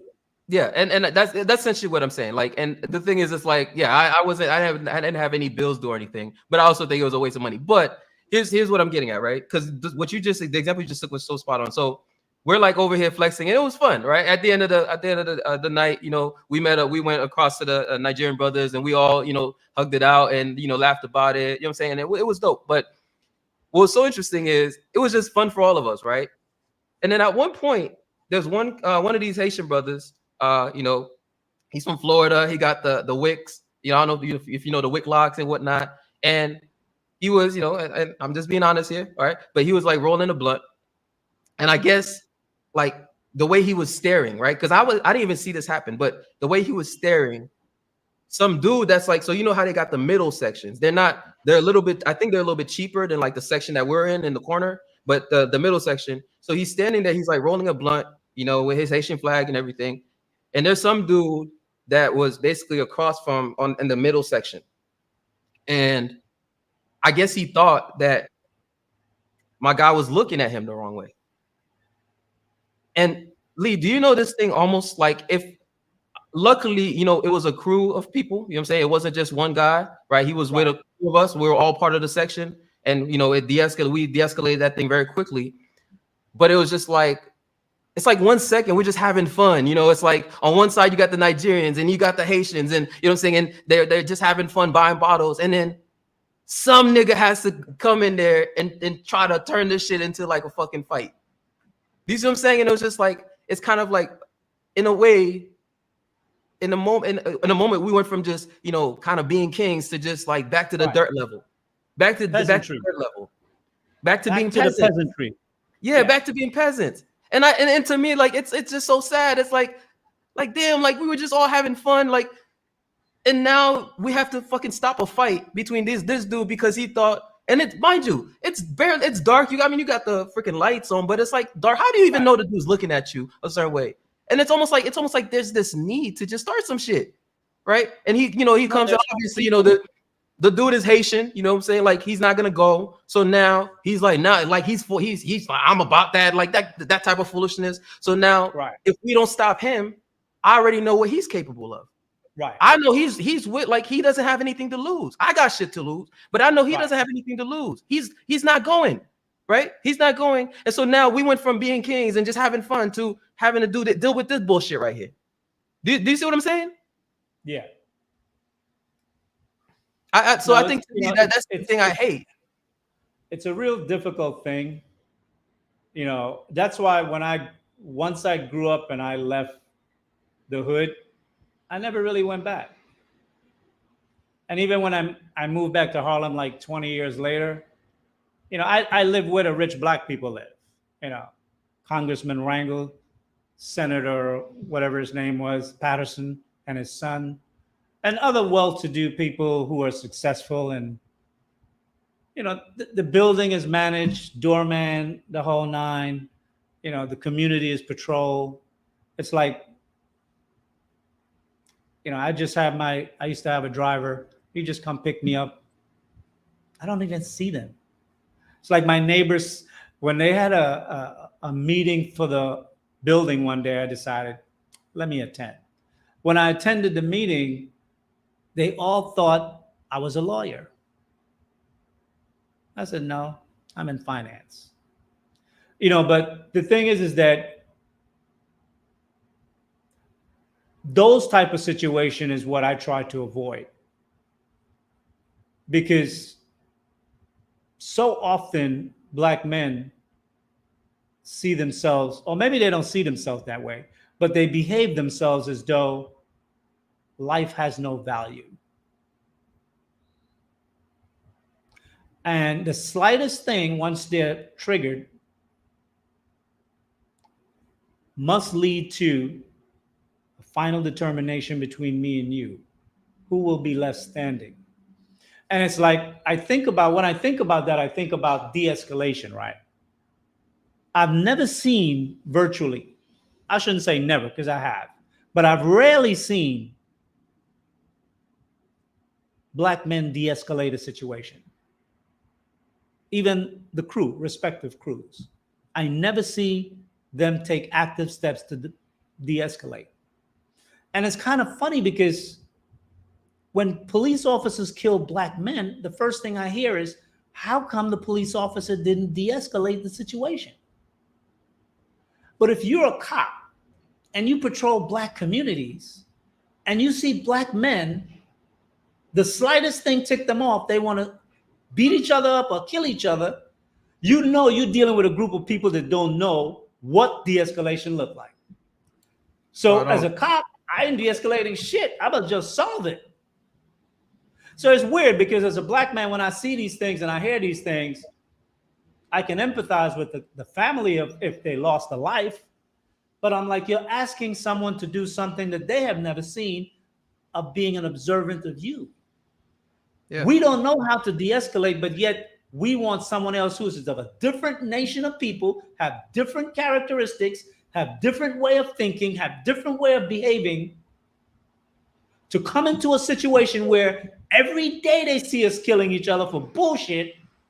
And at that moment, when they're encountering us in a potential violent situation, they're supposed to do the de-escalating. That's why self-control is important. I've been stopped by cops. I've been stopped. See, I like fast cars when I was young. I like driving fast. I do too. I remember when I used to go to Chicago from Rockville, Illinois. It's a 90-minute drive, an hour and a half. I used to do it in 35 minutes. 35 minutes. One day I was coming back in 1984 from the world concert that Michael Jackson did. And, 4 o'clock in the morning, the highway is empty. I must have been doing 120. All of a sudden, that cop came from out of nowhere. Big brother, diesel. So he asked me for my license. I gave him that. He told me, you're 30 miles over the speed limit. And my wife-to-be was with me. And I said, didn't I tell you to keep an eye out? I wanted to get us home quick. She was like, I fell asleep. Anyhow, the ticket was like $300 and something. And I had just gotten paid. So I know I got the money. I gave the cop the card, denied. I'm like, shit. So the cop is like, does your wife drive? I said, no, she just came up from New York. She doesn't drive. So he asked me where I live. Wait, so you guys paid the ticket on the spot back then? Yeah, you could pay certain tickets on the spot. Yeah. Oh, interesting. Okay. Was that only like jurisdiction, like based on the jurisdiction, or because I really don't know. I don't know. Okay. I was in Illinois. I was speeding 30 miles over the speed limit, and they tracked me, and he would have let me pay the ticket right on the spot.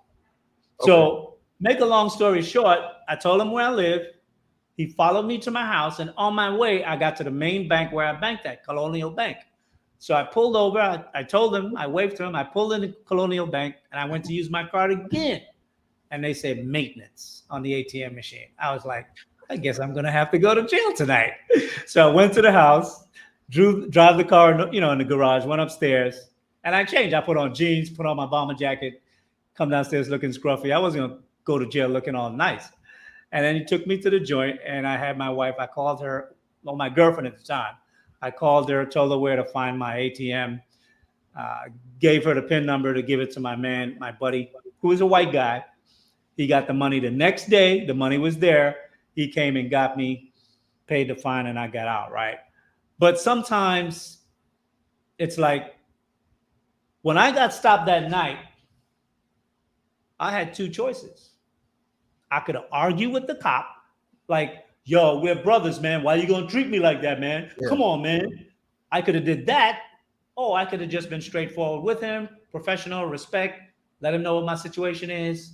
And you also know that you were actually doing something wrong. I was wrong. Yes, I was totally wrong. And that's ultimately a lot of times that's part of the problem too. A lot of times it's like, I've seen people go off on like people that like, the people that put the tickets when you park the wrong way or whatnot. And I've seen people, I've witnessed a few situations where the person catches the lady putting the ticket, at the moment that, while they come in, like if they parked illegally or something. And you start going off on the damn lady, and it's like, yo, she's just doing her job. And guess what? Your car is parked illegally. Why are you mad at her? Right. You know what I'm saying? And the thing is, it's like, even if she could have done something for you, why should she do anything now? Because she's doing her job, and you giving her a hard time like she owes you something. Right. Once you insult them, you already crossed the line. Yeah. I remember when I was in California. Back then, I had a Beamer. I had a 740i, and that sucker can move. I love that car. But I was in Shasta.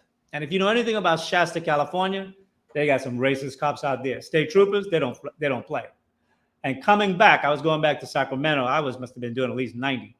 And it was a tractor trailer blocking me. So on the curve, I jumped out in the left and just passed him.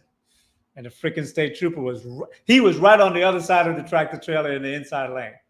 And he just pulled out and snatched me up. The funny thing is, he said, do you know why I'm pulling you over? I said, I was speeding. He said, and I said to him, but you did see the tractor trailer. I just passed him and then I slowed down. He said, but yeah, you were speeding and I saw you. So he asked me for my license, everything. And then when he came back, he just gave me a warning, says, drive safely. And that was it. I experienced the same thing and I experienced the same thing in Buckhead. And I was speeding. It was late at night, kind of like what you're saying, Lee. It was late at night. The road was clear. And I know that road like the back of my hand. You know what I'm saying? So exactly. Like I know it like the back of my hand. It's pretty clear. you know, and also like even though I'm speeding, not to make excuses for it, right? But even though I'm speeding, like I'm in control, right? Like I actually know how to drive well, right? And so, but the cop was in the cut, okay, and I didn't see him. Listen, he did a great job. I did not see him. And I only it's funny because I sped past and then it's like in the mirror I saw something turn, but he didn't turn on his lights yet. But I saw something turn and I'm like, oh shit, I think that's a cop. And then he turned on the light, he flipped his lights on, and then I'm like, damn it, he got me. But guess what? You know, he stopped me. He obviously he got my license and he ran my stuff, and then he came back and he said, well, initially he said, you know, he asked me, first he tried to ask me like if I'd had anything to drink, like just the regular questions, right? And then, you know, asked me if I knew why he stopped me. And I said no, because I don't think you should ever, you know, incriminate yourself. Right. I'm like, no, but he said, you know, you were speeding. He told me over whatever limit. He told me how he got, anyway, he told me all of that. But the thing is, you know, I knew I was wrong. Like, and so I didn't say anything. I didn't argue with him. He went back to the car, ran my stuff. Cause I'm pretty sure, I don't know what the exact law is on this, but I think they have to, once they stop you, I think they have to run you regardless, right? And so they have to run you. Yeah, they have to run you. So he ran my info, and then he came back to me and he said, technically in Georgia, once you get to damn, I forgot the exact number, but once you get to a specific number, it's pretty much reckless driving at that point, right? And so certain speed over the limit. That's what you're saying? Yeah, exactly. He could have actually arrested me. Just let that sink in, right? He could have actually arrested me, and that, I'll be honest, since that day I have, you know, I've behaved, because I definitely don't want to get arrested over some silly shit like that. But he came back and he said, you know, he said, I'm only going to give you a warning, you know, because he looked at my background. My background's clean, obviously I don't have anything, and he's like, I'm only going to give you a warning, but you know, please, you know, he just talked to me very nice. You know what I'm saying? And by the way, this is a white man, right? Because you know, the you know, shout out to the racist white man, right? But he just, you know, he had a conversation with me. He said, you're clearly sober, right? Because I wasn't drinking. I don't drink and drive. He's like, you're clearly sober, but you know, I understand you want to drive this car and whatnot. Because my car can't speed. He's like, I understand you want to drive this car, but you know, you got to stay safe in these streets, and you know, kind of gave me a little lecture and whatnot. But he let me off. And whatnot. And I didn't take that for granted, to be honest with you. Like I thanked him, and I went on my way, and I drove the rest of the way like a grandma.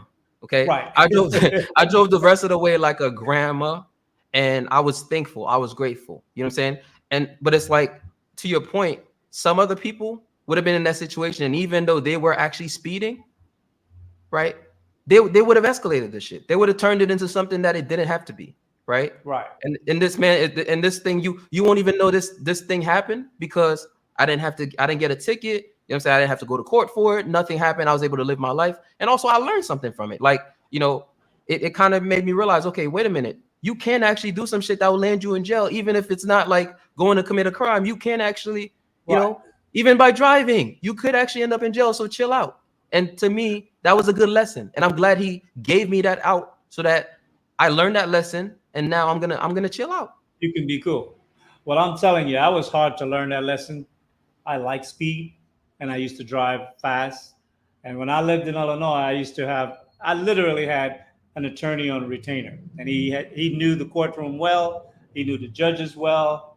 Trust me, 56-year-old Chevys Regal. I've bought many bottles back then, you know, to give to the judge to make sure I didn't lose my license. You know, so I mean, the thing is that I think if we carry ourselves in a certain way, we will get a certain level of respect and certain level of treatment. The thing is that because so many of our hands are dirty, and we know, see, the thing is, when a guy runs, he already know he's got shit unresolved. He got warrants, he got this, he got that. He's not running for what potentially will happen now. He's running from what already happened that is unresolved. And if that cop run his record, it's going to come up. So they put themselves in a situation because of the life they live. You know, it's unfortunate. But then at the same time, because that guy got game, we would promote him. And then now the majority of black women say, I don't want a man unless he has game. And what game mean is lie to me, make it sound good so I can give you this coochie for free. And then 5, 10 years later, when they wise up, they'll say, all black men ever do is lie. But that's the kind of guys you say you want, the gamers. But that's a whole nother conversation, right? JB, I want to thank you for gracing the panel today. Yeah. No, I was just gonna say, just and because I know I've been had to leave, but this has been such a great conversation. Just Likewise. To your point about two things, and I'm gonna make sure it's only two things, because I'm long-winded. Okay, on the de-escalation point that you made, you were just so spot on that I just wanted to acknowledge how spot on you were about how hard it is to de-escalate. Because even in the example I took with you, I remember, when that fight was about to break out at the club, and initially again, because we're just having fun, that I'm not even paying attention to what's going on over there. Right. And then all of a sudden I see a crowd forming in that little section. I'm, and I'm like, yo, what's going on? What's going on? And that's when I find out, oh, this dude is saying, so, and I don't want to name names, but so-and-so was looking at them the wrong way and whatnot. And it's like, in that moment, you realize, like, bro, he's not going, right? Like, he really is not going. And it takes so much to get a man who has nothing to lose, right? At least that's what he perceives, and like, that's what he feels, right? To get him to what he feels is that he's standing on some principles of respect. Exactly. Yeah. And he is willing to die for that principle of respect. Exactly. Yep. And so, like, it took so much, Lee, to calm him down. Like, bruh, I get that because he's like, man, I wasn't staring at that nigga, man. I don't know what the fuck with him. Like, he was like going off, like, man, I ain't staring at him, and so he was going off, and he really was ready. But I'm like, it took so much for me to be like, bruh, you realize how much fun we just been having here? Like, you're about to ruin the night over this, and I'm trying to talk to him. He's not listening, right? He doesn't care, because the only thing in his focus right now is that dude across from him. You know what I'm saying? That just basically want to go at it with him, right? And it's like, I'm so glad that night didn't turn out bad, right? Because that's the type of shit that, you start having fun, and then next thing you know, gunshots, you know what I'm saying? People get stabbed, like all types of goofy stuff. Right? And then the wrong people wind up getting hit by the bullet. Exactly, right? Target gets missed.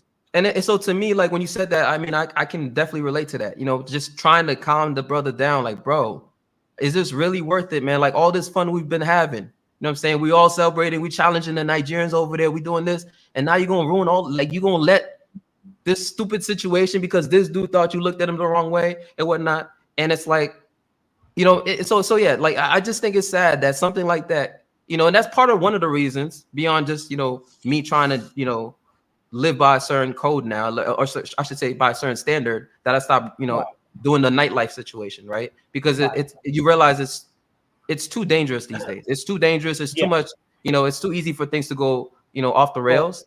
Alcohol and an uncontrollable man that's emotional is a dangerous situation.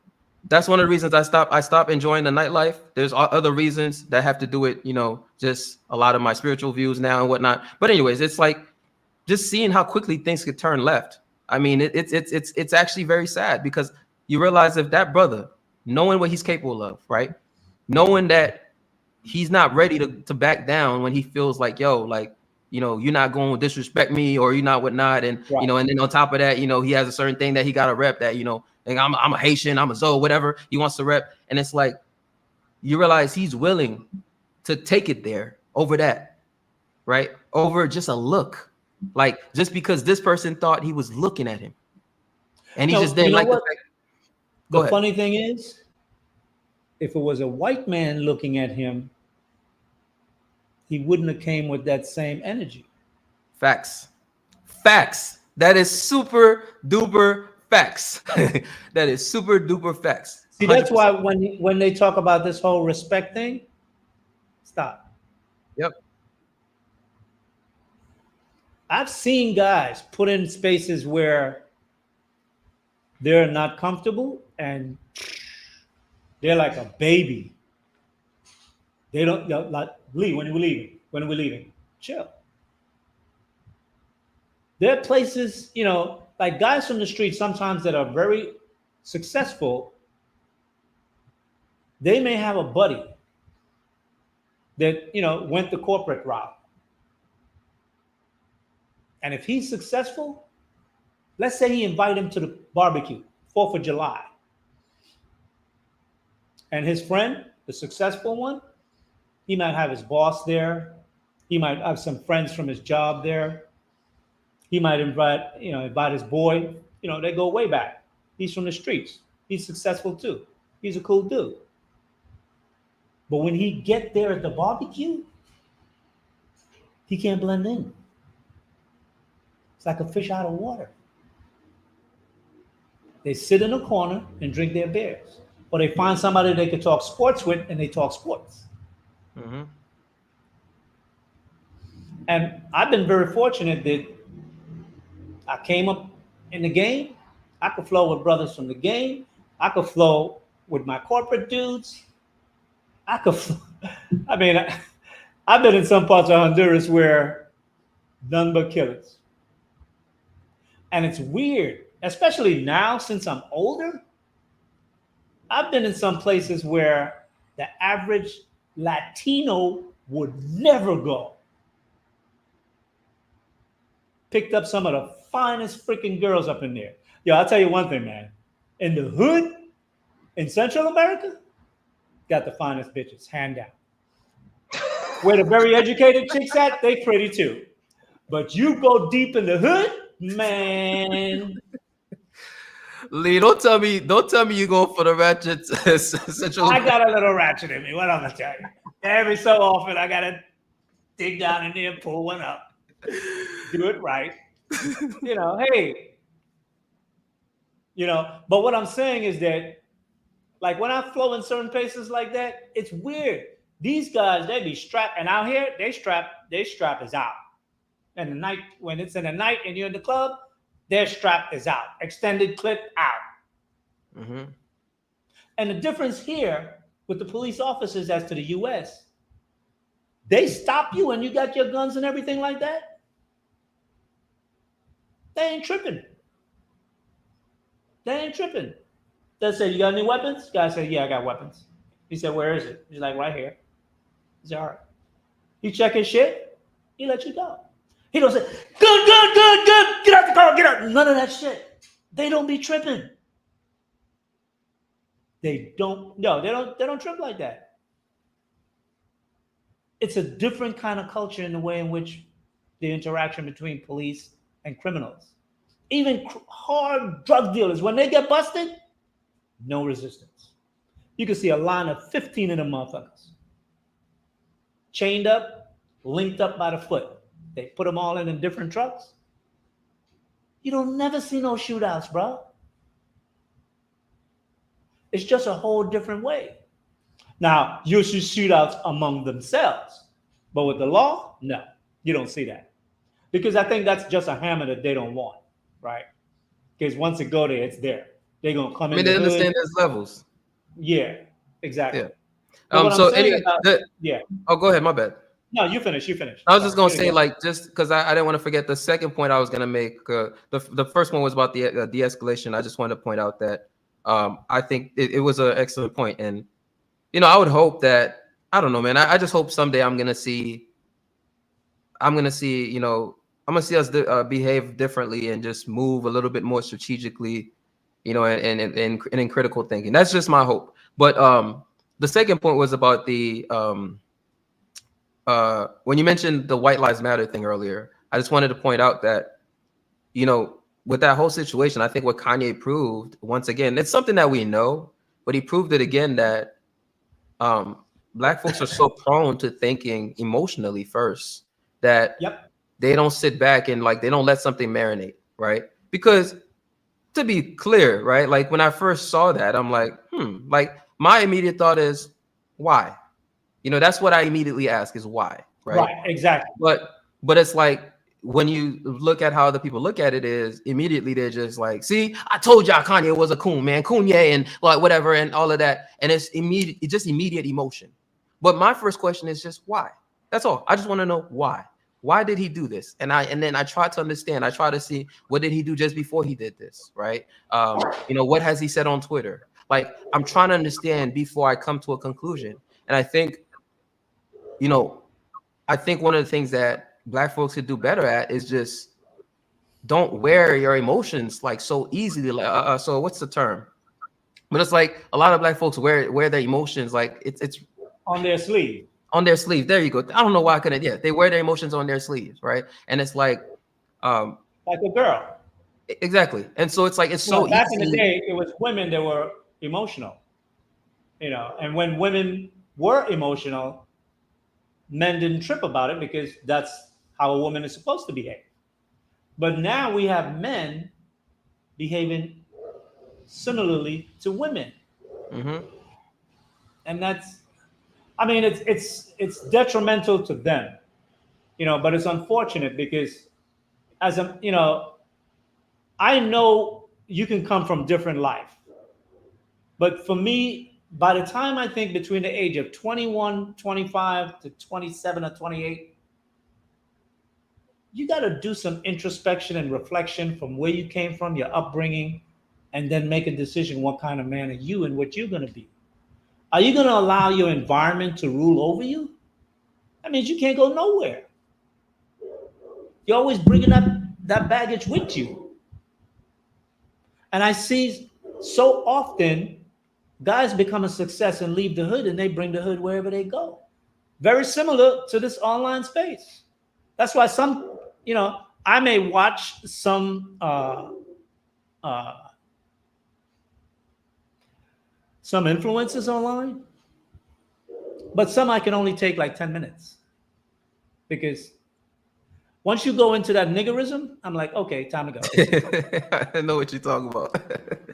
I'm like, I'm not going to pay cable and YouTube Premium to watch the same shit I grew up with. I'm not going to do that. It's like when I go out, I don't buy hamburgers and I don't buy fried chicken. I get that regularly at home. See, I like to experiment. I like to try new things. I like to broaden my palate on a food, when it comes to food and different things like that, right? But when I come in these spaces, I'm looking for something else.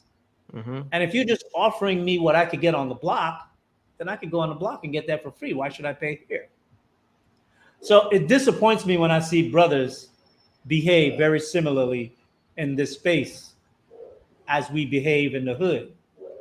Lee, so when you talk about, I feel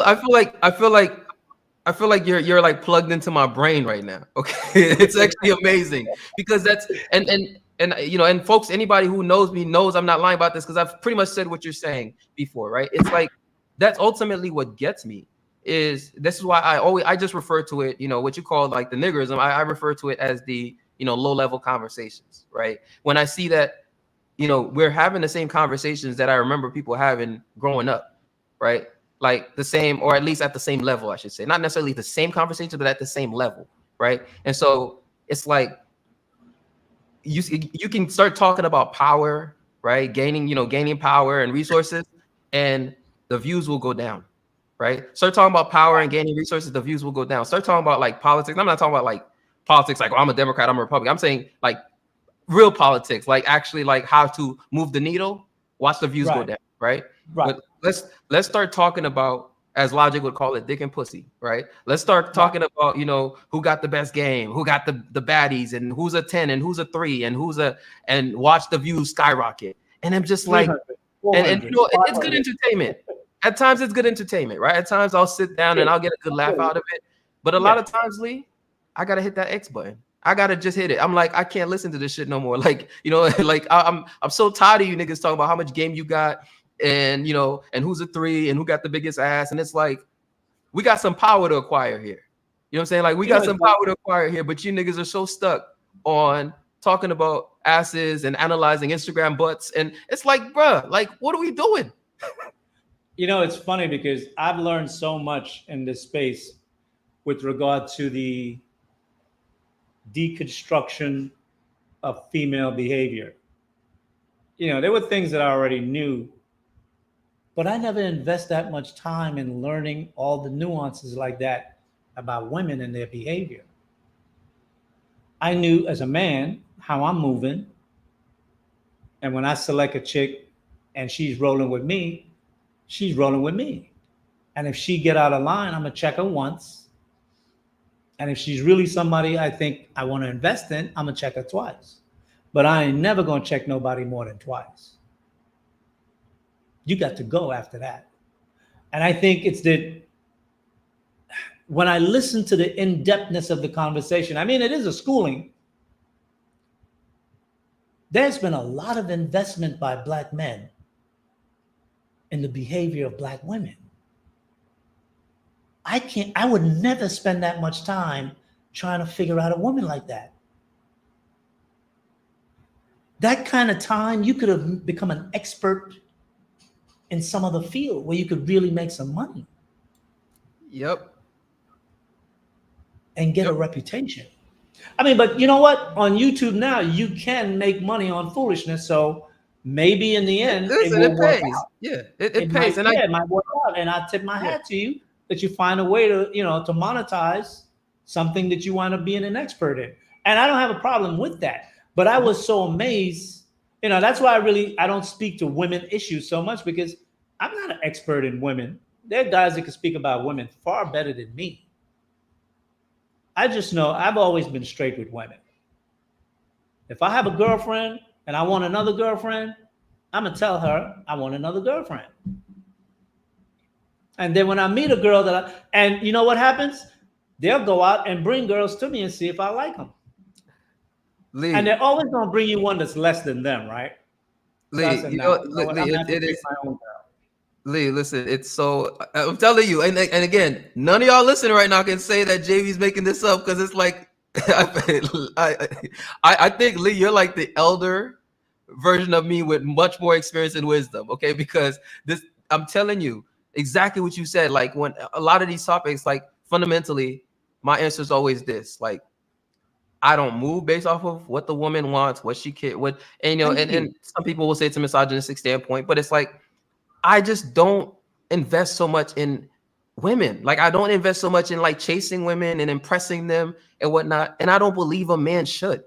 And so once you have, in my opinion, in my perspective, once you adopt that perspective, you start realizing there's so many other things out there that matter more. And ultimately, right, when you get to a certain position, right, you realize that you don't even have to do all of that. You actually don't even have to do all of it, because guess what? The women are just there, right? They're just there.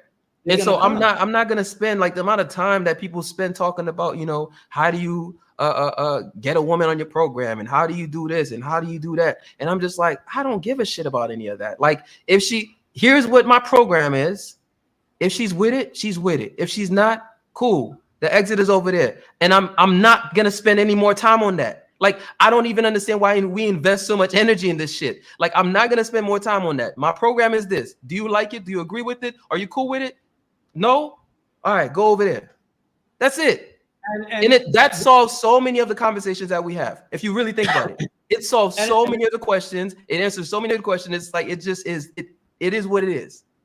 And you know what? You'll be surprised when you're that forward and direct with a woman. You catch them out of left field. You'd be surprised the woman that will say yes. You look at her, she got her own money, she dressed well, she looked good. You'll never think she'll go for anything like that. But you know what? Honesty depowers a woman.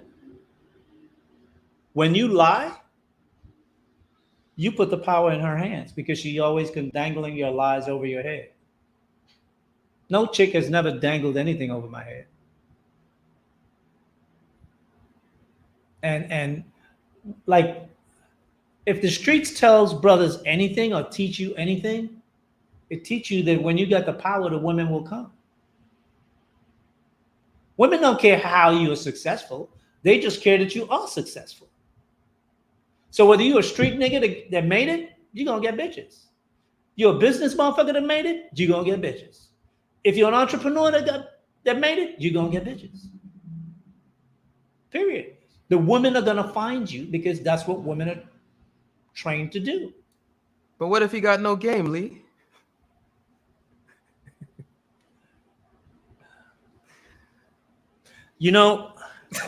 I'll tell you something I did.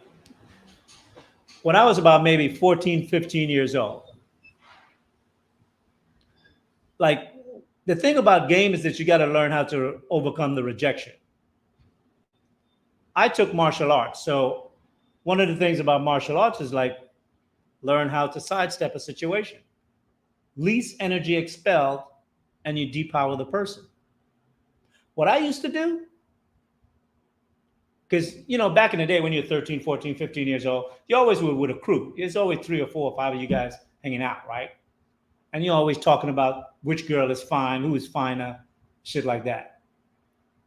What I would do, I just go walk up to the girls and I'll say, so-and-so like you. And I'll be talking to her about him. And I say, you like him? She goes, no, if he really liked me, he would have came over here. And then I just keep talking to her. The rejection of no was for him. It wasn't for me. I was the one pushing up on her anyway. But I just used that as a ruse. And after a while, I got so comfortable, I didn't have to use that anymore. So that was my form of manipulation in getting over not having the no being told directly to me. When they said no, it was for that guy, the guy that I came over here to you about. Now, I did have 1 or 2 chicks who said, yeah, I like him. And that's when you call your boys over, because it's usually 3 or 4 chicks. And you call your boys over and say, yo, come on over, man. She want to meet you. And then you just have the conversation. And once it's a crew, you're going to be in with somebody. So I think you just have to be comfortable in yourself and devise tactics on how you want to approach something, right? You can approach something head on, from the side, or from the back, however you choose, until you can build the confidence in yourself to just approach it however you want, right? In some cases, you could just walk up to a girl and you could grab her hand. And she'll look at you and you'll say hi. And you just say hi and look her right in the eye. And she'll look you up and down. And she'll be like, why are you holding my hand? Your hands are really soft. You don't answer no question. Just keep ignoring her as she asks you a question and just say different shit. And then you'll wind up saying something. You'll wind up saying something to make you laugh. And she'll laugh. Say again? I'd say be careful doing that in America today, though. But yeah, maybe in America today. You know what, though? Yeah. If I did that in America today, I would do it when I'm flexing, too. So even women that have money and power, they want a guy that can flex. Yeah. I've seen it too many times. I've been in places where a rich bitch was sitting at dinner with a rich dude, or maybe she wasn't that rich, but the dude was rich. The dude got up and went to the bathroom, and my boy walked right up to her in the restaurant, rapped to her, and when the dude came back, she said, I gotta go. She went right outside, met him, and they bounced. Yo, some of my boys used to do some crazy, and this is my Wall Street crew. This is not no street crew. So, I mean, women, I don't listen to shit women say, personally, right? To the degree I listen to it, it just gives me insight as to, approach, if you're looking to approach it, right? Like that. But a lot of times too, if you listen to what a woman says, she'll qualify herself one way or the other to you if you're interested in her, whether she's like a girlfriend type of girl or a freak type of girl. Because I've heard that there've been a lot of talk in this space about asking for sex on the first date or something like that. Oh, not that conversation. Yeah, I've heard that. I've listened to it a little bit. I don't know. At this minute, listen to it from what I hear about this space. I'm of 2 minds. But when I was rolling the way I used to roll, I'm a first call closer. A first call closer, and it's like I used it for selling. Like, back in the day, we used to practice first approach, closing a woman on a first approach to build your game when you get on the phone. Because if you can walk up to a pretty bitch, either get her number or get her to walk out of the restaurant with you and go someplace else and hang out with her, whether you take her to the hotel or not, hang out with her. It gives you a certain air of confidence that when you ask a guy on the phone tomorrow for $10 million, it rolls off your tongue like you've been doing it for 20 years. Like he's been building his business for 20 years. It's not an uncomfortable ask. You don't feel nervous. You don't feel any kind of way. Sales is the best way. I would say if you don't have game, go into sales. You know what my girlfriends always used to say? You got to answer for everything. You goddamn right. Because it was my profession. I had to have an answer for everything because when the market's going down, if you're doing sales, you have to have an answer. Right. When the market's you have going to come. down, A lot of times you have to come up with it on the spot. You have to come up with it on the spot. Absolutely. Yeah. Absolutely. When a client is losing $1 million a point, you better have an answer for him. Yeah. He's panicking. And your answer actually can affect both of y'all. That's what's crazy about it. Is that you not having an answer? So what? The answer is going to affect the firm because if that's what I mean. Yeah, that's what I mean. So like the answer can affect both of y'all because it can affect them because if they're if you're selling, let's say I'm an engineer. Let's say you're selling for a tech a software company, right? So now you might lose that client, right? If you don't give them the answer that they wanted to get. So then they lose your software, like they lose access to your software. So now they lose something, even though they can go to another vendor, but still they have to rebuild that relationship. And then on your end, when you lose that client, then you could actually end up the company loses money potentially. Well, not potentially, the company loses money until somebody else fills that spot. And then you might, depending on how your other the rest of your performance is, you might even lose your job. So it affects everybody. So you actually have to have an answer. It does. And that's why I think, like, I guess to answer your question, if a guy doesn't have game, what does he do? Go into sales. You do 3 to 5 years. And I don't know if that type of sales exists today, but when I worked in sales, my years, I worked 100% commission. That's a different kind of man, right? And at the end of the week, you don't get a check unless you brought money in. Damn. Wait, so you say a 100% commission? Like no 100% commission. 18 years. Wow. Never had a 0 month in production ever. See, that's a little bit too wow. That's gangster. But see, yeah, like I total confidence in your abilities. Oof. Yeah, that's why crazy. Back then having game for a woman was easy.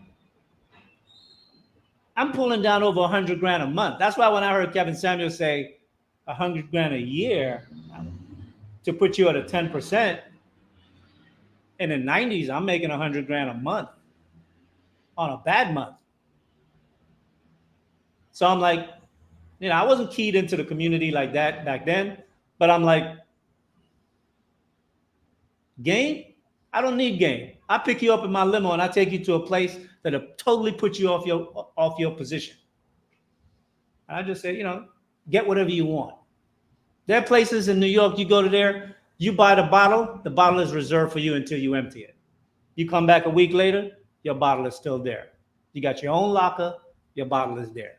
See, on that note, Lee, I will tell you when I said I regretted it earlier with the club thing, that's the one thing. And just because of the way my mind works, that's the one thing that every time I think about it, right?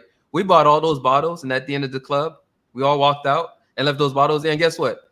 We all know the club, they pick those bottles back up and they're gonna resell them joints. You know what I'm saying?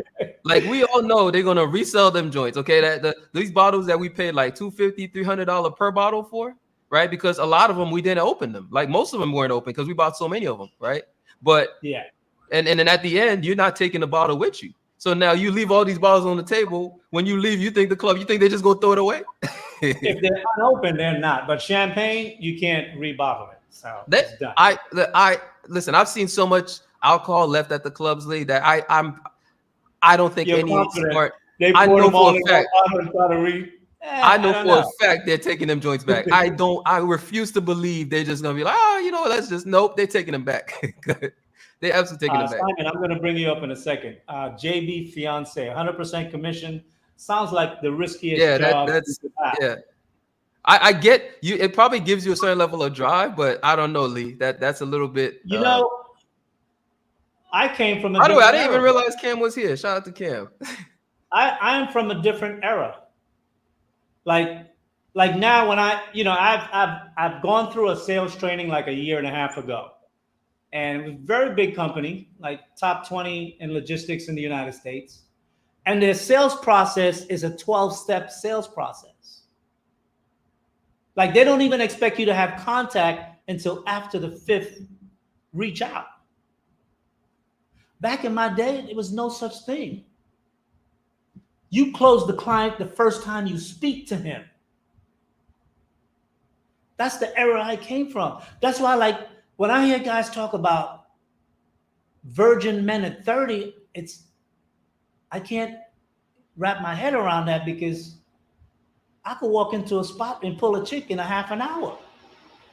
And I'll take her to my 2 favorite places was Soho Grand or Tribeca Grand. Tribeca Grand was easier because Tribeca Grand give you bragging rights. He has an indoor atrium elevator on the outside, glass, so everybody can see who you're taking up to the room. So I like that, especially when you're hanging out with your boys. That's flexing. And I like doing shit like that.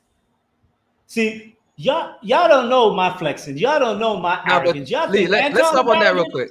Let's stop on that real quick, though, right? I'm willing to bet your friends, when you were flexing, they probably all just took that as motivation, right? Or not just motivation, but like they're gonna flex back, basically, right? They're gonna work to flex back, and it's kind of like a fun thing. And the reason I'm highlighting this is because that's, going back to what we were talking about earlier.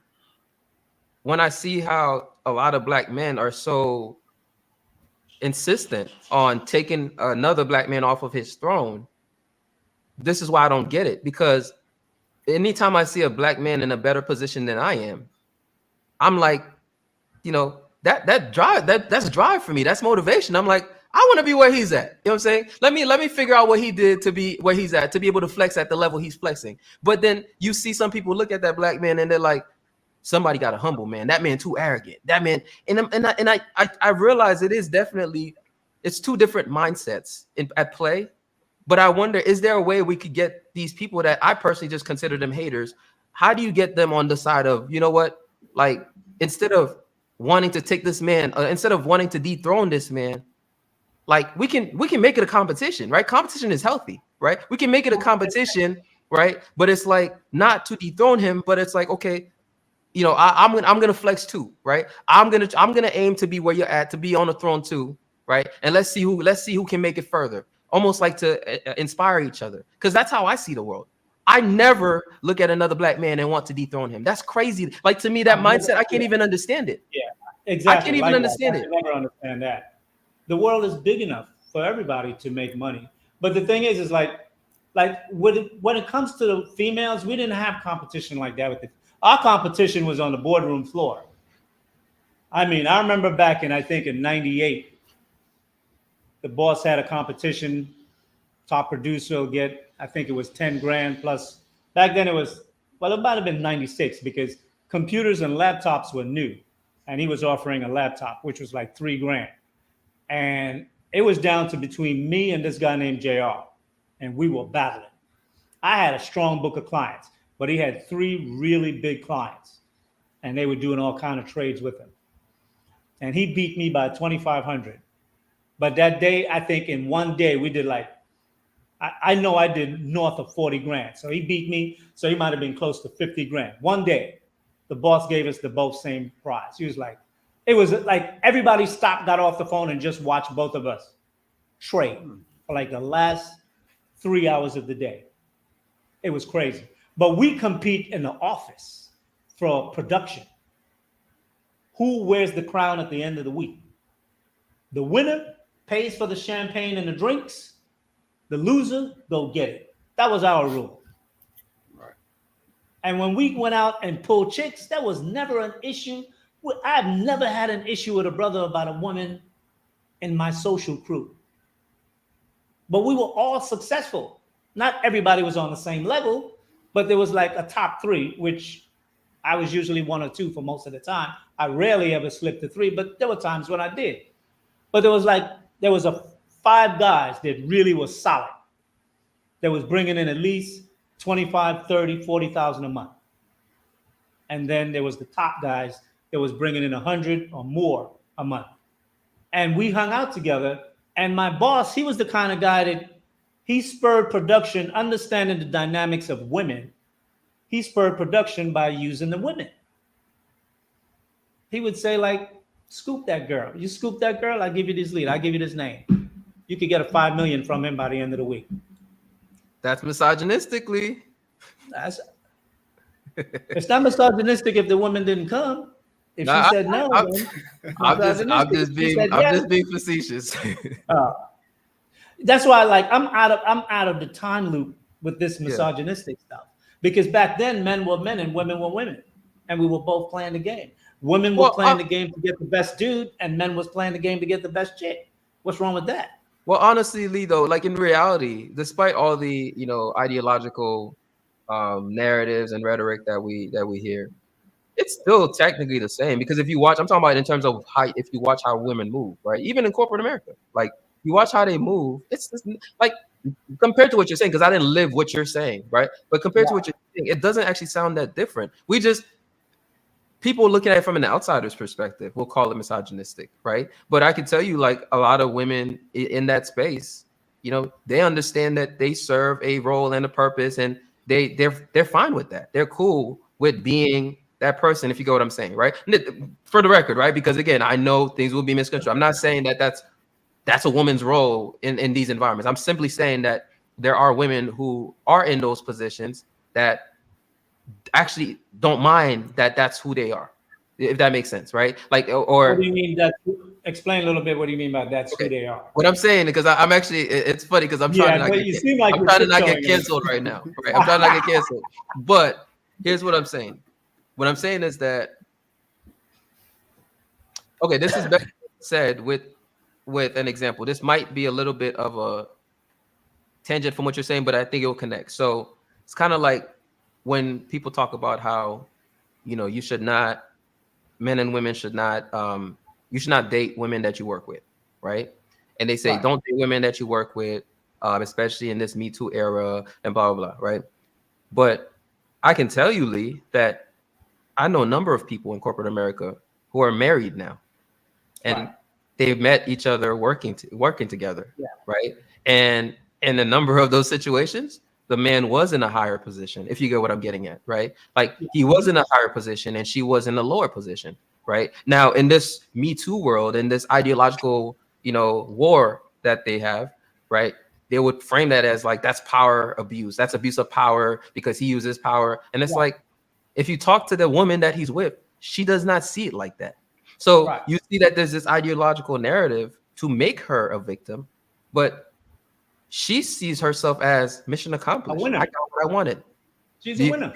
You get what I'm saying? Like, so that's what I'm trying to get at. But I also want to make sure I don't put it in a frame of mind that like these women are only here for the men or whatnot, because I'm not trying to get into that whole rabbit hole of shit. And, but I'm simply, do you get the connection I was trying to make? Yeah. Well, the thing is, I do believe in the adage, you don't shit where you eat. So I don't do that. I've never done it, right? Especially like in the environment I came up, it was too aggressive. There were women that worked there, but they were back office. And we were friendly, and sometimes when we have company events, we take them out to dinner and whatnot. But once dinner is over, we put them in a taxi or put them in a limo, send them home, and the fellas are hanging out someplace else. See, I don't like that fraternization with women at work, because I've seen the downfalls of it. Most times, especially when you're in sales, right? You always want to be in the power position. So it's the dynamic up here. So if you are dealing with a woman from your job, you're going to deal with her the same way. You're going to roll in what you're comfortable with. And because she knows you already and she knows how you produce, she could be incentivized by that to do something with you. But if you ain't looking to marry her, when that relationship dissolves, it's going to create some schism. Yep, I agree. Yeah. So I would definitely tell any man, don't date any chick, don't F any chick on your job. I've never done it, and I would never do it, and I would never recommend it. It's the most dangerous thing you can do. And for the record, Lee, I fully agree with you. But I was highlighting that as an example of like, right. Some, but you know what? That's in I've time seen. past, I think. Yeah, that's in time past. Now, and if it happens now, it's very rare. But if a man was to do it, it's such a high risk to take a chance. It's such a high risk, and sometimes, like back then, a woman that was the secretary of a top boss and they wound up getting married, the woman wasn't thinking about bait and switch and trapping the guy to get some kind of sexual harassment thing. Mm-hmm. That's something that came along later, and then people started to use it as actually a tactic.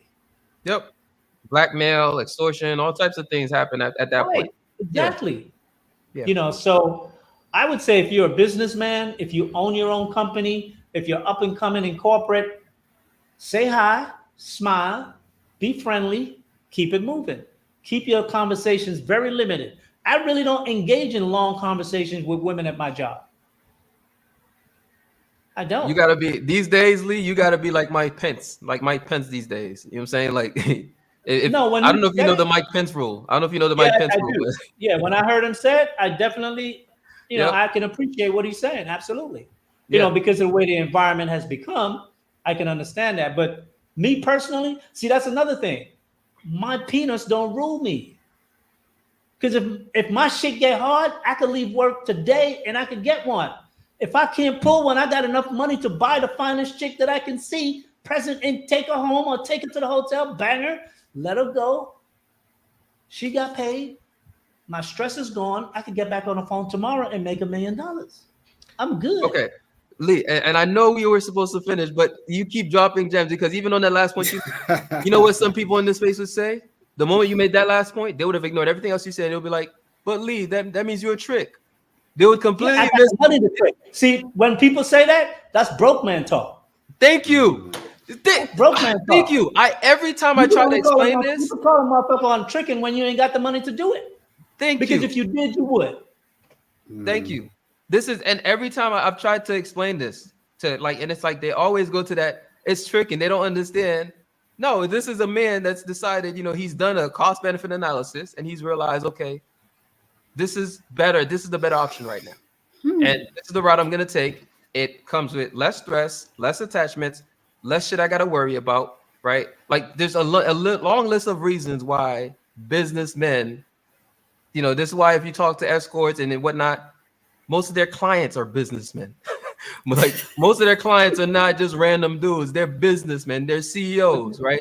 They're people with power because these people are making an actual educated, cost benefit analysis. And they're like, this is the best situation right there, And it's like, but again, if we get back to the low level thinking, the macking, the game thinking, man, you a trick. And I'm like, you guys don't get it. You do not get it. Now, I'm not advocating to, like there's a difference between advocating for something versus understanding it, right? Like I'm not advocating for you to go out there and go find prostitutes and escorts and whatnot, but I'm simply saying that you got to understand that there's more to a lot of this stuff than the way you think about it. The way you think about it is just you're tricking unless you got game and you could go pull one real fast with just, with your mouthpiece and whatnot, like all this talk. And it's like, by the time you get your mouthpiece together and you do all this bullshit you're talking about, this man already got what he wanted. You know what I'm saying? He's already, sound asleep. Okay.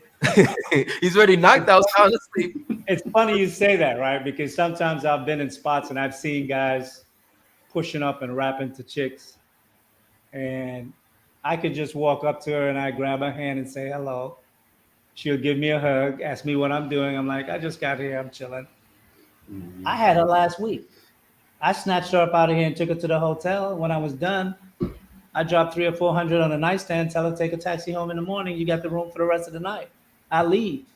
So while you're rapping for it next week, I could pull it whenever I want to from that day on. Like, guys don't understand time is money. Thank you. And if you're about business, I was a member of a club. I had a card, which was a black card long before black cards even came out. There's a series of spots used to be on Lexington Avenue, circa the Waldorf. You could go up in there, give them your code number on your card. When you walk in there, 30 of the finest chicks you ever want to see. That should remind me of that Chris Tucker movie with Jackie Chan, just like that. And you will never see a black girl there. Ever. Ever, ever, ever, ever, ever, never. And I've been to quite a few. Now, I've never had a white girlfriend, but I've had many white women. And what I'm going to say is that and sometimes, Lee, sometimes the thing is, sometimes Lee, the thing is, some people don't even know. And this is probably why a lot of people have these low-level conversations, because sometimes folks don't actually know that. Dedicated to, yes, rush hour. Thanks.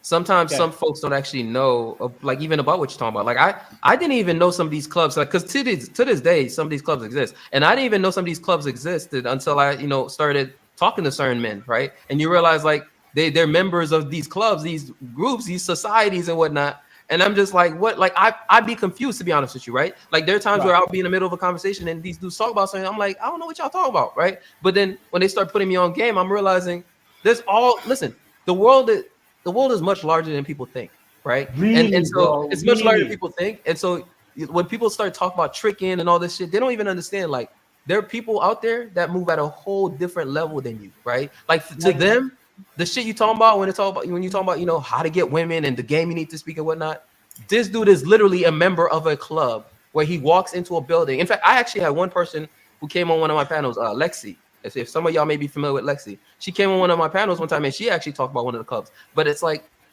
a lot of people don't even know these clubs exist, right? Well, you go in there, like, and it's like, what happens in there? It's like Vegas. What happens in there stays in there. Nobody knows about it. You're a member. You do what you do in there, and then you go out and you live your life. And there's all types of individuals in these spaces, right? But you wouldn't know that.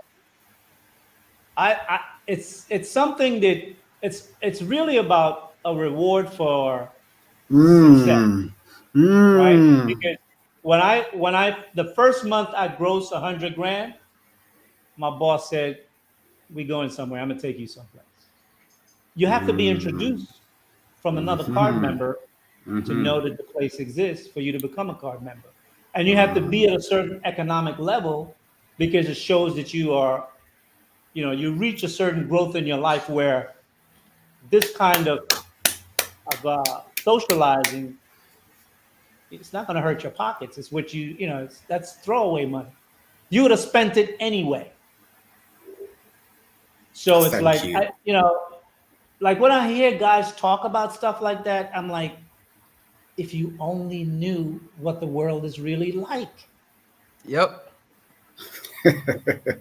Oh no, that's why they have these redundant low-level conversations over and over and over again, and then it's like, you hear about some of these stories about these celebrities, and you don't even understand these people operating at a whole different level than y'all. That's why sometimes, to me, I don't even think it's even worth discussing some of the gossip stuff and whatnot, because it's like, these folks are like, you don't even know about these secret societies. Right. For you, it's big. For them, it's like the least thing on their list. Yeah.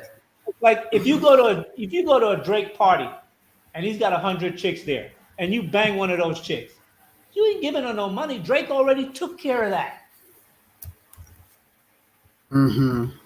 There's some parties you go to, the girls are there for you, and you don't have to do shit but enjoy yourself and choose one or two if you're so your stamina is up to par. And more importantly, Lee, what happens in there stays in there.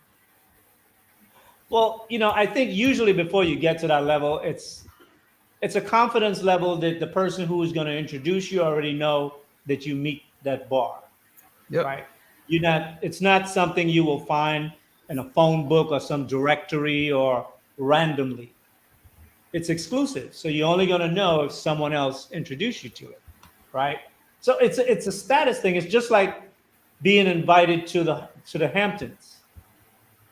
The only way you're going to get invited to a Hamptons party is if someone who's regularly on the list brings you and then introduce you to those who are important, so they get to know you.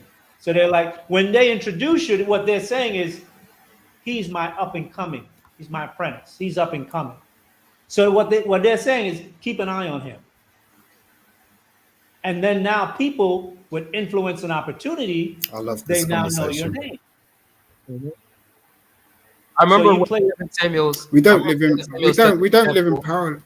Sorry. Hold up, Salmon. Let me just get this out because I'm actually gonna get off this time. Okay, I said this like 3 times at this point. But Not I a remember when problem. Kevin Samuels talked about that situation when he had that escort, right?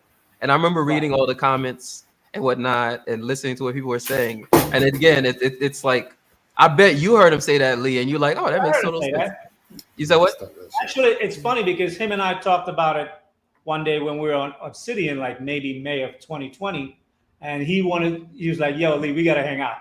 And he's like, "Where I'm at?" I said, "Well, I'm from New York." So he's like, "I'm gonna be in New York next week. You gonna be there?" I'm like, "I'm in Honduras, bro." But I had wished that I was in New York and we could have hooked up because we have very similar backgrounds, even But see, though he came from a I yeah. bet you immediately knew what he was talking about though, because what I'm Oh trying to yeah, get at is how I'm trying to just make the point that for a lot of people, they're quick to call cap or they're quick to say, you know, this man is exaggerating or not when they don't even understand it's a whole different perspective, right? It's a whole different perspective. So what he was explaining, he wasn't the first man that I've heard, share stories like this, right? right. And it's like, and I'm talking about credible people, right? And so you start realizing like there's a whole different world that we don't know about a lot of times, right? Even in corporate America, Yeah. like you can be the average corporate America worker, right? And you're just doing your tasks, you know what I'm saying? Whatever job you're doing, whether it's sales, you're closing deals, or you're closing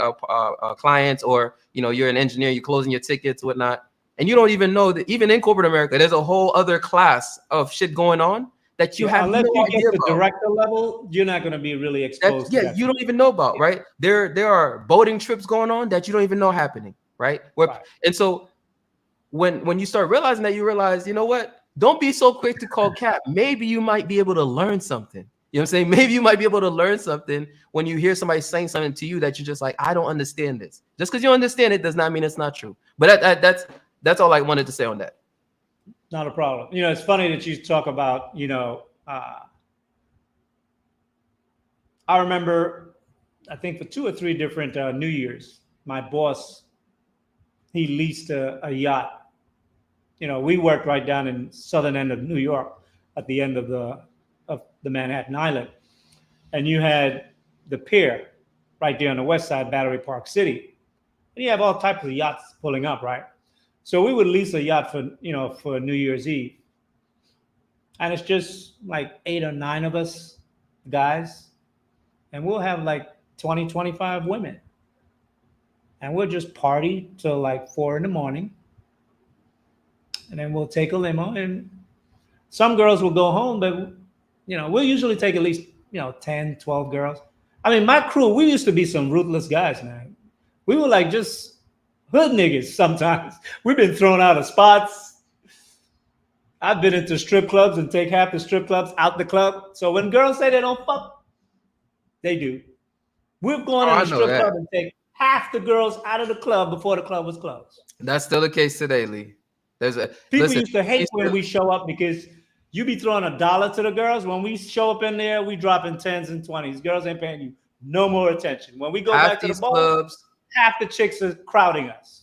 Lee, half these clubs today, okay, and I'm saying this, listen, half of these clubs today, there's a dark room in the back, right? Or there's a dark section of the club that it's a whole different set of activities going down there. That's all I gotta say. That's all I gotta say. It's like I've lived where I played hard and I work hard, but I was successful at my work. And it was part of the culture. The culture is different today business-wise because of some legalities, right? But back in my day, it predates all this sexual harassment, all this Me Too, and men were able to be men, and women could be women. If a woman didn't want to be in a space, or if a woman didn't want to be touched, if you said hello to a young lady, you grab her hand, you said, hi, nice outfit. Is this your first time here? Or who are you with? Just general conversation. She'll talk to you. If she's not interested in talk to you, she'll give you that look. She'll give you that once up and down. Every black man know what that once up and down means. Like, who are you? Why are you touching me? It says beyond what words would say. And then depending on your comeback after that, if she's interested, by what you say, you'll either pull up a seat next to her or you'll bring her back to your booth if you have a booth. But today, like, people be tripping. And I think it is a lack of confidence, but the only way you can get that type of confidence and the street confidence that they talk about gain, it was built upon a certain level of success. Success breeds success, and success breeds confidence. So the more you do something and you're successful at it, that stimuli that goes on in the brain, it feeds you more and it gives you more confidence. So you do more. Why do you think these basketball players and these football players be getting in all kind of trouble? Because they think themselves to be like, I'm a king. Nobody can touch me. Who can touch me? When your head gets to that level, it's like, who are you to question me? You can't question me. And when you rolling like that, just a chick watching you move that way, she's trying to get close to you. Mm-hmm. So the whole effort of going out there to try to rap to girls, you do that when you're a teenager. When I grew up, I never had to do all that. I just approach a girl and say hello. She looked me in the face. And you know what? I would say this, right? And I know this shit is going to spark the Lapeef Network tonight. If you've got what it takes, become friends. How do I say this? Like, there was this girl I knew. She was a bartender. Her nickname was Boy. So in today's time, you would say she was right. Oh, she was a woman that dressed and act like a man. So like a tomboy? No, not a tomboy. A woman that dressed and acts like a man. As far as she was concerned, she was a man. That's why to me that's a tomboy, but I get what you're saying though. I get what you're saying. She was a trans man. A tomboy is a girl that goes through that kind of stage for a while, but once she becomes a woman, she flows into a woman's position. This is a woman that acts and moves and talks like a man. Will challenge you if necessary as a man. A butch. Thank you, Toya. A butch. But not the butch in the average sense, right? Because most butches are like tattooed. Well, back in the day, before the tattoo was big. Tattooed up, bandana, walking all tough like that. No, not that butchy kind of masculinity. Very sophisticated. I'd befriend that bartender.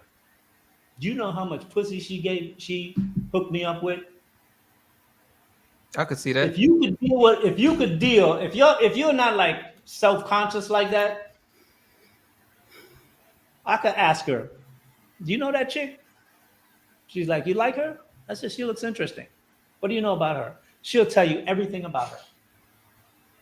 And then I will send a drink. I will send a drink with her. She would set the whole thing up. Next minute I know, 5 minutes later, chick is sitting right next to me at the bar.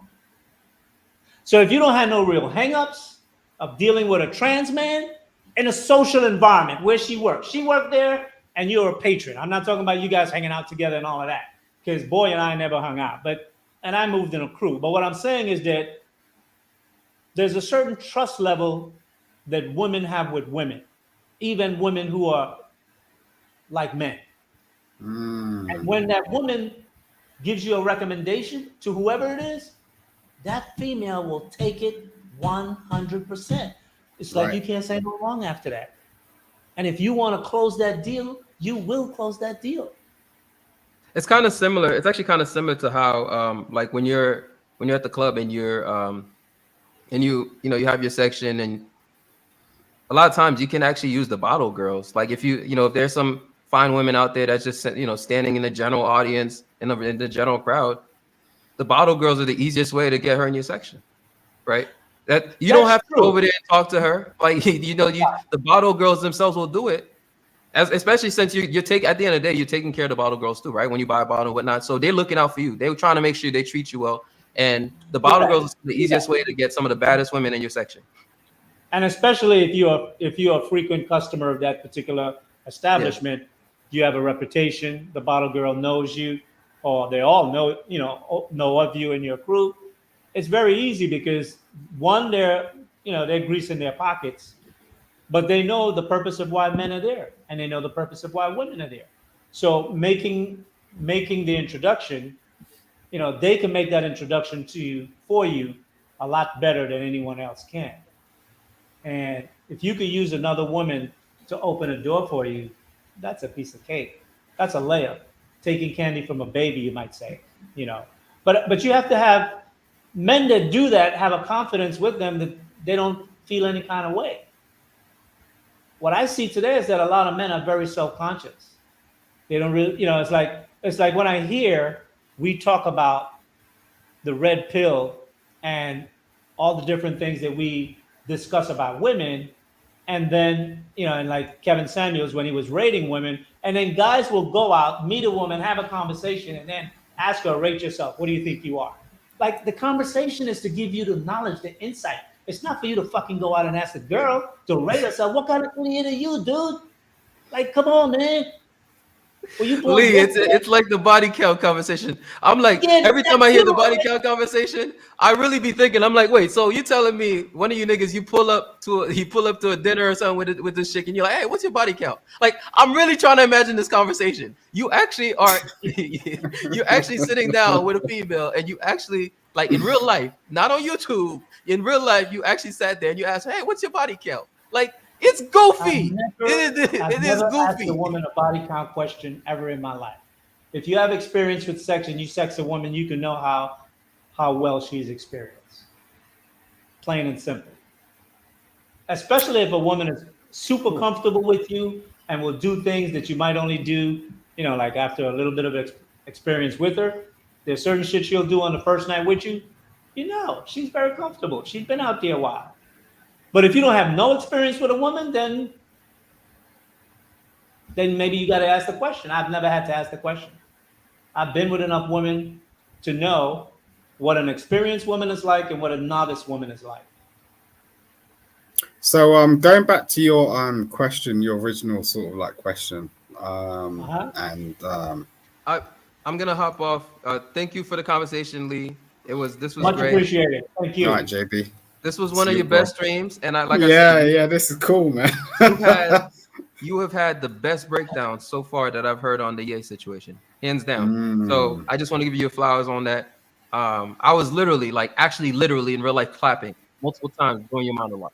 So I appreciate you. I appreciate your wisdom, your perspective, your experience, all of it. So thank you for that. Have a good one. JB, hold at me. Talk to me, Simon. God damn. Yeah, I mean, so with the Ye Crazy or Eccentric thing, what's your take on it? Ye Crazy or Eccentric? You're asking me what's my take? Yeah. Were you listening to the show? I was. Okay. How much of it have you heard? Did you come in when I gave my monologue or long after? I'd say long after. Okay. So I would say that there's probably a lot of listeners that didn't get the first end of it. My take is black men should not be so gullible to jump to conclusions about what billionaires do and how they behave. Because you don't know how men like that behave. I was talking just about men who are millionaires. Men who are billionaires move a whole different way than men who are millionaires. And a word that I think is lost with us as a people that is very well known amongst white people is eccentric. Right. There are certain men who have a certain level of intelligence, IQ, creativeness. When they look at life, it's totally different than the way we look at life in society. Why do you think that, though? I don't think that. It's like, I don't think that. I know that because it's like if you had the eyes, let's say for a day, someone gave you Superman's eyes. All right. You could see whatever you wanted to see. Mm-hmm. You could see the microscopic germs that are sitting on your table or on your phone or whatever. Yeah, I mean, So I said that. I said that to someone the other day. your perception of the world, how you move and what you say, if you embrace that, would make other people feel uncomfortable because what you say, what you say is based on what you know, but because they don't even know those things exist, they would think you're crazy. So, I mean, so why do you do what you do? Like, why do you choose to sort of, you know, put this out to the world, like, and give your knowledge and your experience and everything else, like, to the world? Why do you choose to do that? Because many people just go through life and they don't really want to, like, just go, okay, I'm gonna sort of explain this sort of stuff, because you're a forex guy, right? So No, I'm not forex. I'm equity and commodities. so I got that bit wrong. I apologize. But I'm just saying, like, why do you choose to put it out? Well, I mean, I was asked, and then I came, and then I saw I had a continuing audience every week. So I came to the realization that maybe there is a vacuum. Maybe Mm-hmm. my what I have to say and my perspective may be able to add something to the space.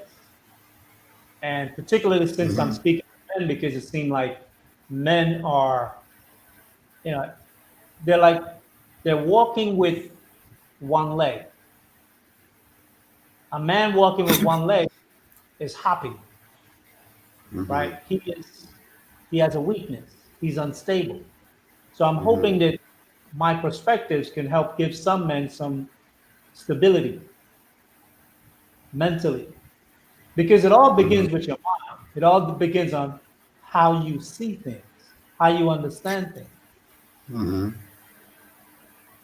And that's what it's done for me. Like, you know, I'll be honest and vulnerable at this point in time and say, look, listen, I tune into the Sage Talk, Lapeef Network, and this, you know, that's what it offered me, you know, Uh-huh. because, you know, what lacks in this society right now is us listening to our elders who have actual experience in life. Period. You know, I mean, it doesn't need to be that complicated. Um, you know, and the people that come on the channel and the people that have these conversations on Sage Talk, I see it, and the people that I know see it as a blessing, really, because it's kind of like, you know, most of the time throughout the week, we listen to stuff that may not be so prevalent in our own personal lives. So, but at the same time, it is kind of relevant because it's, you know, we're looking at our own selves. You know, I won't derail your shit, but I'm just saying, like, we're looking at our own Well, selves. well, one of the reasons why I chose this topic about Kanye today is because I want to see Black people be less judgmental. Mm-hmm. You know, so often we hear women will say, "Don't judge me, don't judge me," but yet we turn around and we judge others. We judge others amongst us, and when we execute exercise judgment, it's usually never fair. We think we Mm-hmm. know the answer, and then we come down with the judgment. It's like we never believe that maybe we are being played. And when I say we are being played, because the whole crazy thing about Kanye was something a handler put out in public. and then the media pick up on it, and the media know how to run that stuff, and then we pick up on it. The problem with us is that we can't see it for what it is. We embrace it, and then we start lobbing criticisms as though we know this man and we think he's a fool. Yeah, and I could tell you a whole thing about media. Yet billionaires sit down with him to discuss business deals that are worth tens and hundreds of millions of dollars. They don't think he's crazy. Exactly. So I'm like, how big and powerful must the black man become before we can say, you know what? That's one of ours. He's down with us. We may not understand the way he's moving, and sometimes it look crazy as a motherfucker, but he's one of us and we down with him, and we want to see how far he's going to take this thing. Yeah, I mean, that's the thing. I don't think black people really understand that sort of stuff. Not to be funny, I'm just saying, and I'll probably get crucified, but I'm just saying, like, I don't know if black people really understand that sort of stuff. You know, like someone going out on a limb, like Kanye really is a black person, period. So, you know, what if that was a white person doing what he's doing? Like, well, does that exist? Black people will have little or nothing to say. That's number one. But white people wouldn't say anything either. But imagine if, like, Kanye was white. That's what I'm saying. If he was white, black people would be offering him praise. Exactly. But because he's black, they're, you know, willing to sort of just chime in and just, like, I just find like black people are so opinionated and not supportive of their own very good of their own sort of, you know, like come up, in terms of like all of us are going to have our own come up. It's not sort of a thing of you know, this is going on now and you know, you got to get with the program, because like look into the future for a minute, for 2 or 3 years minimum, and the fact of the matter is if you're dealing with a client, it's like that's how we work this shit out. It's not really about right now. It's about, well, what's going to happen in the future. Kanye plays this in a perfect way.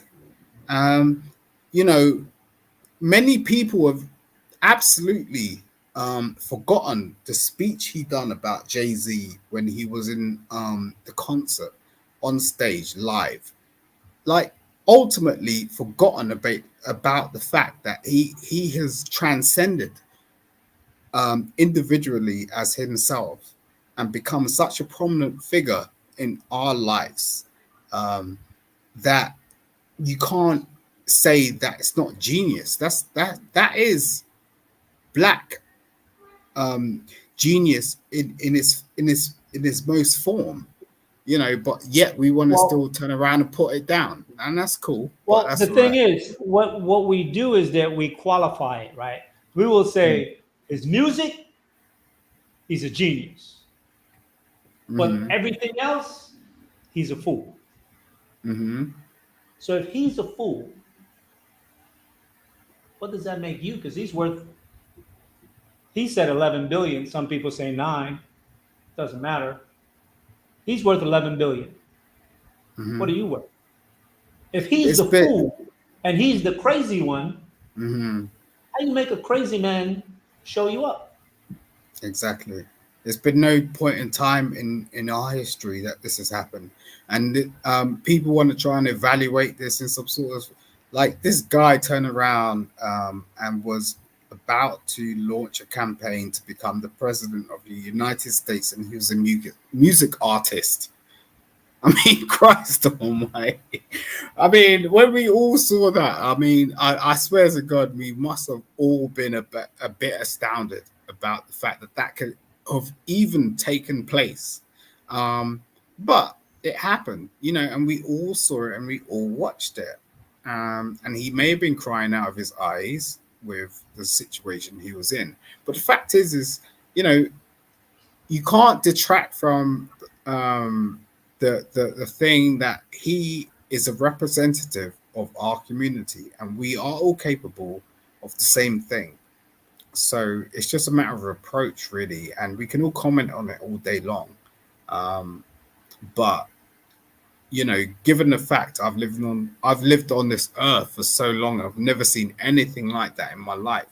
I think he's almost like leveled with Obama in the terms of I've never seen anything like that in my life, you know, and it's easy to just you know, comment and but I don't see many, you know, black people stepping up like that, you know, and that's cool. Right. That, you know, not everyone gets to be a pioneer. Not everyone gets to break down doors, break open glass ceilings, make opportunities where there aren't any. Very few people take hold of that opportunity. Many people may have the economic status, but not everybody may have the right calling to do that. And I think the way he speak, the way he move, it's clear in his mind he's got a calling, and he's moving on that calling, and he's very determined. And it's like we tend to not recognize leaders among us that rise to prominence, but then we complain about the leaders that the white man select. So, like, what's up? You don't Yeah. you don't like the leaders the white man choose because he's a sellout. Granted. But then you can't even identify the leaders that rise to leadership themselves under their own volition. Yeah, I mean, so it's like, you know, we really got to be better at discernment. Half urban, half suburban. Why do they always see black people negative? Not sure who you meant by the they, but in my conversation today, the they is black people. It ain't white people. The they is black people. That's how I see it. So I'm not sure if that's what you were saying, half urban, but yeah, definitely. I wanted to highlight the point. I mean, we it doesn't, you know, I mean, I had a conversation earlier with someone who says, sorry, I had a conversation. Laughing at Leah Sherelle Lux. That's funny. I had a conversation earlier, and it's just with someone who said they had a child of a white woman, and the child was black, but you know, the child's going to be black. So it's just like it doesn't really matter if you have a little shade of the skin. It's just like you're black regardless. Like, and it doesn't really, like, no one wants to even pay attention to anything otherwise. So unless you're like pale skinned, then that's what it is. But you know, to link in with the conversation that you were having, Ye can be crazy.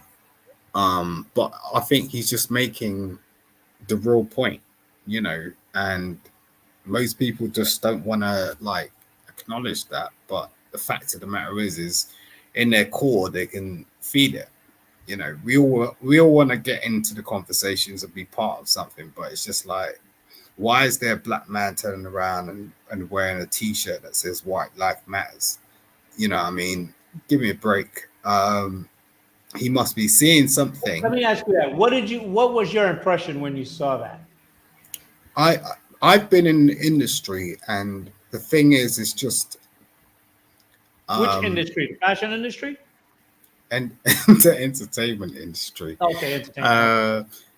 You know, which is, you could detract it as music or whatever. But I'm just saying, like, we need to look at that seriously, like from a point that why is he doing that sort of stuff? Why is he acting the way he is acting? And the only way I can sort of see it is like he's telling us something that we're not actually seeing. And you know, from the height of the the newscasts and the internet that actually does all these memes and all the rest of it. It's like, okay, why is this guy who's been in the privileged position that he is in is turning around and putting on a t-shirt that says white life matters? I mean, Christ almighty, is he doing it just purely to trigger the black community, or is he doing it for... I'm asking you, what's your perspective on that? I think he's just trying to actually do something for the black community and saying that he's seeing something that we're not. And I don't know what it is. So I can't turn around and say exactly what that is. But, when you're in these bubbles, like I was in a bubble, like when I was in the music industry, and you're far-fetched from the real life, foot down on the ground, sort of like understanding where your community is at and where your people are at and whatnot. Like he's trying to, what I see is he's trying to translate something and that we need to be aware of, but we're not taking it like that. And that's what just happens. Do you get what I'm saying? And it's a problematic cycle in terms of us not understanding our black people, period. Well, we as a people have been disconnected from ourselves for a while, but we definitely don't have the experience of dealing with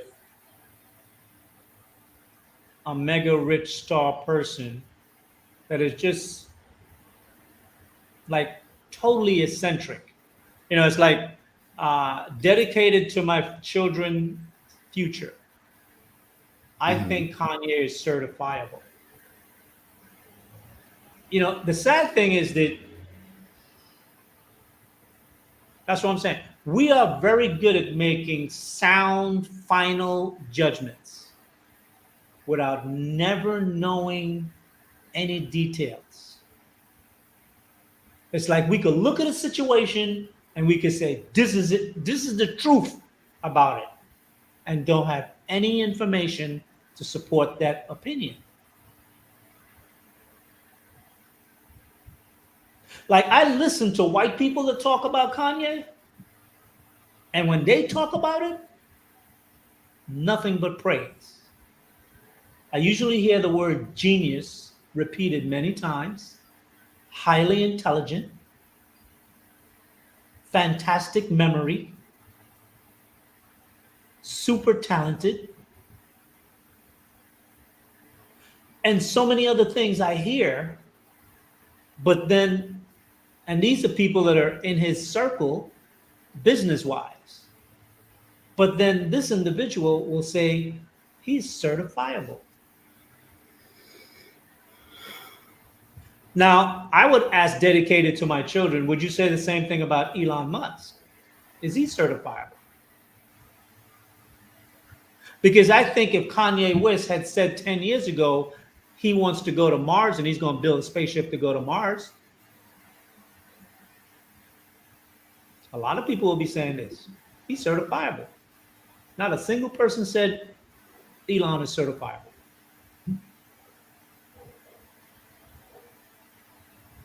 My question to everyone in the chat right now is,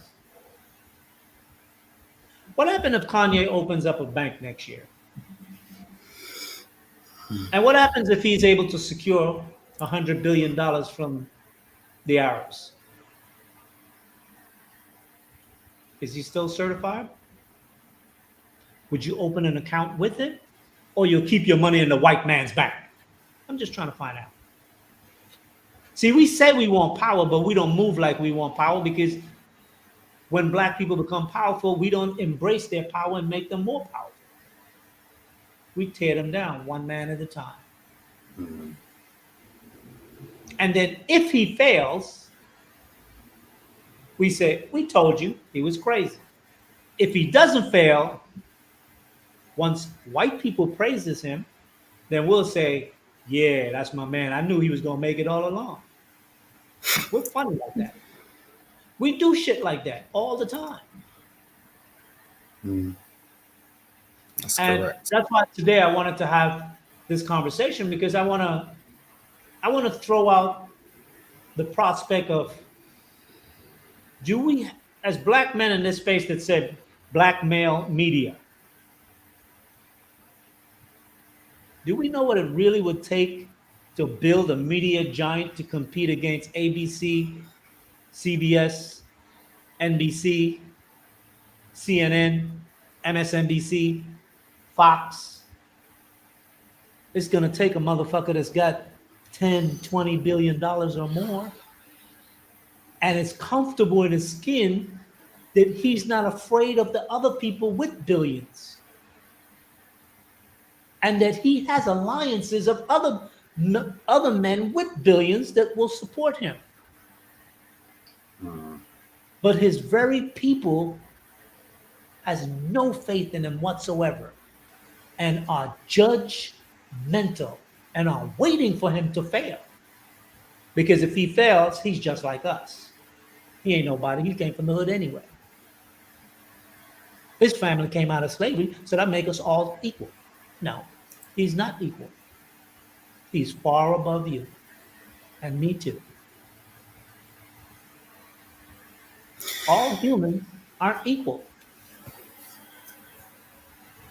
Like America say, the First Amendment is what? Free speech. You couldn't tell by the activities of today, whether it's media, whether it's social media, whether it's politicians, whoever. Now, I'm not saying you can't, reckless speech should not be answered to, because free speech don't mean you can say anything. Free speech say you can say it, but if it has a blowback and a consequence behind it, you got to eat that, right? See, that's the thing about freedom. Freedom means you have to have responsibility on how you exercise it, because some things come with a price. Are you able to pay that price? So if you open your mouth and you say some dumb shit, and somebody smack you in the mouth, you shouldn't have said that dumb shit. Now, when I say somebody smack you in the mouth, I'm not talking on the physical sense. I'm talking somewhere in the business sense. Teach you a lesson. Oh. Yo, bro, you're preaching, bro. Kanye know the fight that he's in, and he know what he's fighting for. We don't know the fight that he's in. He's trying to drop us little hints to let us know the fight that he's in, but we're so childish that what we focus on is the chaos. His wife, his ex-wife, or whatever, his issues going on in his personal life. Or why would you say that?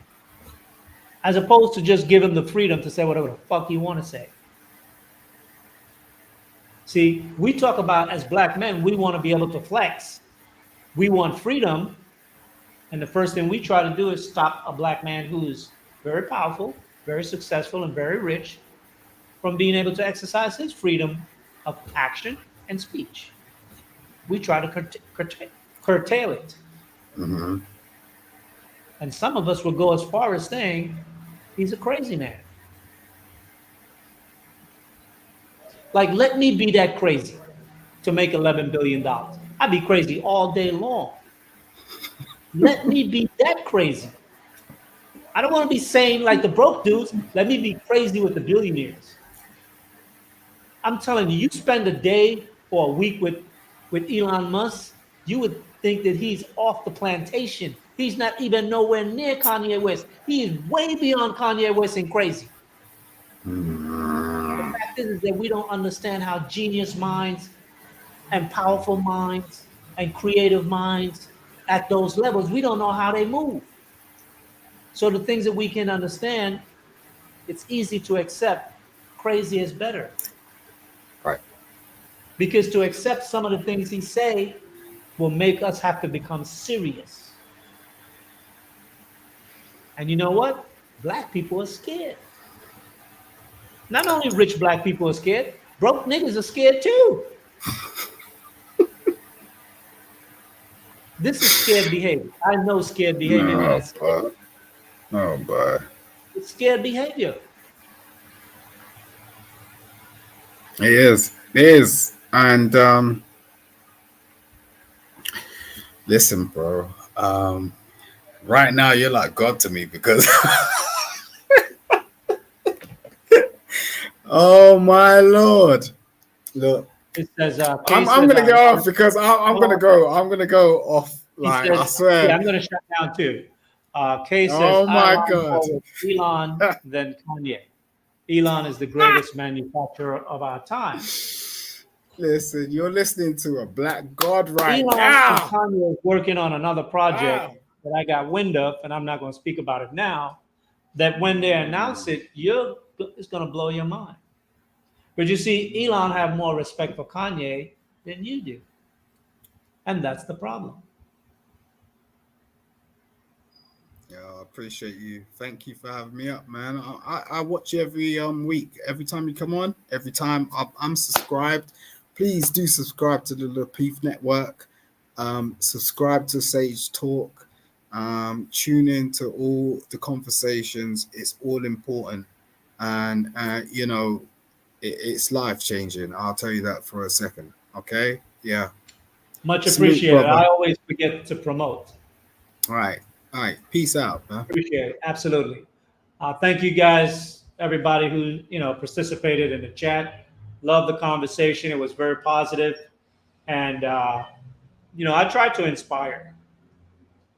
And thought is really going to be centric to the angle I'm going to come from as we continue to have some of these conversations. I want to provoke a whole different thought level among Black men and the Black women who patronize Sage Talk.